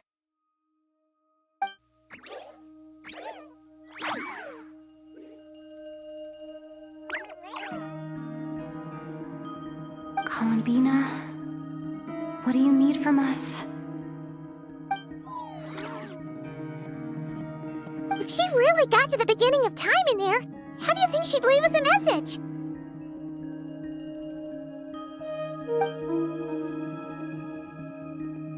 You don't think she'd write it down on a stone tablet somewhere in the hopes that we'd find it, do you? Seems unlikely. Columbina may not talk a lot, but she thinks deeply about issues like this.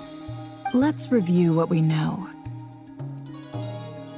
This is the Columbina who fought alongside us against the Reikir of Solnari, and with whom we celebrated Moon Prayer Night.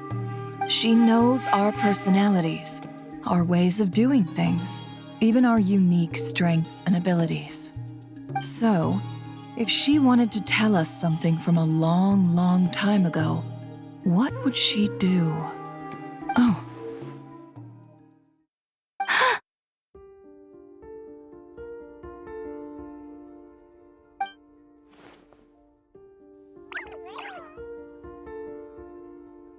Traveler, You once said that those golden ripples also appeared when Luonatar was born. What if Columbina left Luonatar here, not just as an anchor to the real world, but for some other purpose? If she is part of Columbina, and Columbina knows that I can see past events through her... Oh yeah! Like when you peeked into Rarer's past through his heart! Never, wait. If you're right about this, and you can really see past events through Luonatar, your eyes, they'll... Oh, I know. Looking at Rarier's past in Conria was already enough of a strain on my eyes. Looking this far back into the past, it'll surely blind me. But it's our only chance. This is the only way. Boss. We spoke about this once, a long time ago. Do you remember what I said, Yehoda? The day I lose my sight, the Curatorium of Secrets will be yours to run. But... What's wrong? I'd be overjoyed if I were you. This day's come a lot earlier than either of us expected. I need to know you'll honor our agreement, Yehoda. Promise me. Yes, Boss Neff. I promise. Are you sure you don't want some time to think this through? What is there to think through? I should have gone blind after our battle with Rarier. Frankly, it's almost criminal that I got away with it for this long. Then at least let me take some precautions on your behalf. And if you really do lose your sight, I'll visit your office every day and make sure you're well looked after. Oh, please, anything but that. I was actually ready to go through with this. Are you trying to scare me into backing out? As if I could ever scare you. I'll assume you're just joking to calm your nerves. All right, enough chit-chat. Let's do this.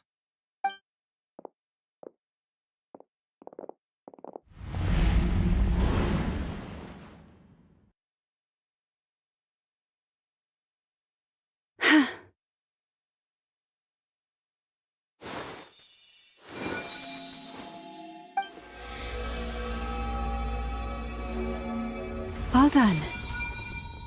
Good. Now give me some space.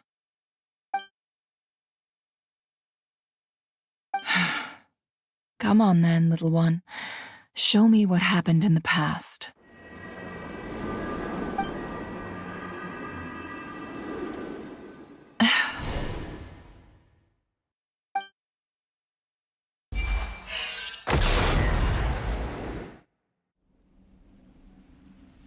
Between the Tri-Lunar Authority, Kuvaki, and the sole-surviving moon, the Frost Moon, I think I might know how to get back. But I will need my sister's help. Time to go talk it over with them.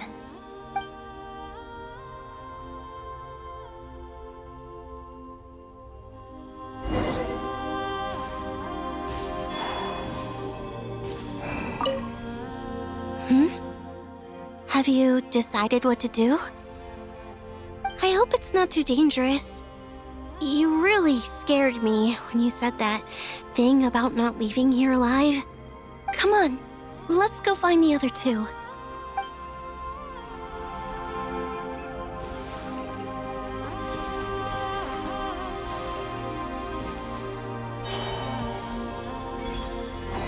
Yep.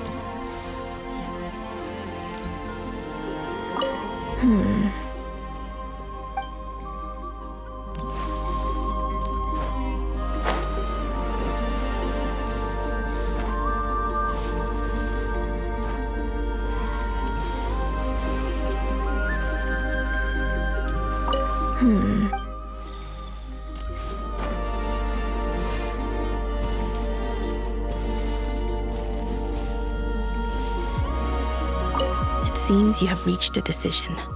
I'm all ears. What do you propose?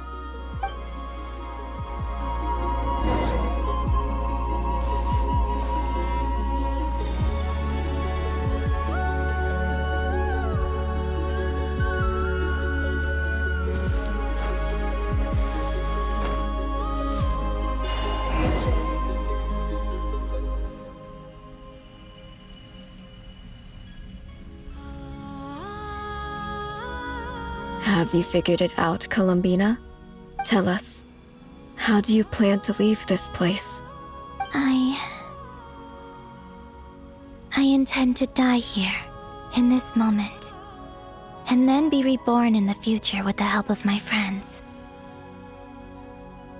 What? What are you saying? How can the dead be reborn? And how will you inform these future friends of your plans? You can't exactly leave oracles. Nothing can escape this place. Not a single ray of moonlight. And even if you found a way, what if they never find the message you left for them? You'll... No, that won't happen. Come again? They will find my message. I'm sure of it. I'm not following. How exactly will you achieve this? It's quite simple, really. First, I will leave my soul here.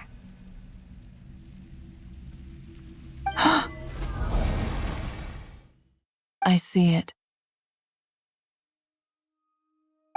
Your soul? You mean you're a divinity? Yes. I once left a portion of my soul in the future. One so small that this prison barely noticed anything. In this very moment, she can resonate with my soul across time. When the time comes, I believe that she can serve as an anchor to pull my soul from here back to the future reality. Just as gravity connects the world to the moon. Exactly. In the future, where I came from, the moon has been cast beyond the false sky, but I can still feel that it is there. In a similar way, I can feel a connection to the soul fragment I left behind even now. My friends can use it to detect my presence. But how do you just leave your soul here? Is that even possible? On my way here, I met an ordinary mortal who entered this place long before I did. Her body is long gone, but her soul remains. And before that, I encountered an old enemy whose entire soul survives here intact, while the power that once corrupted his body has faded away. So, perhaps this space is specifically designed to imprison divinity and authority, but not the physical body. Still, even if your body can escape, would it not just be a lifeless husk without the soul inside? Wait, is that what you meant when you said you wouldn't leave alive? Yes. I shall turn my body into moonlight and pour it over Nodcry. That power shall protect the land and quietly blend into it, awaiting my soul's return in the future. However, I cannot do this on my strength alone. I would need your help to do this, so I'm humbly asking for your assistance. Oh, dear sister, you need not be so formal. As I said before, we are but remnants of a bygone age. You, on the other hand, were born alone in that distant future, and you have walked a long and lonesome road since then. How could I bear to let your story end here in this dungeon? Don't forget, we are your sisters, your family.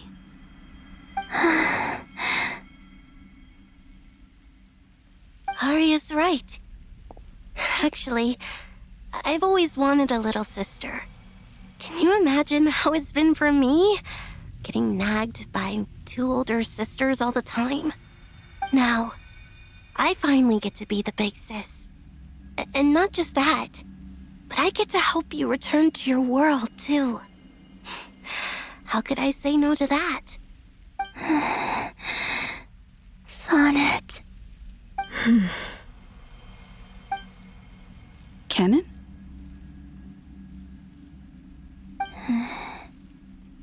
I'm sorry. I know this is a bold request. The Frost Moon is rightfully yours, and it remains intact. Oh, no, please, don't misunderstand me, Columbina. I was just thinking.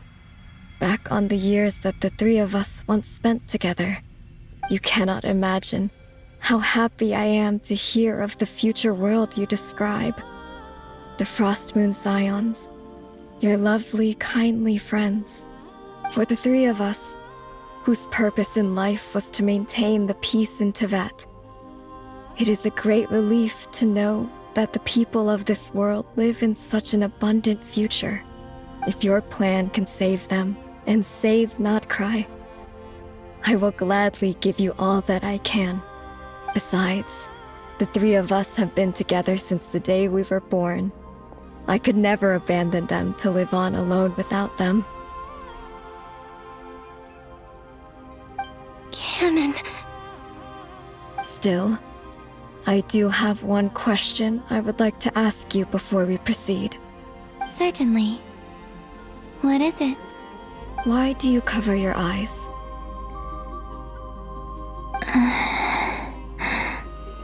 Yeah, I was curious about that too. But it seemed personal, so I didn't want to intrude.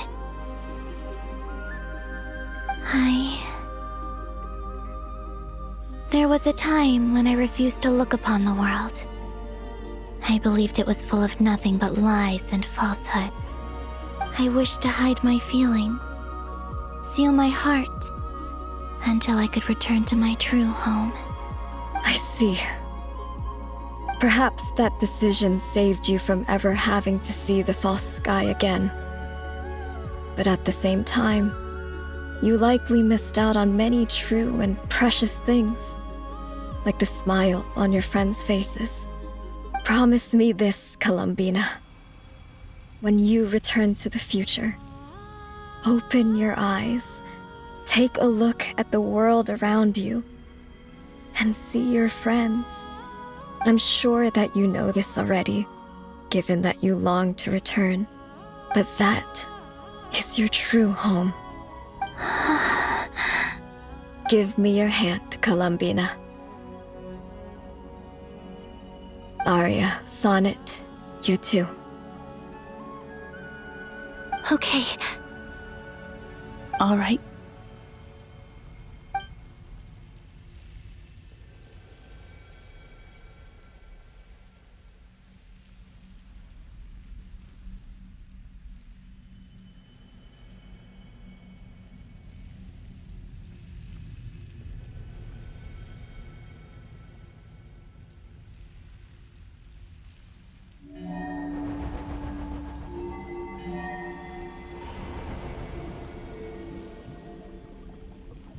We once were the songs sung for eternity, but now it is you who must continue to sing.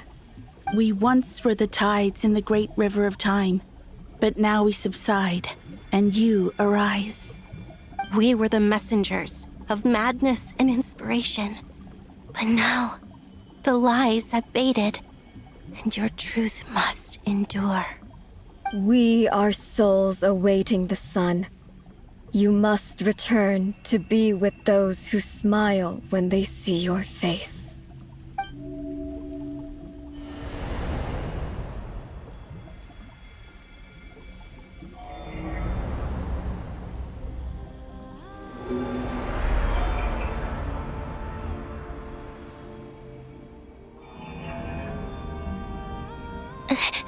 Is it done? Yes. We have transferred the authority over all 3 moons to Columbina Hyposelenia. From this moment on, she is the Tri-Lune Goddess, the one and only moon goddess of this world.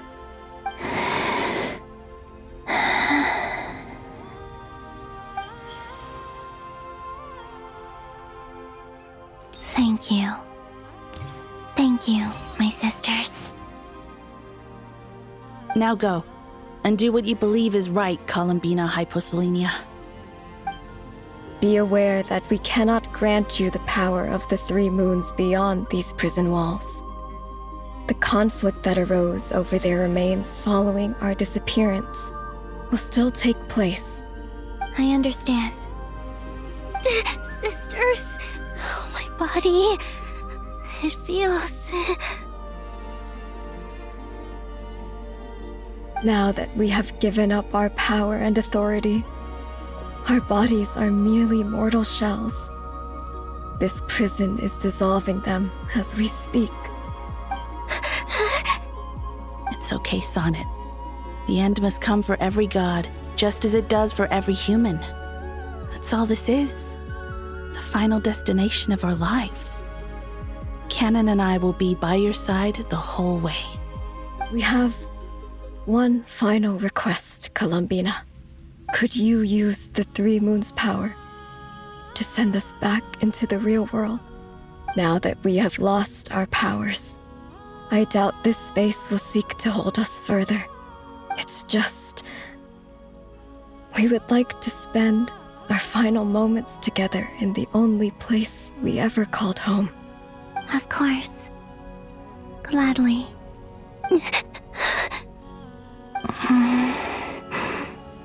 Sonnet? Yes? Don't... I wish I could tell her not to give in to the abyss. Not to be afraid. But is this really what I should say at this moment? Don't forget. I'm so glad to have a big sister like you.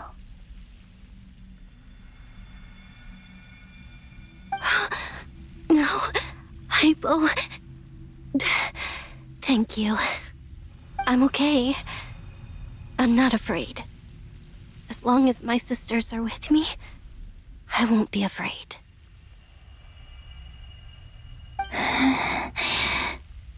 It looks like this is goodbye, sisters. Goodbye, Columbina. Take care of this world in our stead. I will.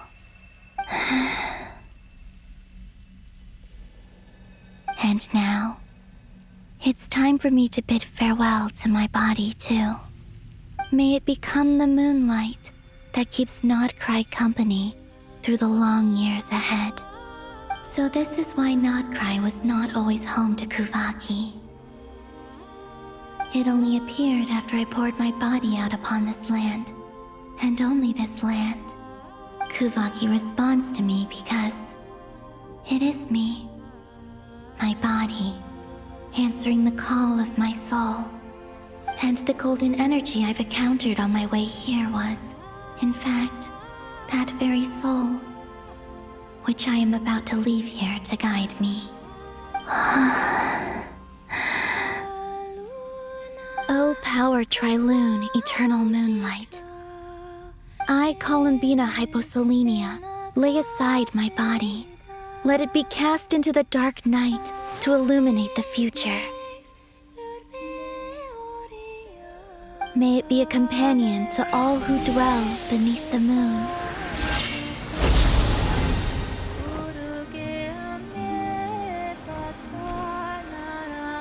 Until the time comes for me to return home.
Were we even allowed to see that? Is anyone? Can you still see? How many fingers am I holding up? I see 2 fingers, and a look of sheer terror on your face. Truly astounding, Miss Nefer. Your eyes have glimpsed the very ends of the world, and yet they remain as sharp as ever. Or is the credit for this miracle due to Miss Lauma? It seems that even time itself is no match for your medical skills. Surely you jest, Mr. Flint. I suspect we have Columbina to thank. She must have realized the immense toll that the ritual would take and purposely set aside some of her power in the past to protect Nefer's eyes when this moment arrived. There is always a great price to pay for witnessing the truth, but it seems that this time, Columbina has shouldered that burden on our behalf. She chose the perfect method of getting a message to us. Though her eyes were always shut, she was clearly so perceptive. She knows us well. She knew exactly how we would think and what we would try. Despite being separated by time and space, we're seeing the same possibilities and seizing the same opportunities. We still don't even know if she's okay right now. But as long as there's a chance we can do something, we'll fight to make it happen. We'll get you back somehow, Columbina.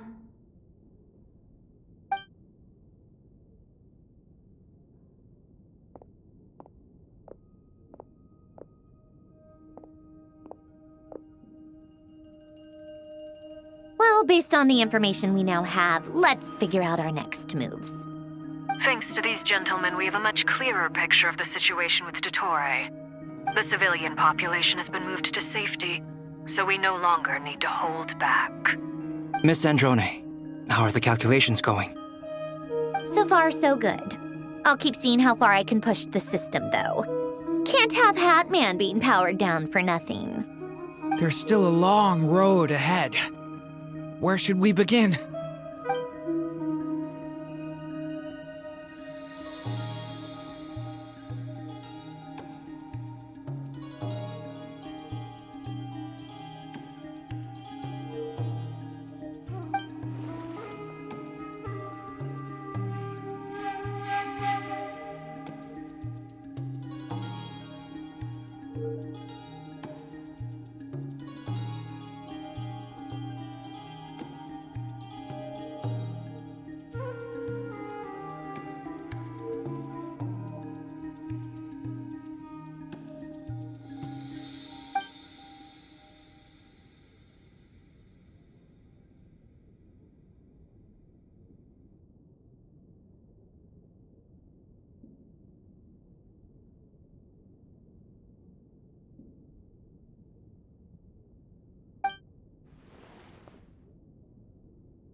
Our plan is clear.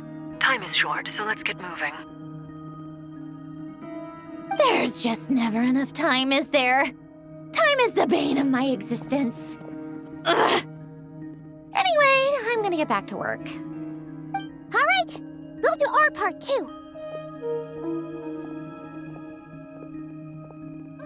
Yeah.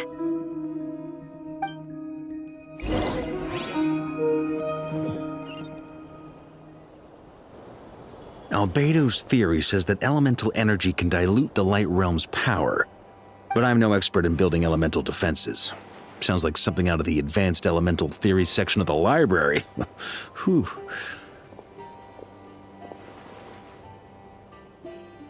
You seem quite troubled. Well, yeah. I mean, who doesn't get a little flustered when they're completely out of their depth? You were the very picture of confidence back when you approached the Hexen Circle. Yeah, I could have been faking it through that whole meeting for all you know. Who's to say I'm not just a ball of nerves in a charming and gregarious package? Oh gosh, really? I'm so sorry, I had no idea. Well, you're all the braver for it. Still, I was much more in my comfort zone than I am here. At least in Mondstadt, you can cry for help from a cliff top and actually stand a chance of summoning Barbados himself. Things have never looked bleaker than they do now. If we don't pull this off, Tevet's doomed, isn't it? Oh, you think so? Actually, yes. Yes, it probably is. It's a shame. Don't put too much pressure on yourself. Tevat has faced annihilation many times in the past, but it also gave us you, didn't it? Hey, don't give me that. It's not like I'm anyone special. I disagree. Every human born in this world is special. We angels have always believed that. In that case, this humble human being has a big favor to ask of you. I thought you might say that. I'm sure Alice, in her great wisdom, sent you here precisely to help us in this difficult time, yes? Well, that has less to do with her wisdom and more to do with my power. Of course, of course. Well, the thing is, these elemental defenses we're about to build, I don't think it's a question of if they'll fail, but when. Durin's findings from his patrols make it clear that Dottore is constantly expanding his territory. First it was his lab, then the design bureau, and now this. It's not realistic to completely stop him encroaching on the rest of Nagcry. Rather, our goal should be to stall him for as long as possible. If Miss Sandroni's calculations are correct, well, they're the closest thing to certainty we have in this situation, so let's assume they are. Anyway, her calculations suggest that our best hope for victory lies in Miss Columbina's return. It's up to us to slow Dottore's advance and buy time for her to make a return. Are you asking me to help you with building the defenses? No. I'd like you to prepare for what comes next. When he eventually reaches us, we will have to fight him. You were an angel once and a mage now. I'm asking you to lend us your protection. Oh. Can I take it that you're triggering the terms you fought for during our three-way talks? Well, technically those terms were about protecting Mondstadt. But if you're happy to agree to the change in location, then yes, let's do that. You're cashing in on this much sooner than I'd imagined. Well, yeah. The way things are going, I might not get another chance. Very well. The mages have heard the knight's plea, and we will respond. To tell the truth, Alice and I had already discussed how we might help you all, so I didn't come empty-handed. I always like to be prepared.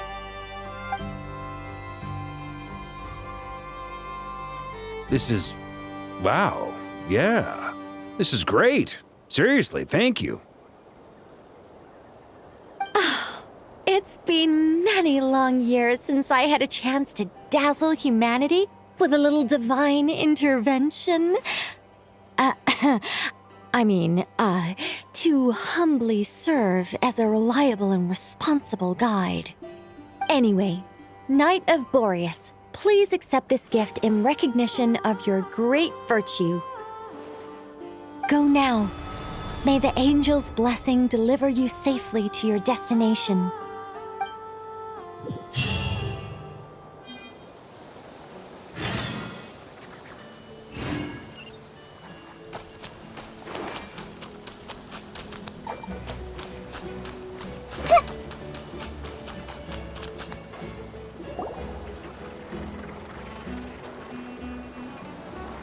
Ah, you're here. Sandroni! How are things going? Glad you asked.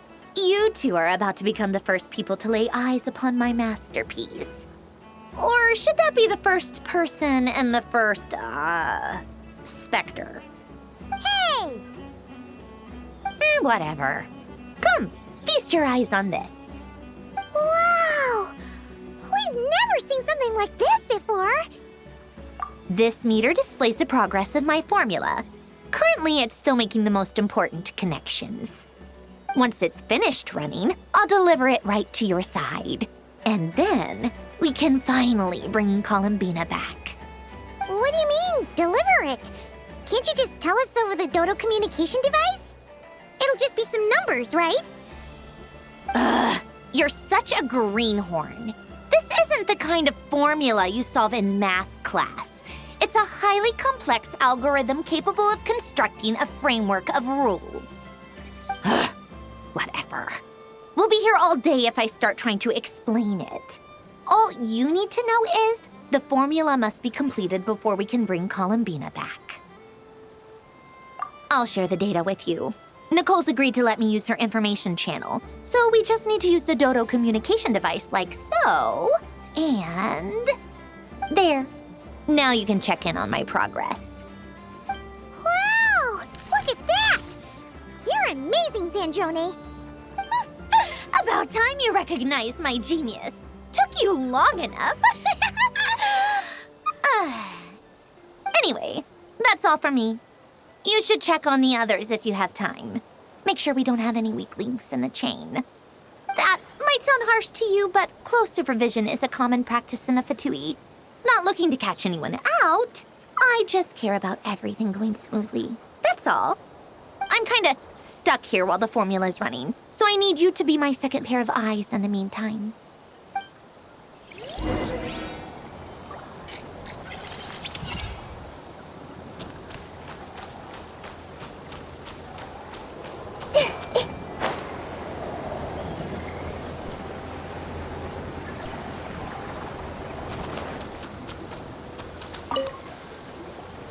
Traveler, Paimon, a pleasure to see you both.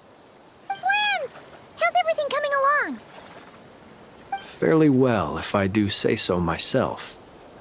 Personally, I am ready to confront Dottore head-on. Ooh, you sound much more serious than usual. To be honest, I am not usually fond of exercising my full strength. For one thing, it's hardly conducive to maintaining a low profile.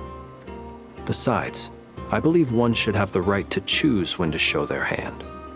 I am conserving my strength until the moment of battle is upon us. Anything to boost our chances of victory. Seeing you get into the zone like this really puts Paimon at ease. Huh, Traveler? I consider it an honor to have your trust. Rest well.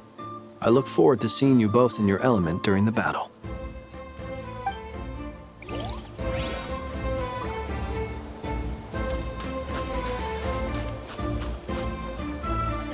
Yes, Miss Moonchanter?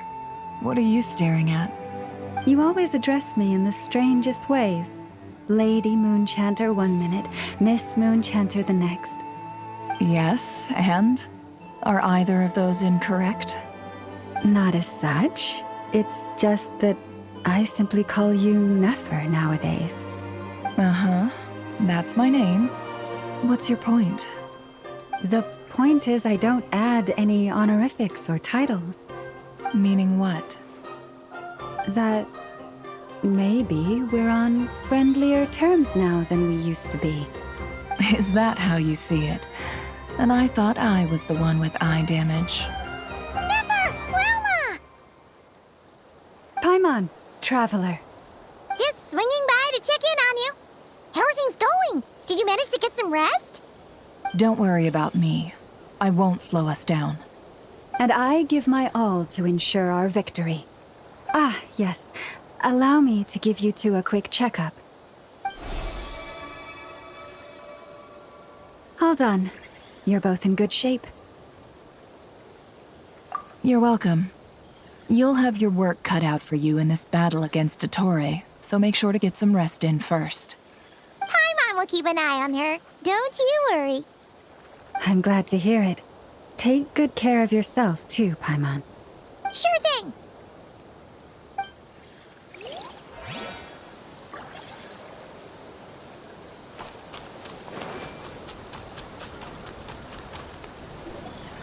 Thankfully, Miss Nicole has come to our aid.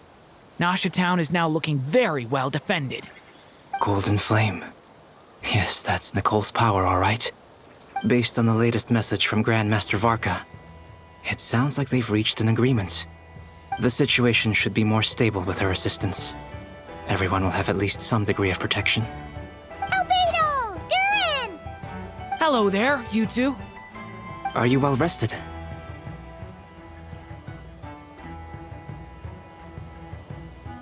That's good to hear. As per the plan, Albedo and I will be in charge of Nasha Town. As Dottoro's energy field expands, it's creeping ever closer in that direction. But we will do our best to hold our position. We fought side by side many times before, and always with great success. I believe this time will be no different. So don't worry about us. Focus on fighting Dottore.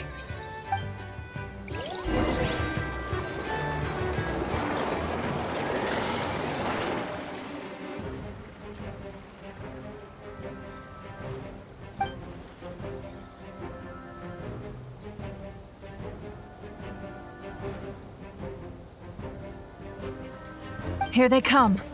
That's quite a horde. As we expected. Get ready, everyone!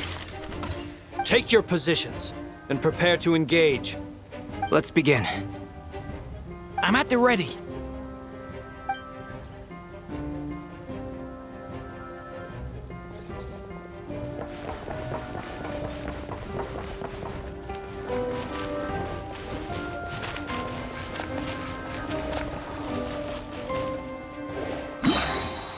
Waste of time! Yours go!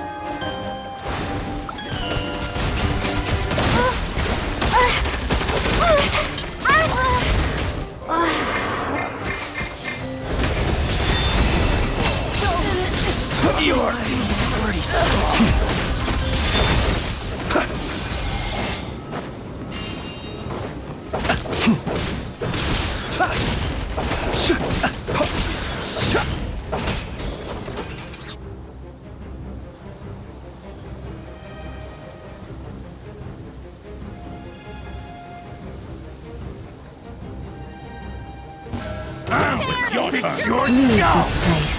It all adds up. These creatures cannot stand against us. Oh, fighting talk. Just don't let your guard down. That goes without saying. I'm hardly the risk taker in this group. Excuse me?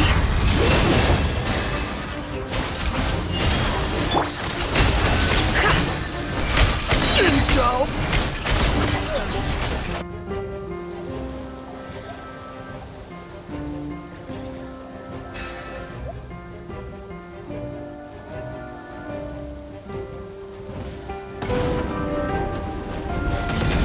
Feel this ancient power.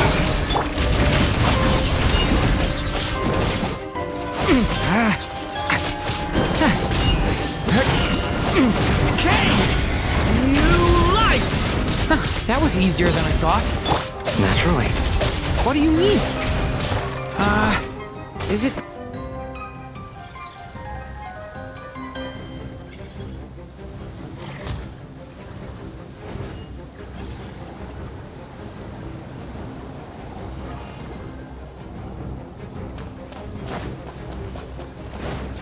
While you still can.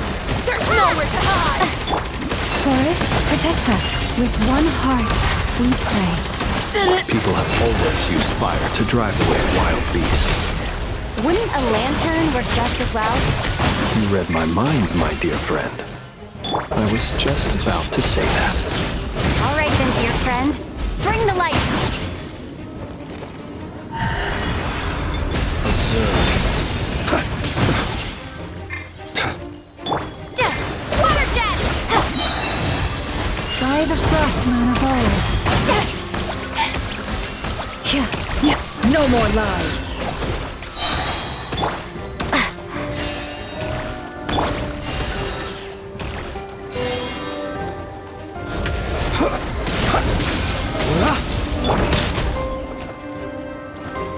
Can't hide the truth. Seek within.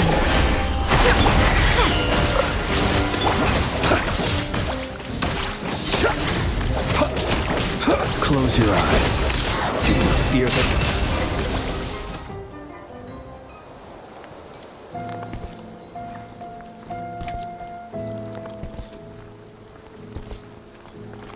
You're looking well. I trust you've had a good couple of days. Dottore. It's actually a good thing, in my view. If the subjects of my experiment were to die prematurely, it would throw quite a wrench in the works. And so, I must thank you all for your resilience. We are no longer on the same level, but you are nonetheless worthy of my respect. A creator god should be merciful and gracious after all. And in any case, it is only right that before I end your lives, the world is informed of the arrival of their new god.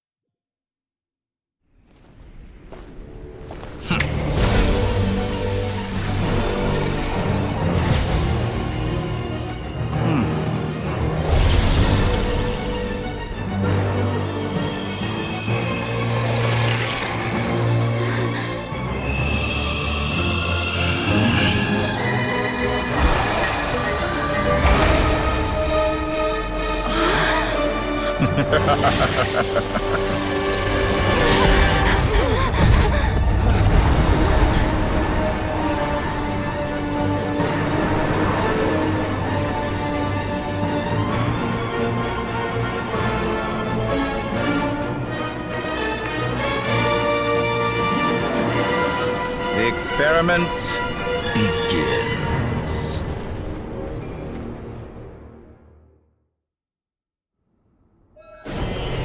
With the marrow of the 3 moons in my hand, behold the false moons fall!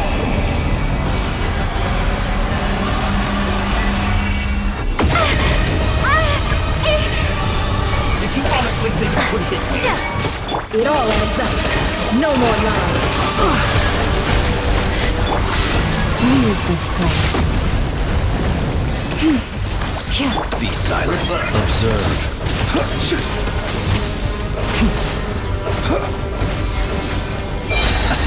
Be silent. Night falls. Are you quite finished? With one heart, we pray. The mystery unravels. I thought you dodged that. Observe. Close your eyes. Too done. Somersaults and backward. Go!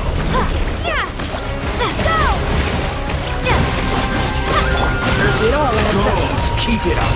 I'm still collecting data. Oh.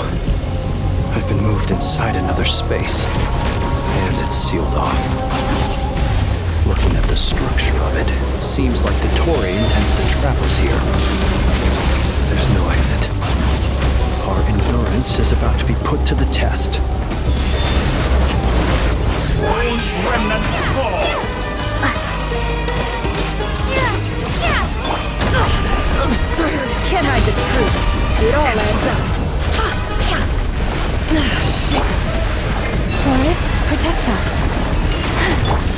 Water jet!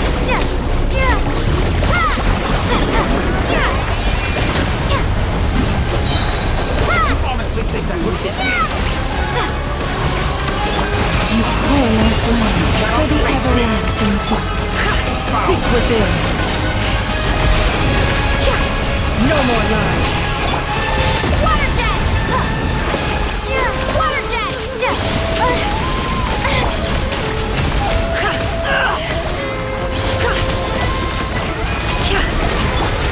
Forest, protect us.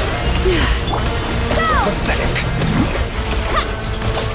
Water jet! Bombs away! With the marrow of the 3 moons in my hand, behold the false moons fall!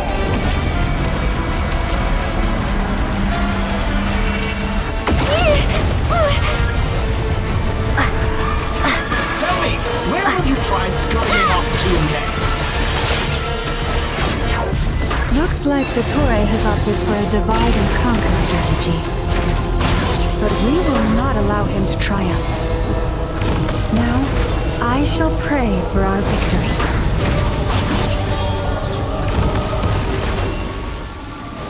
Forest, protect us. Entropy. Water jet! Me! It all adds up. Can't hide the truth. The deception ends here. Water jet! Excellent. You barely managed to touch my leg. Wipe out!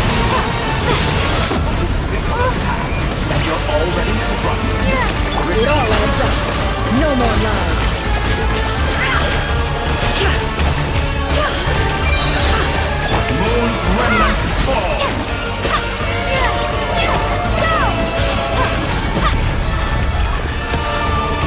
Pathetic!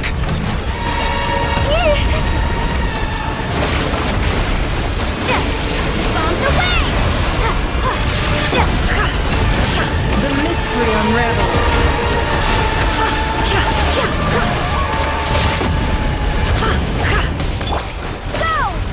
Be annihilated!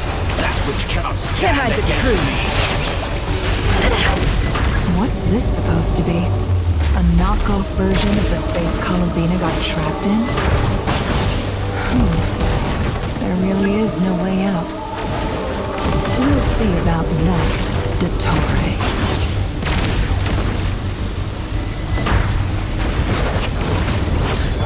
My apologies, I had not intended to take your teammates from you. But you have a choice. Obey, and I can release them. Enter. An excellent deal, you ask me. Won't you consider?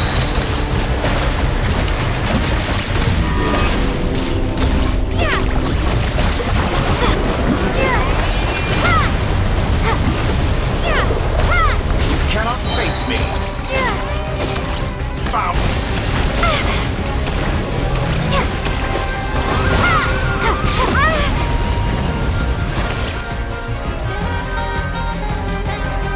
I'm aware you've been working on some little tricks to surprise me with, but it appears that none of them have come to fruition.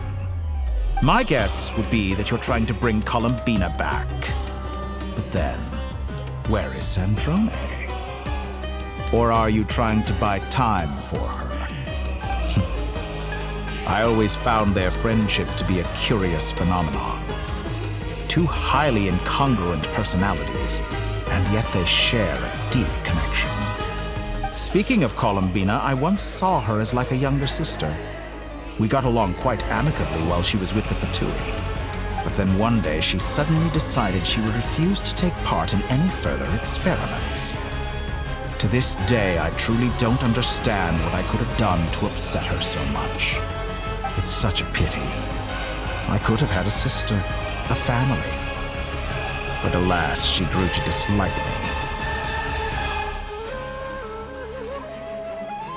You're not fit to be family to her.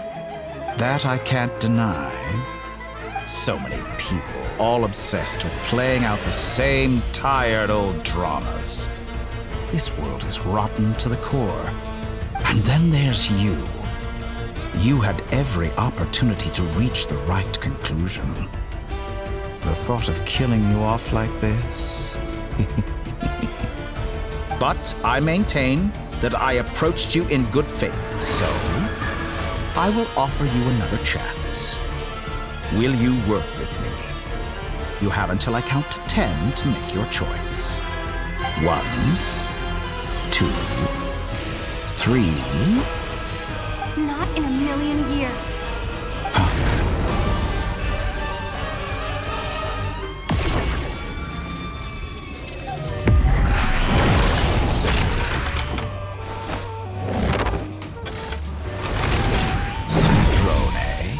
What a pleasant surprise. I didn't think you'd join us all the way up here. You're as sick and twisted as ever. Don't fool yourself into thinking anyone's grateful for the chances you're offering them. Sandrone, the formula hasn't finished running yet. Funnily enough, I was just discussing a collaboration opportunity with the Traveler, and then I see you, who I must say is a good example of an opportunity gone to waste. Gone to waste? I said that everyone would get one chance, and you've used yours to march right back into the lion's den. So yes, it's an utterly wasted opportunity. And what makes you think I believe a word that comes out of your mouth? I was planning on disposing of your little formula after wrapping up more urgent business here. Since you've taken the trouble of serving it to me on a silver platter, I can simply bring it forward in the schedule.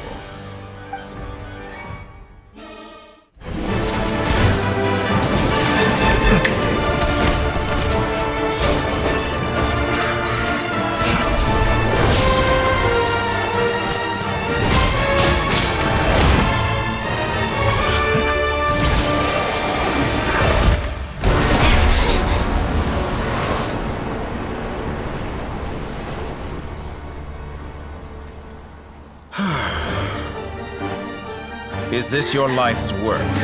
This piece of trash?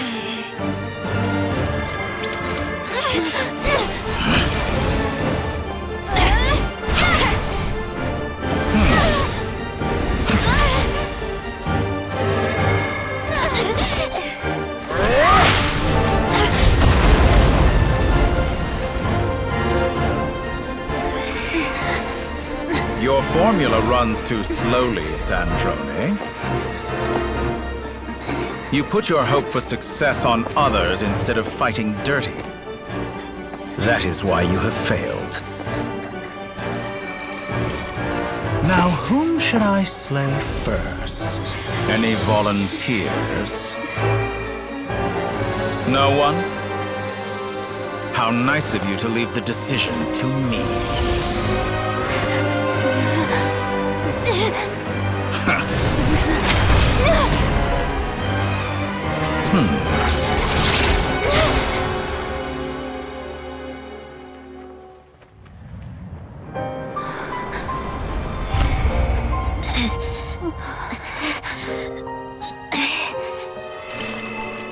Oh, how unexpected. Sandrone, any last words for me, comrade?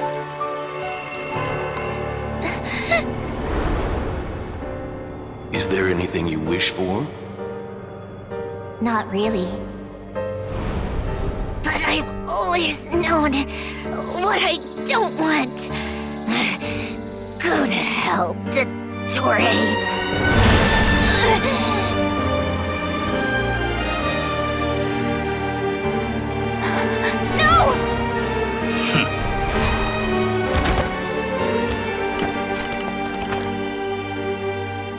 And now, you have failed.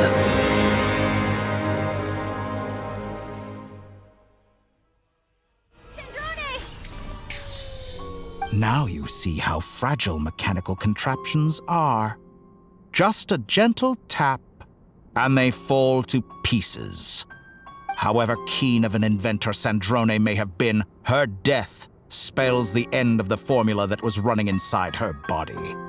Of course, I have to commend her for making it this far. As her colleague, I have to admire her stubborn tenacity. Now, it is time for you to take your place by my side. My count was interrupted, but the second chance I extended to you still stands.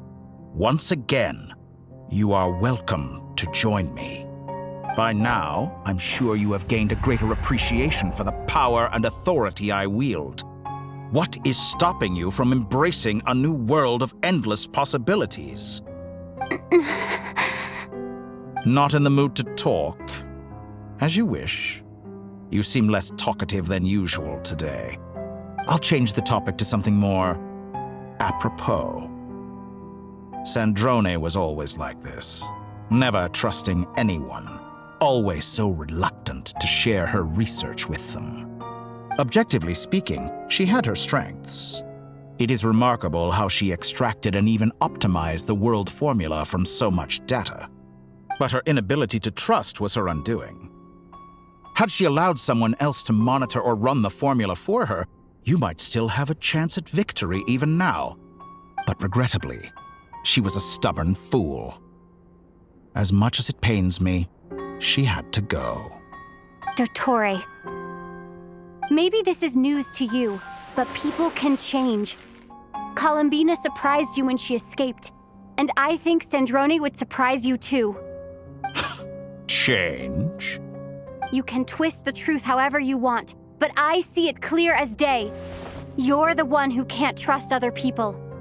Is that how you see me? By this point, what can you hope to do about it?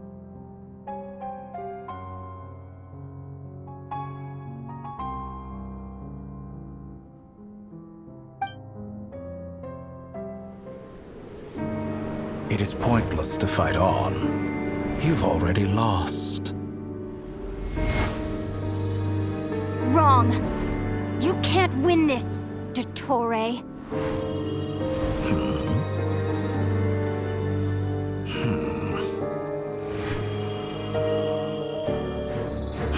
What?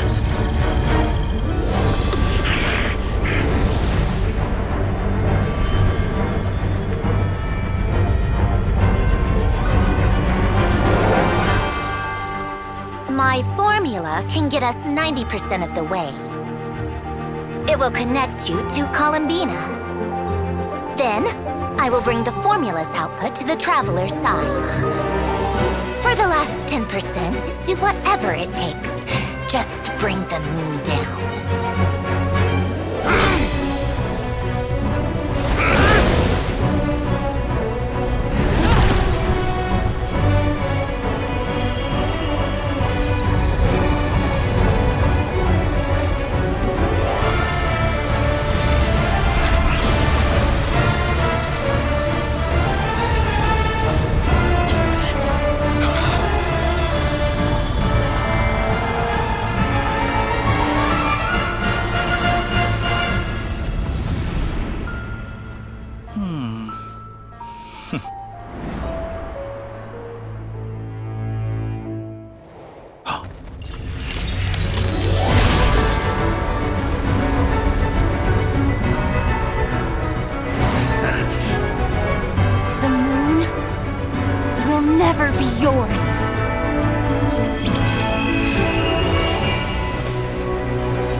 I turn my body into moonlight and pour it over Nodcry.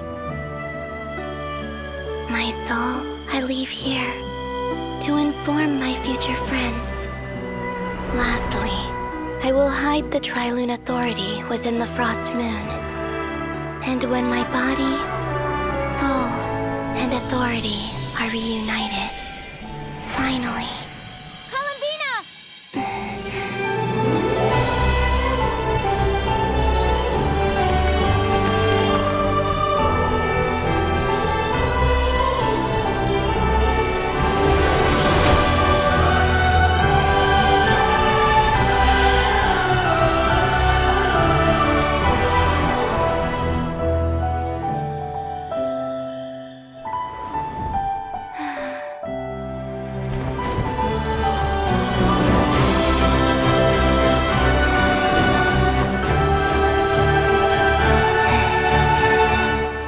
It's been too long. I'm back.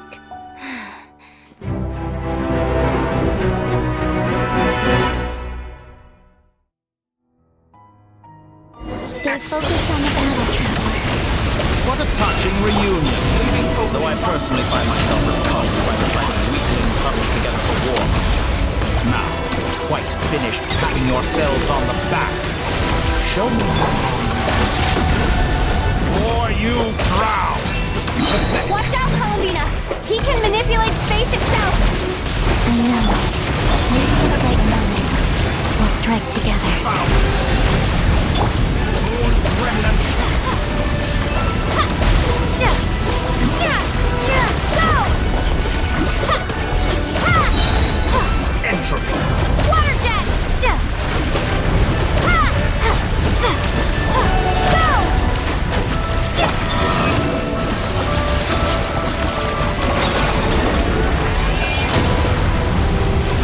Did you honestly think that would hit me? I'm fine. Getting dizzy. Water jet! Wipe out! Reverse! Good! Keep it up! Enough! Reversed! Water Like jet! an ant in my palm!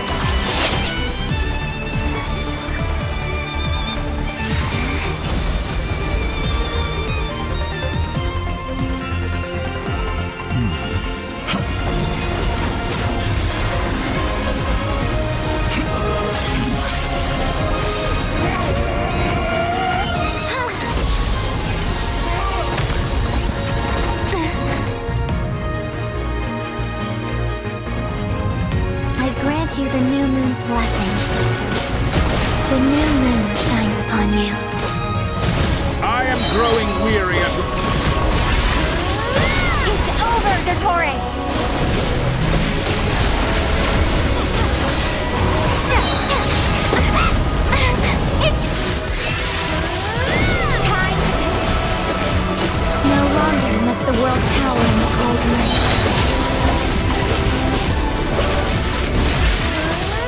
Our future is... Let the moonlight dispel the darkness. Close to the new world. Everlasting as the moon. Such a horror in this rotten, decaying world.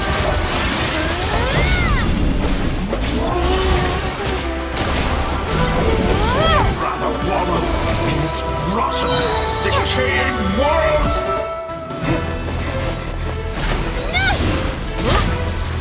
Willfully blind. How can you be so satisfied with your fate?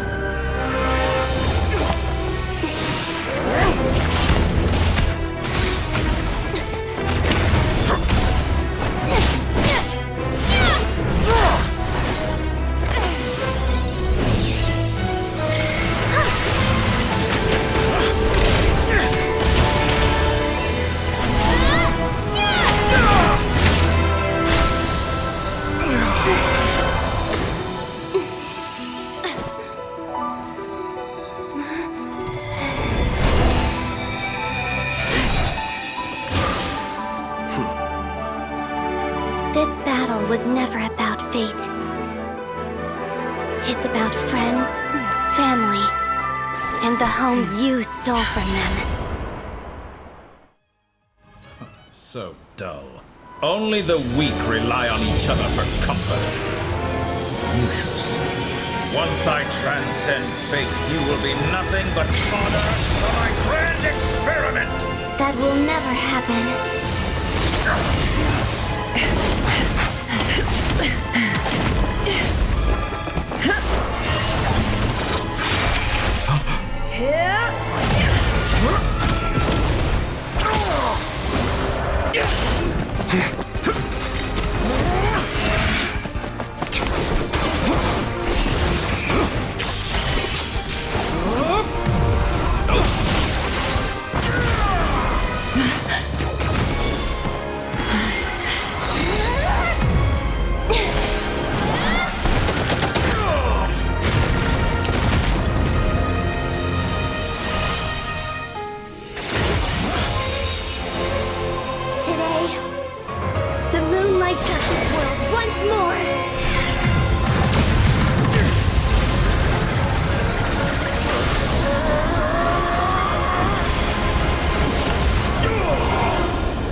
No, this world is our home.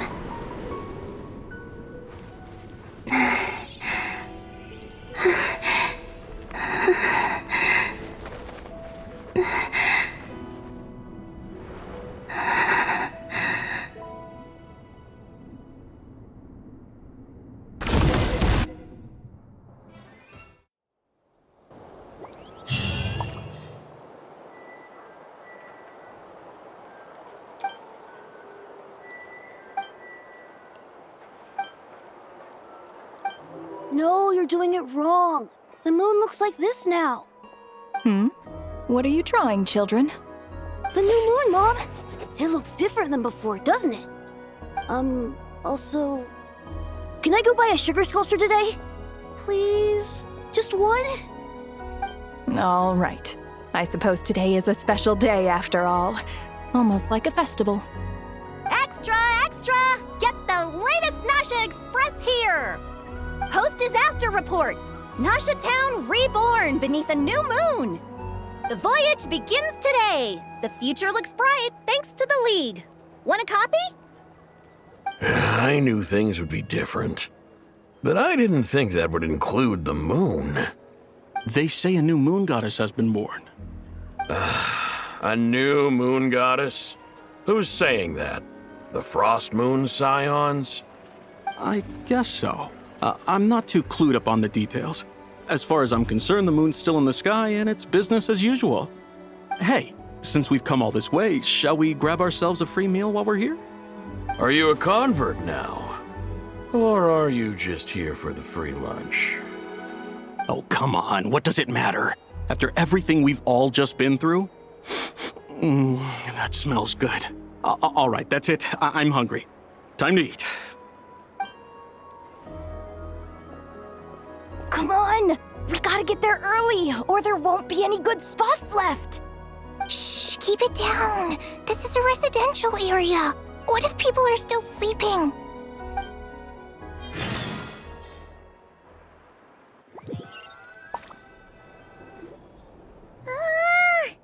Why is it so noisy outside? It's okay. Paimon was pretty much awake anyway. It's been so long since we last had a chance to relax, huh? Feels like time is moving slower than usual. What about you? Did you rest well? Still winding down from everything that's happened? Or are you wondering how our friends are doing? Or is it about what Dotori said to you? Okay, if you say so. But don't push yourself, alright? Let Paimon know if you need to talk. What we just went through was a lot. It's totally normal if you need some time to get back in your groove. Lunar disappeared after Columbina came back. Apparently, she was part of Columbina's soul or something. Still, Paimon kind of misses Lunar somehow.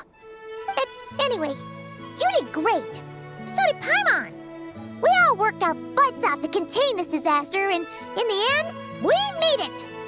So, chin up, Traveler. You should be proud of yourself. Hey, don't poke fun. You should be glad that Paimon's growing as a person.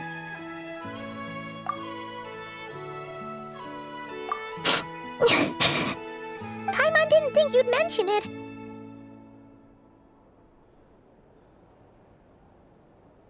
You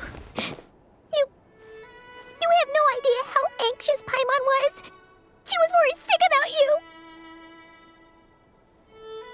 Well, if you really want to show Paimon you're sorry, you're gonna need to make it up to her. You better be ready to splash out on a lavish meal.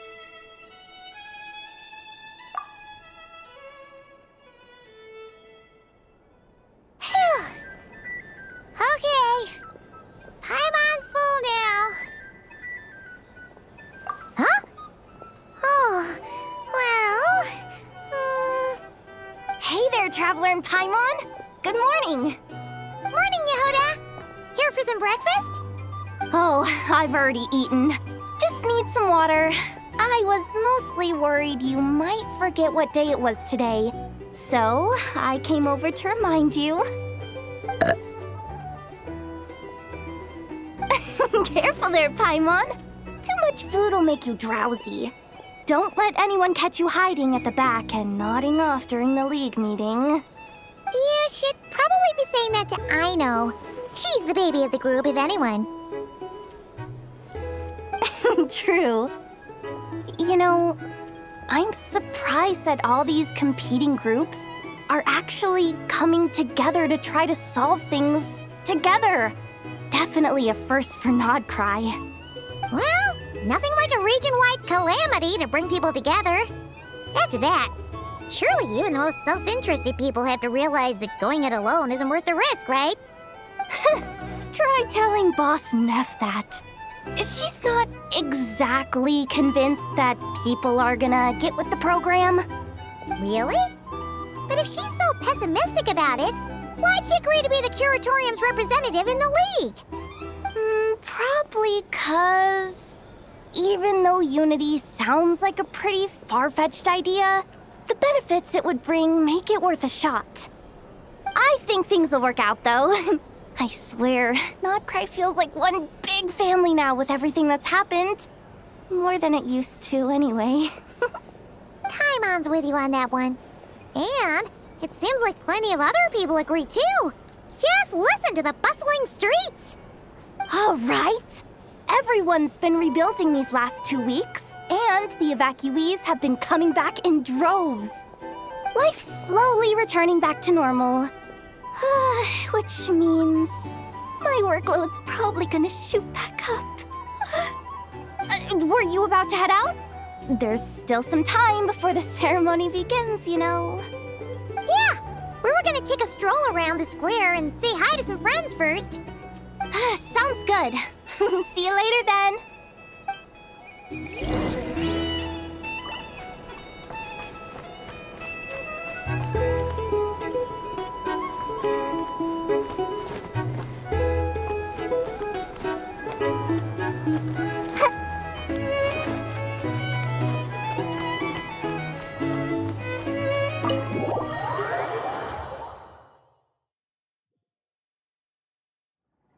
Please accept today's boon. Have a nice day. Are Paimon's eyes deceiving her? Or is that Inefa handing out food for the Frost Moon Scions? Hello there. Would you like a feast of the moon, along with some snacks of the day? So, what's new, Inefa? It was only a few days ago when we last saw you, but it looks like you've joined the Frost Moon Scions in that time. And I know too? What are you talking about, Paimon? We're just here to help. Duh. In the wake of the disaster, it's all hands on deck. We responded to Lama's request for support. At times like these, the smallest good deed can inspire others and help them through the hard days ahead. And we're using eggs and heating tubes to make that a reality. In true Kromkake Craft Shop style! Inefa! Did you hear that? The Traveler said I did good. The Traveler! That's because it's true, I know. Proposal. If you can resist eating today's dessert, I will provide you with compliments, too. No way! Well, that proposal got shot down quickly. I need something to get me through the hard times, too, you know. Mom! Yes, dear. Go right ahead. Excuse me. Could I take a photo with the robot lady? She helped us get safely out of Notcry, and she helped us get back home too. She's the best. Of course she is. And since I'm the whiz kid who built her, that makes me even better than best, right? But you stole my snacks though. Oops. Shall we move to the open space near the center? The view there is better. Thank you! Aren't you the better pick for this job, Flint's? You underestimate yourself yet again, Master Ilua. Not at all. I rarely come by Nasha Town. I don't know any of the big shots here. All in good time. Socializing is a step-by-step journey. But you're much further ahead on that road, aren't you? You're not seeing the full picture. You know the truth now. My friends do not understand my habits. There is no question about it. The Lightkeepers need a representative in the League. Someone who is upright, cares about other people, and can realize their self-worth through group action. You say it like you wouldn't make the cut. I am most flattered that you think I would. Sigh a little less, Master Ilua, and have more faith in yourself. All the Lightkeepers agree that you're a very promising young man. That is precisely why Starshin and Nikita felt safe delegating such important work to you.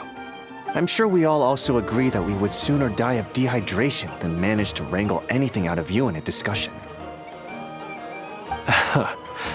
My apologies. I am not in the habit of bringing water with me when I go out. Whatever. I'll take the job. By the way, who else is part of this? Oh, it's quite the who's who of Notcry. There's the Moon Chanter of the Frost Moon Scions, the boss of the Curatorium of Secrets, a representative of the Voynich Guild, and even someone from the adorable Kromkake Craft Shop. I'm sure you will find speaking with them to be a genuine pleasure. If you say so. I've never done this work before, so I'm honestly a little scared of making mistakes. But I'll do it. Not only is it our duty as Lightkeepers, but because I want to make Nodcry a more welcoming place. An admirable attitude to take. The beacons are lit, Itlua. We're but one step away from breaking through the blizzard. We have the chance to band together and build our shared homeland into an Elysium. This is unprecedented for Nodcry. An opportunity not to be missed. Yeah. You're right. I'll do my best. Quite a few familiar faces have arrived. Let's go, shall we?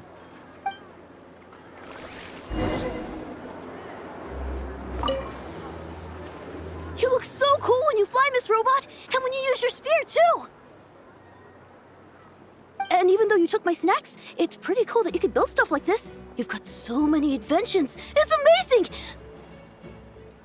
Also... Micah, we need to go now. 1 second! Please take this Feast of the Moon, as well as some snacks. Share them with your mother and your lovely family.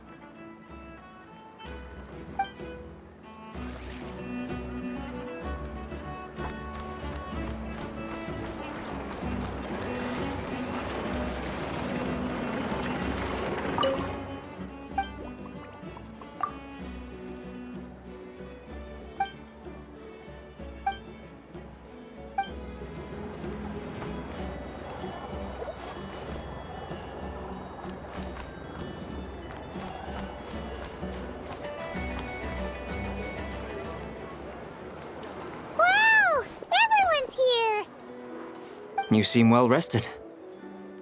I know no one's asked, but I'm sure you all want to know, so let me just say, we're doing great. Thanks.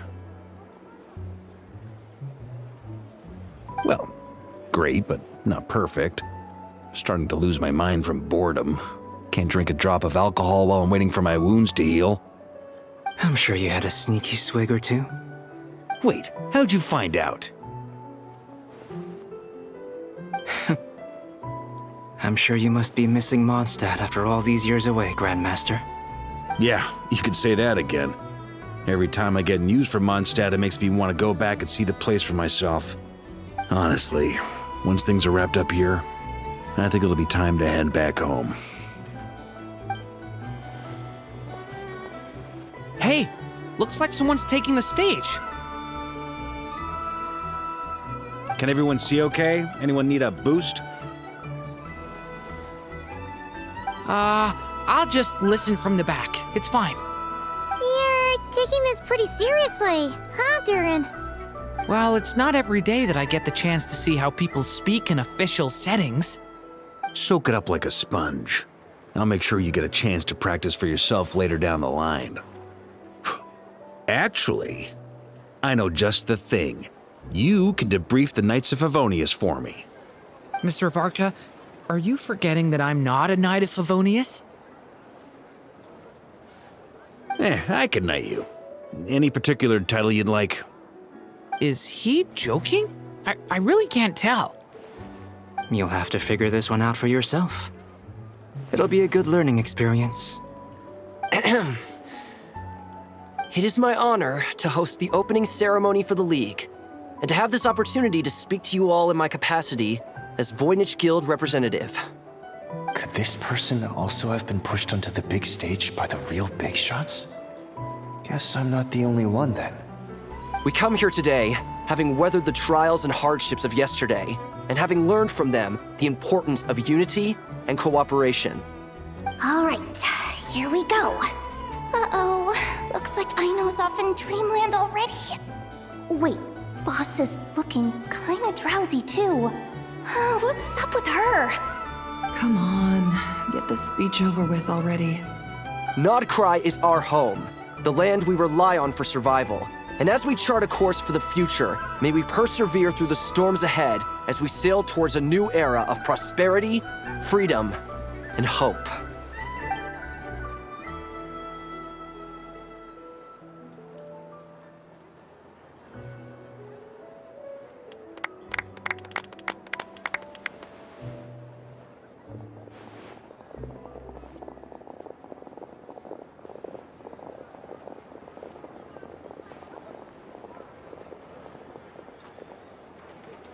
Looks like we'll have more opportunities to travel in the future. I'm sure you'll cope, Lady Moonchanter, given how fleet of foot you are. Unfortunately, I suspect I'll be too busy at the curatorium to act as your host. We have a busy schedule, not to mention an international network of contacts to manage. That'll be all right. I'll just check your schedule with Yehoda well in advance. And if she's not available, I can simply ask Ashru. You... So giving my employees extra workload isn't enough for you? You're really going to drag my cat into this too? I thought you'd approve. Aren't you forever increasing your employees' workloads? That's a bold statement. Are all the Frost Moon Scions feeling more audacious now that your moon goddess has returned?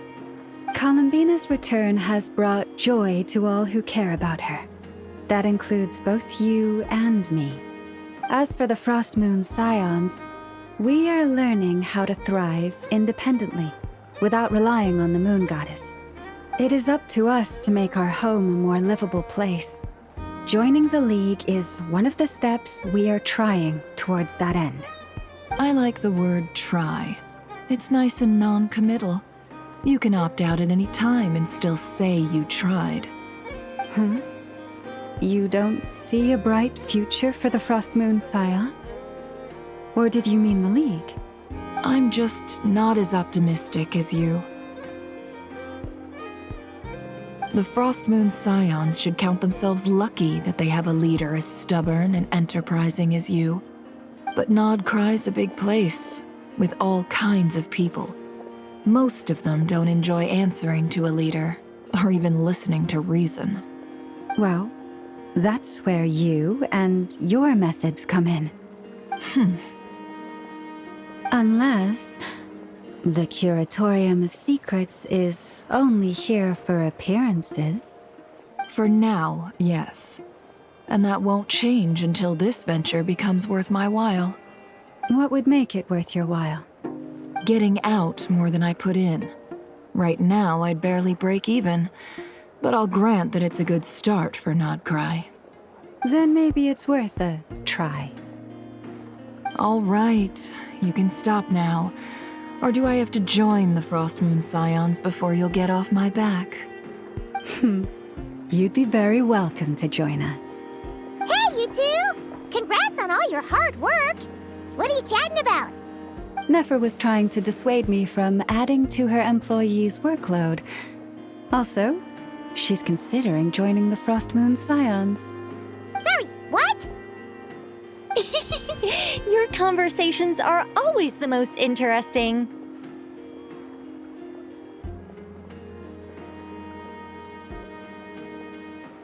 Would you two care to join me for some tea before heading to your next destination?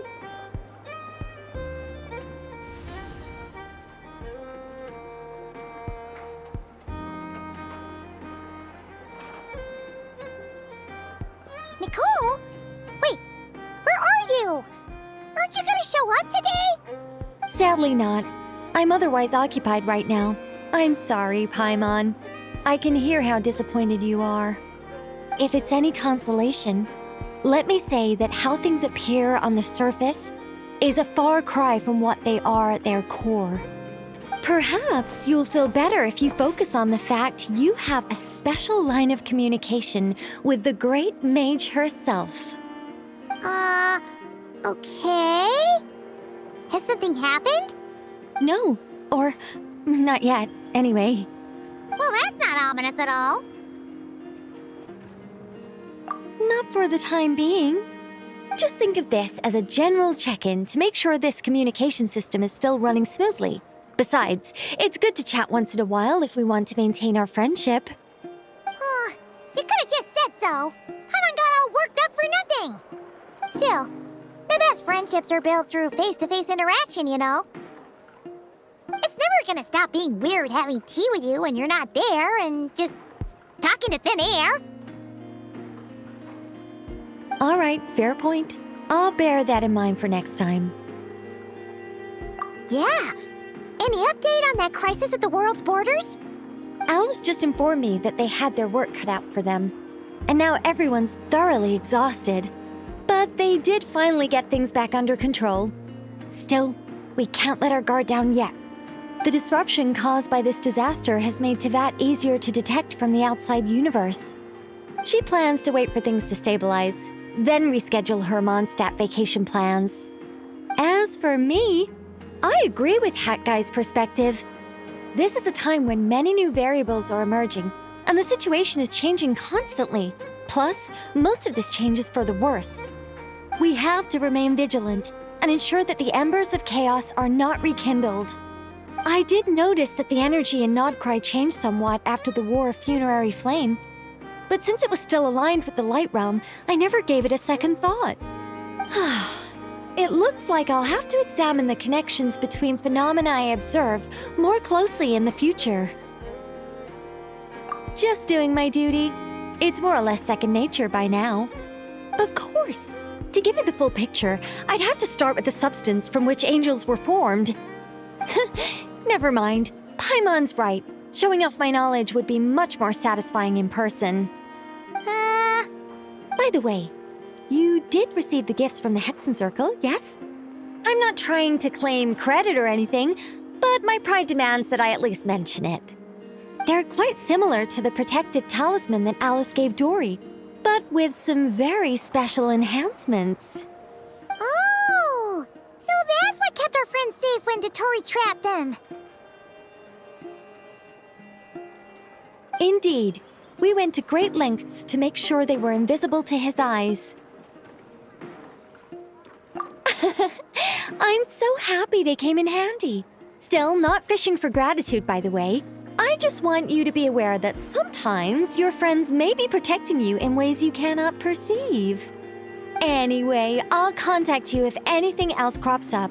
If not, you know what they say, no news is good news. Oh, my angelic instincts are tingling. They say you should head to the docks next. Your friends are about to board their ship home.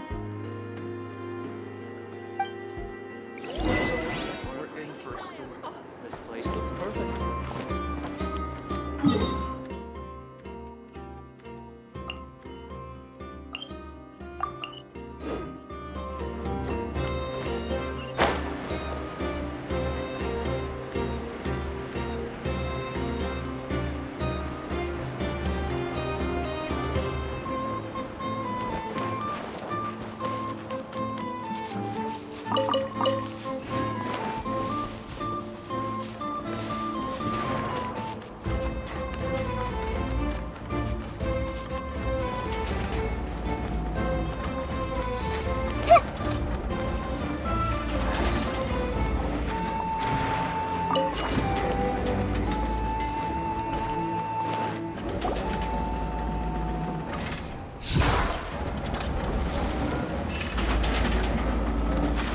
You're here. You're here too, Hat Guy! Are you heading back together? No. I'm bound for Sumeru, and she for Fontaine. We just happened to cross paths at the harbor. Everything seems fine. Sandrone may have an abominable temper, but she's always been very responsible with important calculations, and things entrusted to her by valued friends. You always speak as if you know us inside out, Mr. Hat Guy. Maybe I'm just a good judge of character. I certainly hope that's all there is to it. Regardless, you have been a significant help in this matter. For that, you have my gratitude. I didn't do anything special. Sandrone's the one who completed a seemingly impossible formula and turned the tide of the entire battle, even giving her life in the process. She's the one we should be thanking. Even we were unaware that Sandrone had hidden the real formula inside Polonia's body. She managed to fool Dottore into thinking the formula was running in her system by installing an identical-looking decoy within her. She probably realized that she didn't have the strength to stop Dottore. But this way, she could at least get him to lower his guard. She always worked like that. Always had a backup plan. Well, that's why I'm traveling to Fontaine. She made a request of me long ago, and the time has come to fulfill it. Think of it as her will. She said that should she ever fail in a mission, she'd like me to deliver her core and Polonia's to the Fontaine Research Institute. She also mentioned that she had made arrangements for people there to set her affairs in order. Some of her personal effects, such as her notes, were left to me. I've decided to take them back to the House of the Hearth, for safekeeping primarily, but also as mementos, I suppose. However, there is one book among them that I'd like to leave in your care. I'll have someone deliver it to your residence at the flagship at a later date. No, I was specifically warned not to tell her. This is her last wish, and I will abide by it. I can only hope so, but none of us here can know for certain. I bade farewell to Columbina earlier today. As promised, she turned the iridescent moon's marrow over to me. She spent a long time with Sandrone's body, saying her goodbyes. Oh, is she all right? Sandrone's passing has left a great wound in all of our hearts.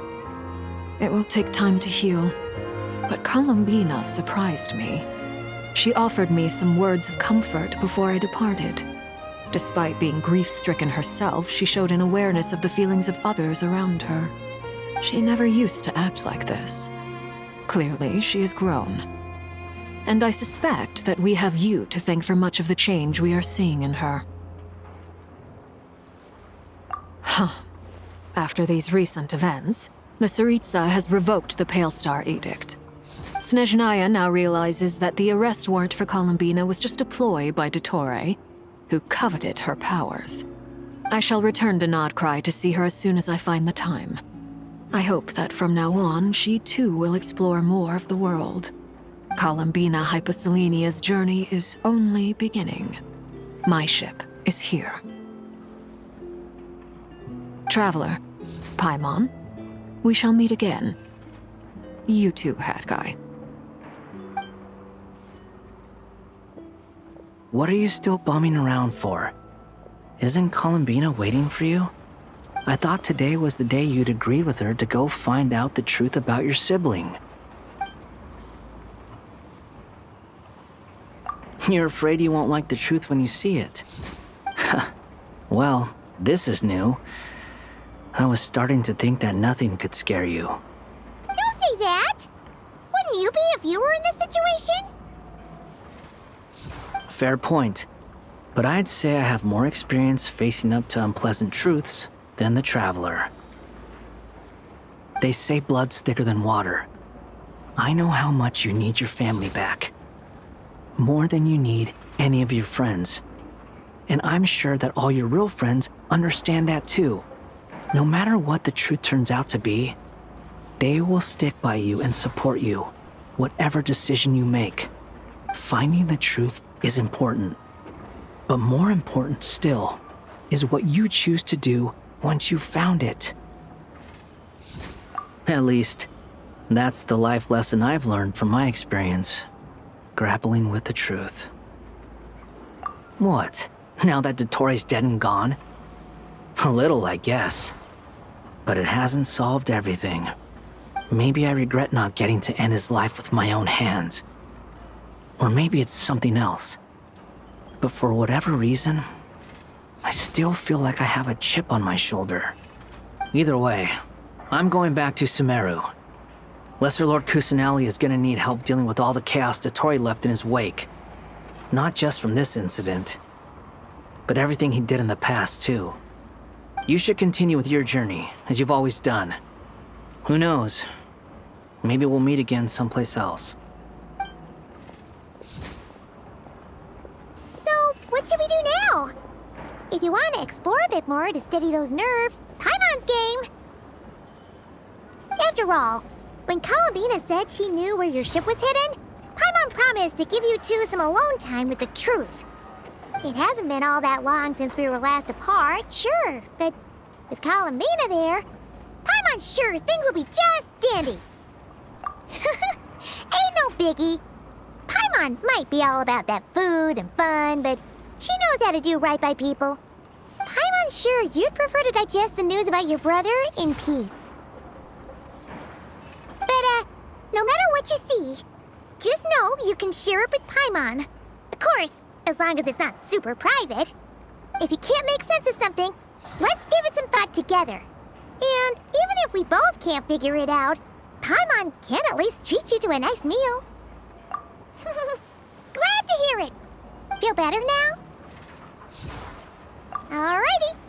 Next up, time to meet with Columbina.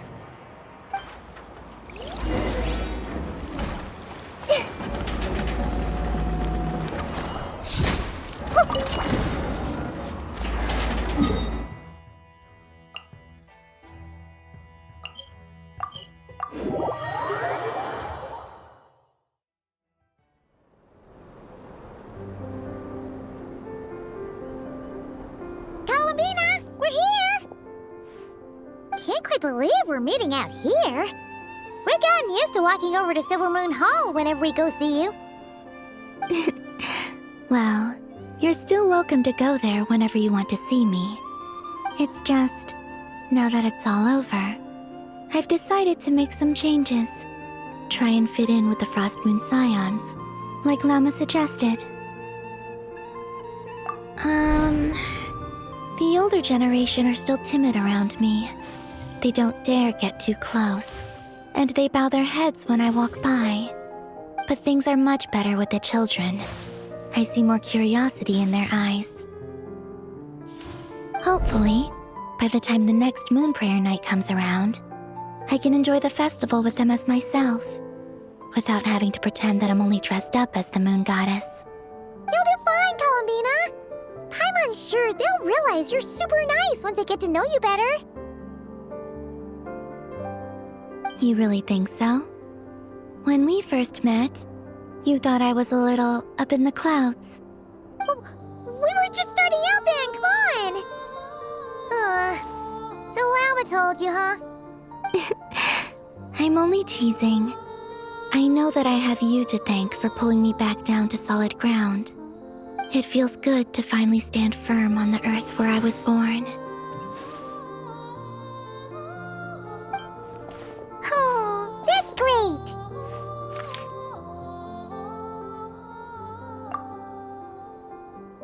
Thank you. I'll make sure not to lose it this time. Well then, are you ready? Ether, what happened to our spaceship back then? Why did you leave? It's time to learn the truth at last. I'm ready as I'll ever be. Good. Then let me open the way for you.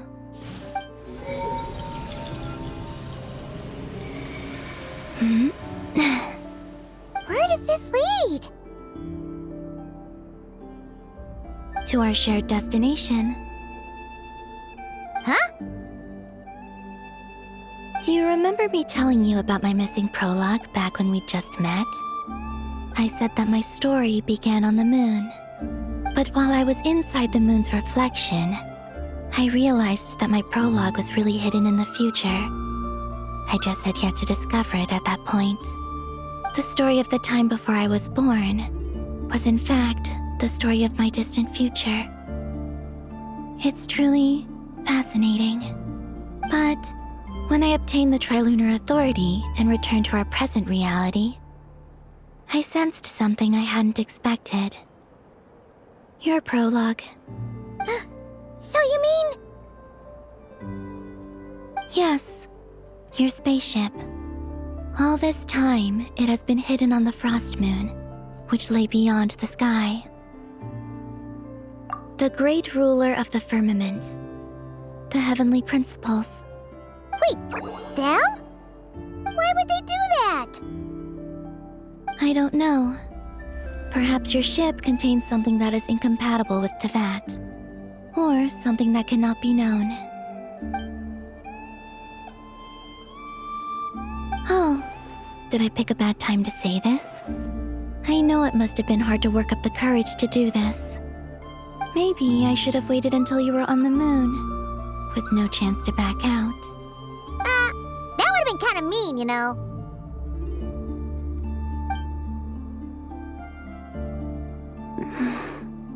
Take me there. Oh? Whatever is hiding in that ship, it belongs to me and Ether. Those memories belong to us. No one else has the right to decide whether I should or shouldn't know about it. Not even the Heavenly Principles. Very well. Then let's go. Yeah, you two take care, alright? And don't forget to come back soon! Rest assured, Paimon. We will. Traveler, after you. Thinking about the story that we'll find hidden on the moon? Yes. And hoping that it has a happy ending. Stories like that don't exist, you know? You don't believe in happy endings? I don't believe in endings.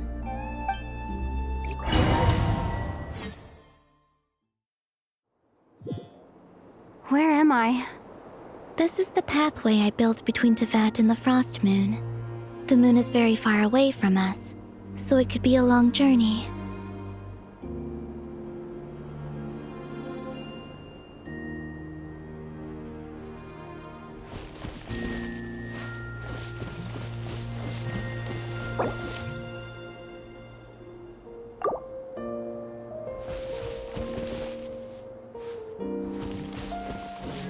After I obtained the Trilunar Authority, I unwittingly saw past events from many of my friends' lives. One was Lauma. She was so young when they chose her to be the Moon Chanter. From then on, the Frost Moon Scions looked to her to bring messages from their goddess. But, for better or worse, I had left Hisi Island before she was ever born. It was not until much, much later that she met me. I think it's for the best. Because of the way things turned out, you had the opportunity to become friends. You're right.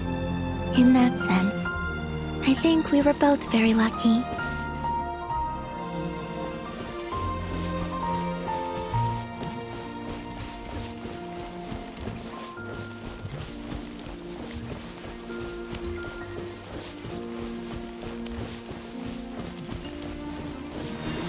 Oh, and about that mage, Nicole.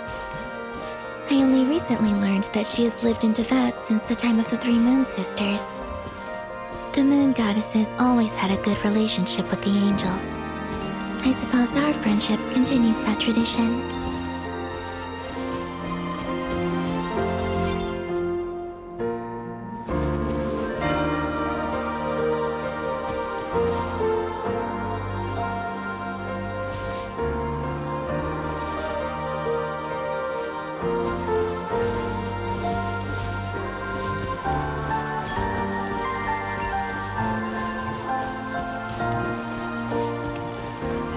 And then, there's Sandrone. I never knew that much about her, beyond the fact that she was created by someone called the Lord Artificer. She, too, suffered for a long time before joining the VIII.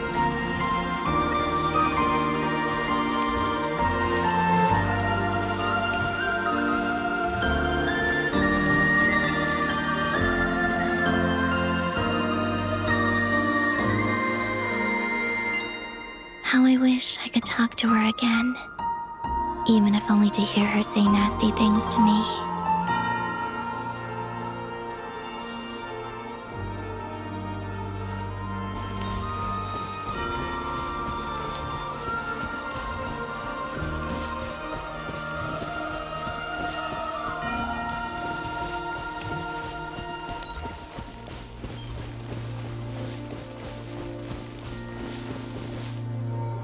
Also, I saw your sibling's story. I'm afraid I didn't see much. It seems that he rarely came to the surface, where the moonlight shines.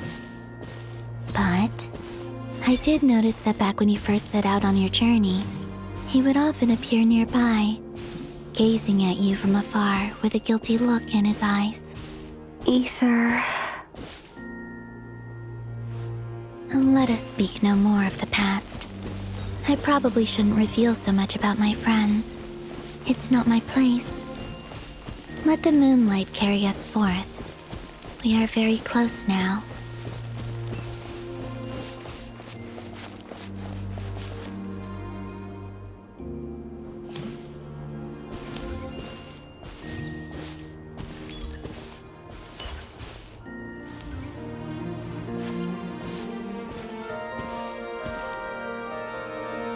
After this, I'd like to bring some kuhenki to the moon as well. If they're willing, of course. What about your other friends? Will you bring them to visit too? Certainly. But I'll need to tidy the place up first. This home hasn't received any guests in a long, long time.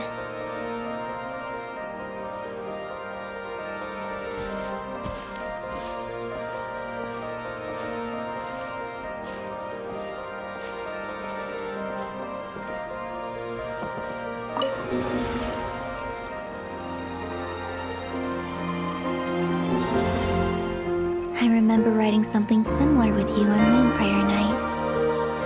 I believe it was called... Dodoko's Whirligig. Yes, that was it. You asked me if I was afraid to return to the moon, and I said that I was. The idea that I had gained something precious, only to lose it so quickly. That frightened me. But I'm not afraid anymore. Besides, this time, we're traveling together.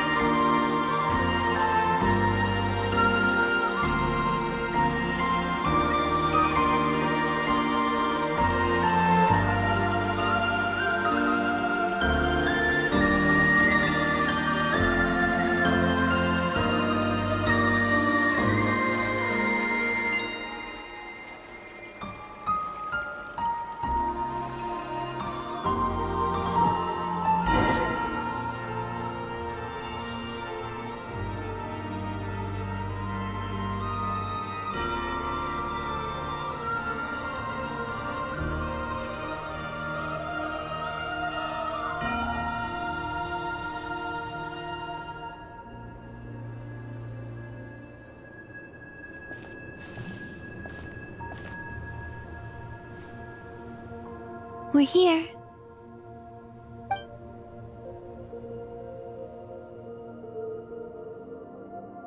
Over there.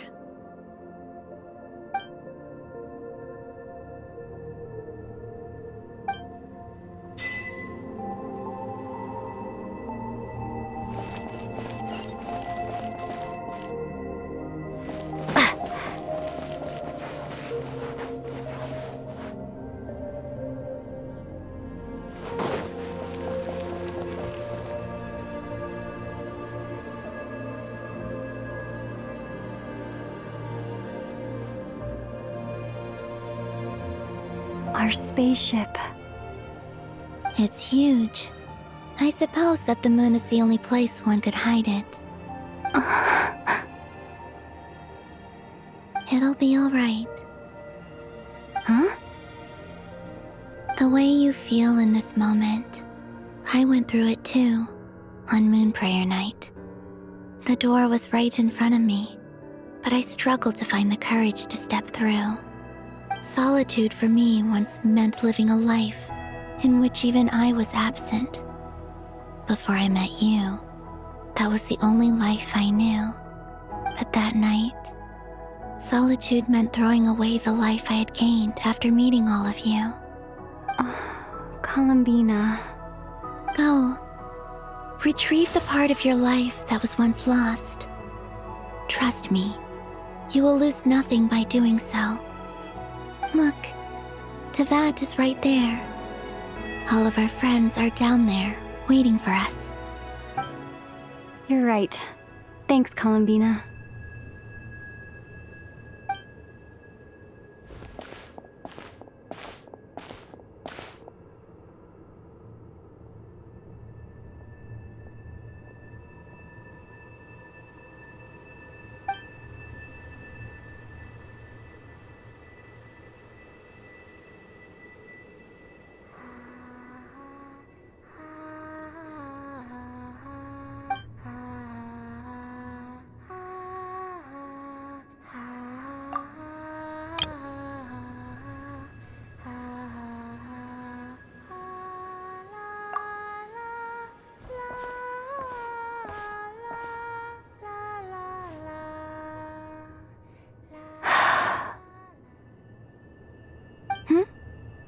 Finished?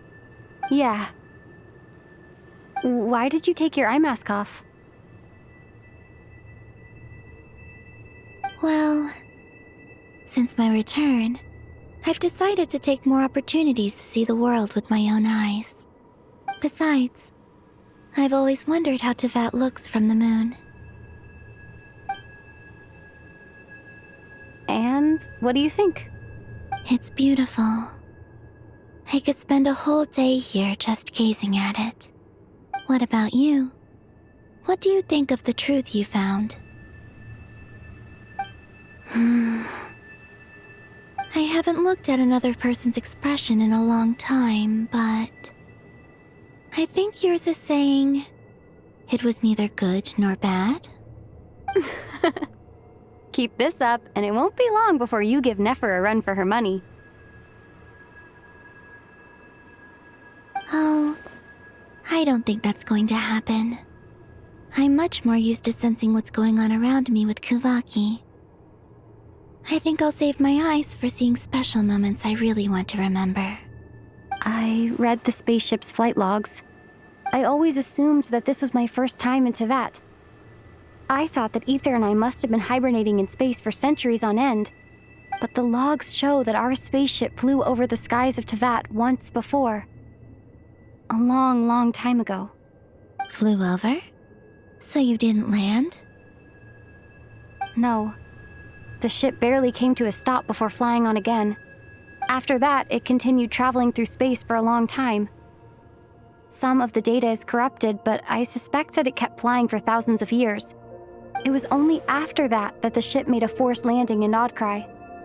When Ether found me, he came from outside the ship. Could this mean that he left the ship long before I did? Maybe even during our first pass over Tevat? Are you alright? Yes. I can feel that the truth is coming together, one small piece at a time. I remember Ether telling me that when he first arrived in Conria, he could not recall the past.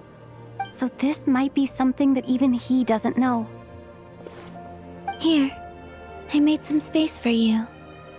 Your mind must be racing, and this seems like the perfect place to relax and clear your head. Oh, wait, there's one more thing. What is it?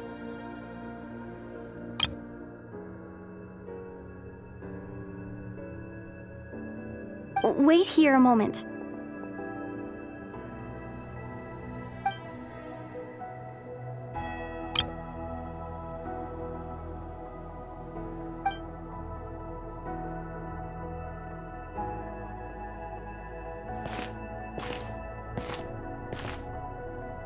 Hey, Columbina.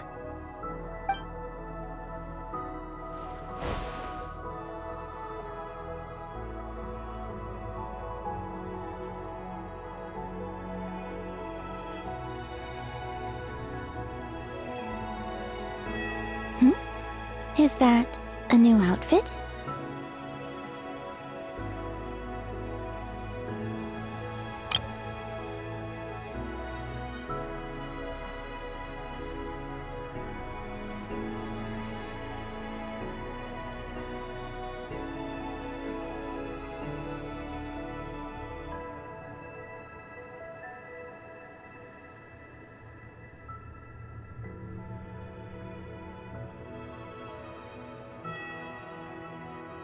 An old one, technically. It's been in a cabinet inside the ship this whole time.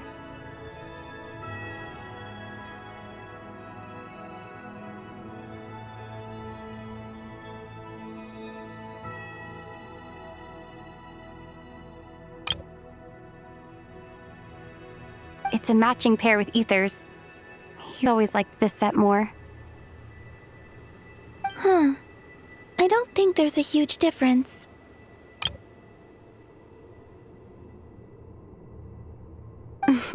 Really? Yes.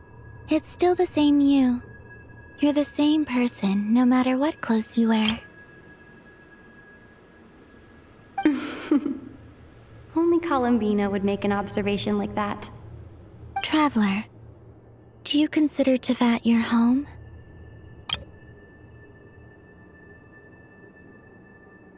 Home is wherever Ether is.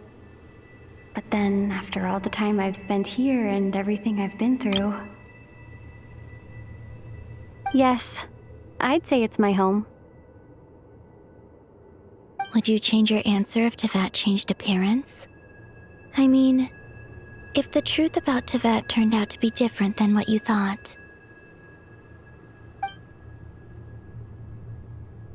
I don't know. But I don't think so. The truth is not what matters most to me about Tevat.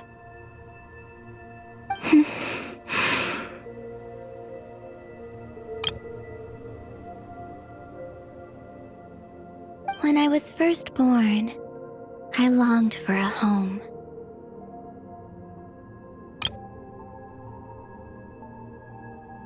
And when you get something before you're mature enough to understand the world, you just take it at face value.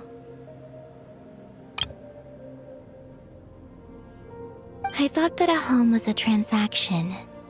You give me what I want, and I'll do the same for you. But you and your friends taught me what a true home should look like. You never asked for anything, yet you gave so generously to me.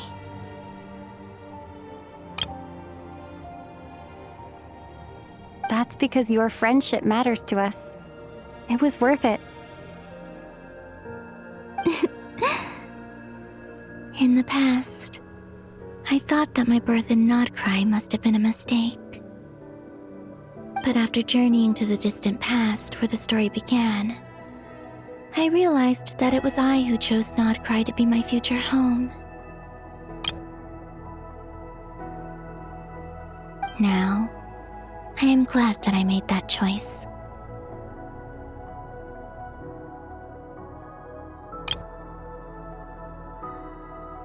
I'm sure your friends are just as glad. In fact, I intend to make the same choice today as I did back then. What do you mean? Well, I've given the Eternal Moon's Marrow to Lauma, and the Iridescent Moon's Marrow to Arlecchino. And now, I shall return my Kuvagi to Nodcry again, that it may continue to protect my chosen home. Wait, but what about your body? Oh, are you worried that I'll disappear again? I won't. Not this time. The Frost Moon has now entered the false sky, and I am the Trilune Goddess. I am only returning to Nodcry the part of me that it needs. I am giving what I can, because my home is worth it. Oh, and I have something for you, too. For me? Yes. Come closer.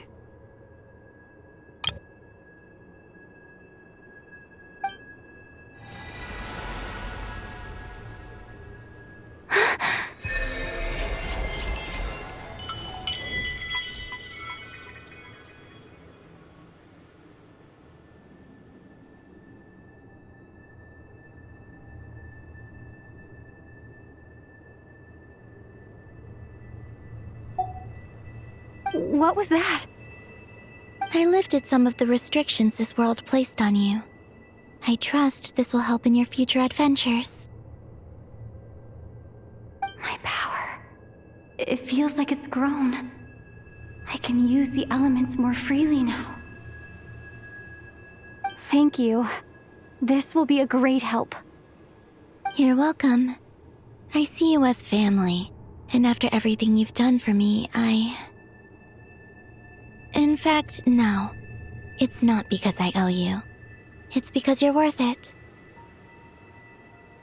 Here, this flower is for you.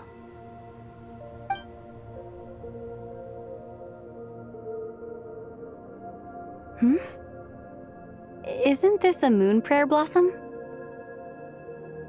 Yes. Don't worry. you will never see these flowers lose their color again. I'm finally discovering the joy of giving. How I wish I'd learned this sooner.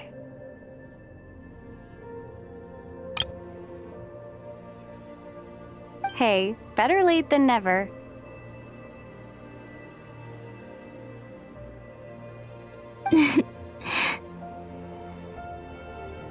What are you thinking about now?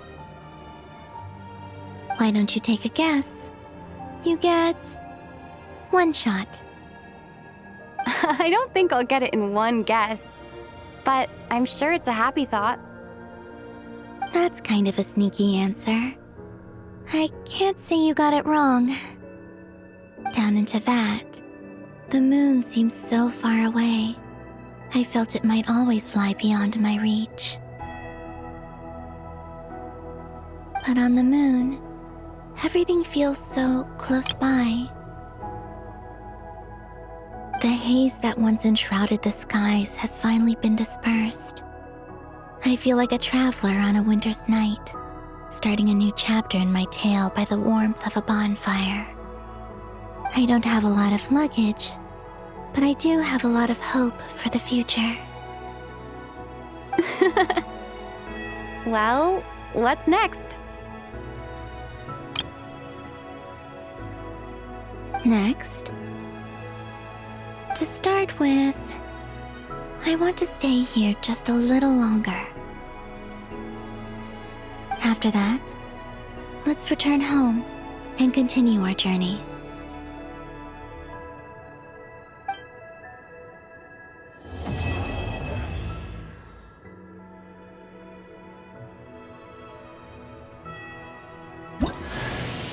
These clothes bring back so many memories.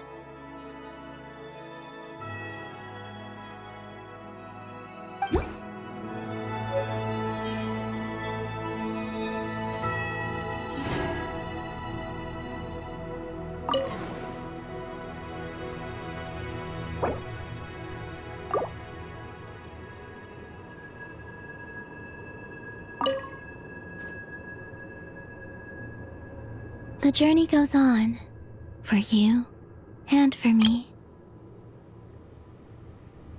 Like I said, this is not the end. I don't believe there has to be an ending. Oh, is that your next destination? Most people would probably tell you to pack some warm clothes. But I experience things differently than most people, so I can't know how cold it is. In fact, it is home to quite a wondrous heat source. I think they call it Kreshnik's torch. Every city in Snezhnaya is built around one of those. I sensed the energy it gave off as I was passing by on a railway train. It felt grand and distant. I also recommend the Korolievsky troupe in Snezhnograd. They give performances quite regularly, and entry was free for harbingers. I liked them a lot.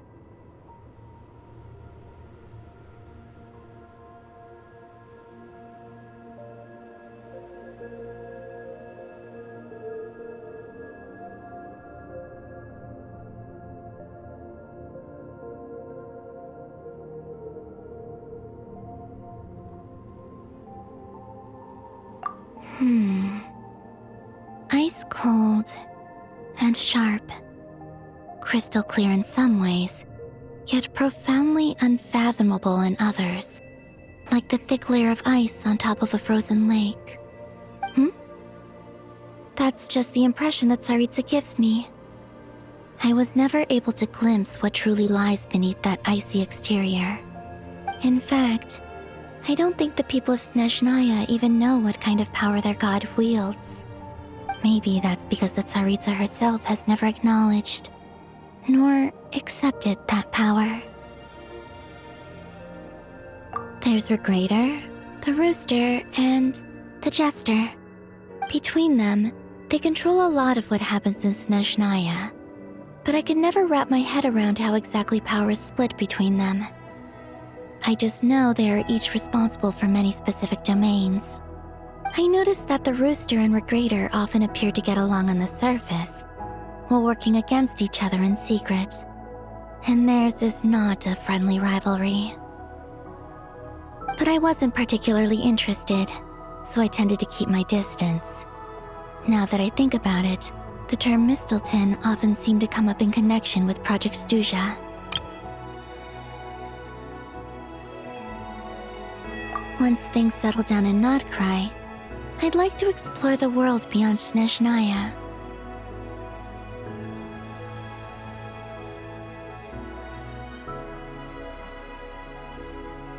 You've told me so many stories about the other places you've been to, and all the friends you've made there. I'm curious to visit those nations and see them for myself. It would also help me learn more about the journey that has made you into the person you are today. Okay. As you continue on your journey, don't forget to gaze up at the moon once in a while. It is, after all, no longer an illusion. It shall cast down its true moonlight, connecting us in truth.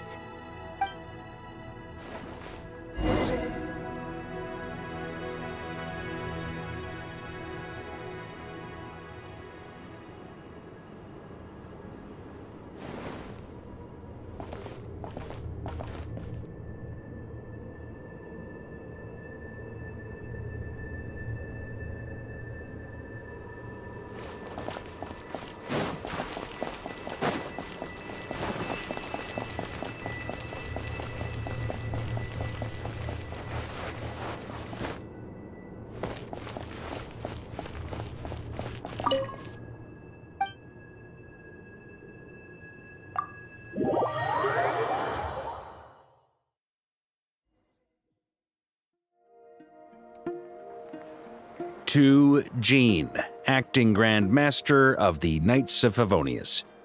This preamble is such a pain to write. It's probably high time we got rid of this acting business.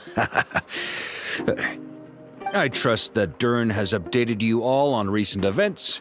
Hope we didn't worry you too much. The good news is, we managed to come together and put a stop to the Doctor's evil schemes. With that, I think it's safe to say that Notcry is finally out of the woods. As for the Fatui, not counting the Damselette, aka the Moon Goddess, who has left their organization, we found ourselves allied in this instance with both the Knave and Marionette. May she rest in peace. As ever, we find ourselves better off for making friends rather than enemies. But until we can ascertain the Tsaritsa's true intentions, the future remains uncertain. In a short while... Wait. How am I meant to surprise everyone if I tell them in the letter that I'm heading home? Well, that would be a huge waste. Okay, got it. I will begin sending the expeditionary team back home in waves. I'm sure they'll be able to answer any questions you still have. I hope they won't gloss over the details of my many heroic deeds. But if they do, I'm sure it'll be because they're just too exhausted from the long journey. I think of Mondstadt daily. Please give everyone my best regards. P.S. The honorary knight went above and beyond this time. Are there any other honors we can give her? I'll leave it with you. P.P.S. Please be extra nice to Klee for the foreseeable future. I cashed in on the last favor that the Hexen Circle owed us, so we need to earn some more goodwill. If there's any serious problems, feel free to stick me in solitary confinement when I get back. I'll do the time for her. Whew. And that, as they say, is all she wrote. End of an era. And with the moon shining down brighter than ever, I think everyone is going to sleep well tonight.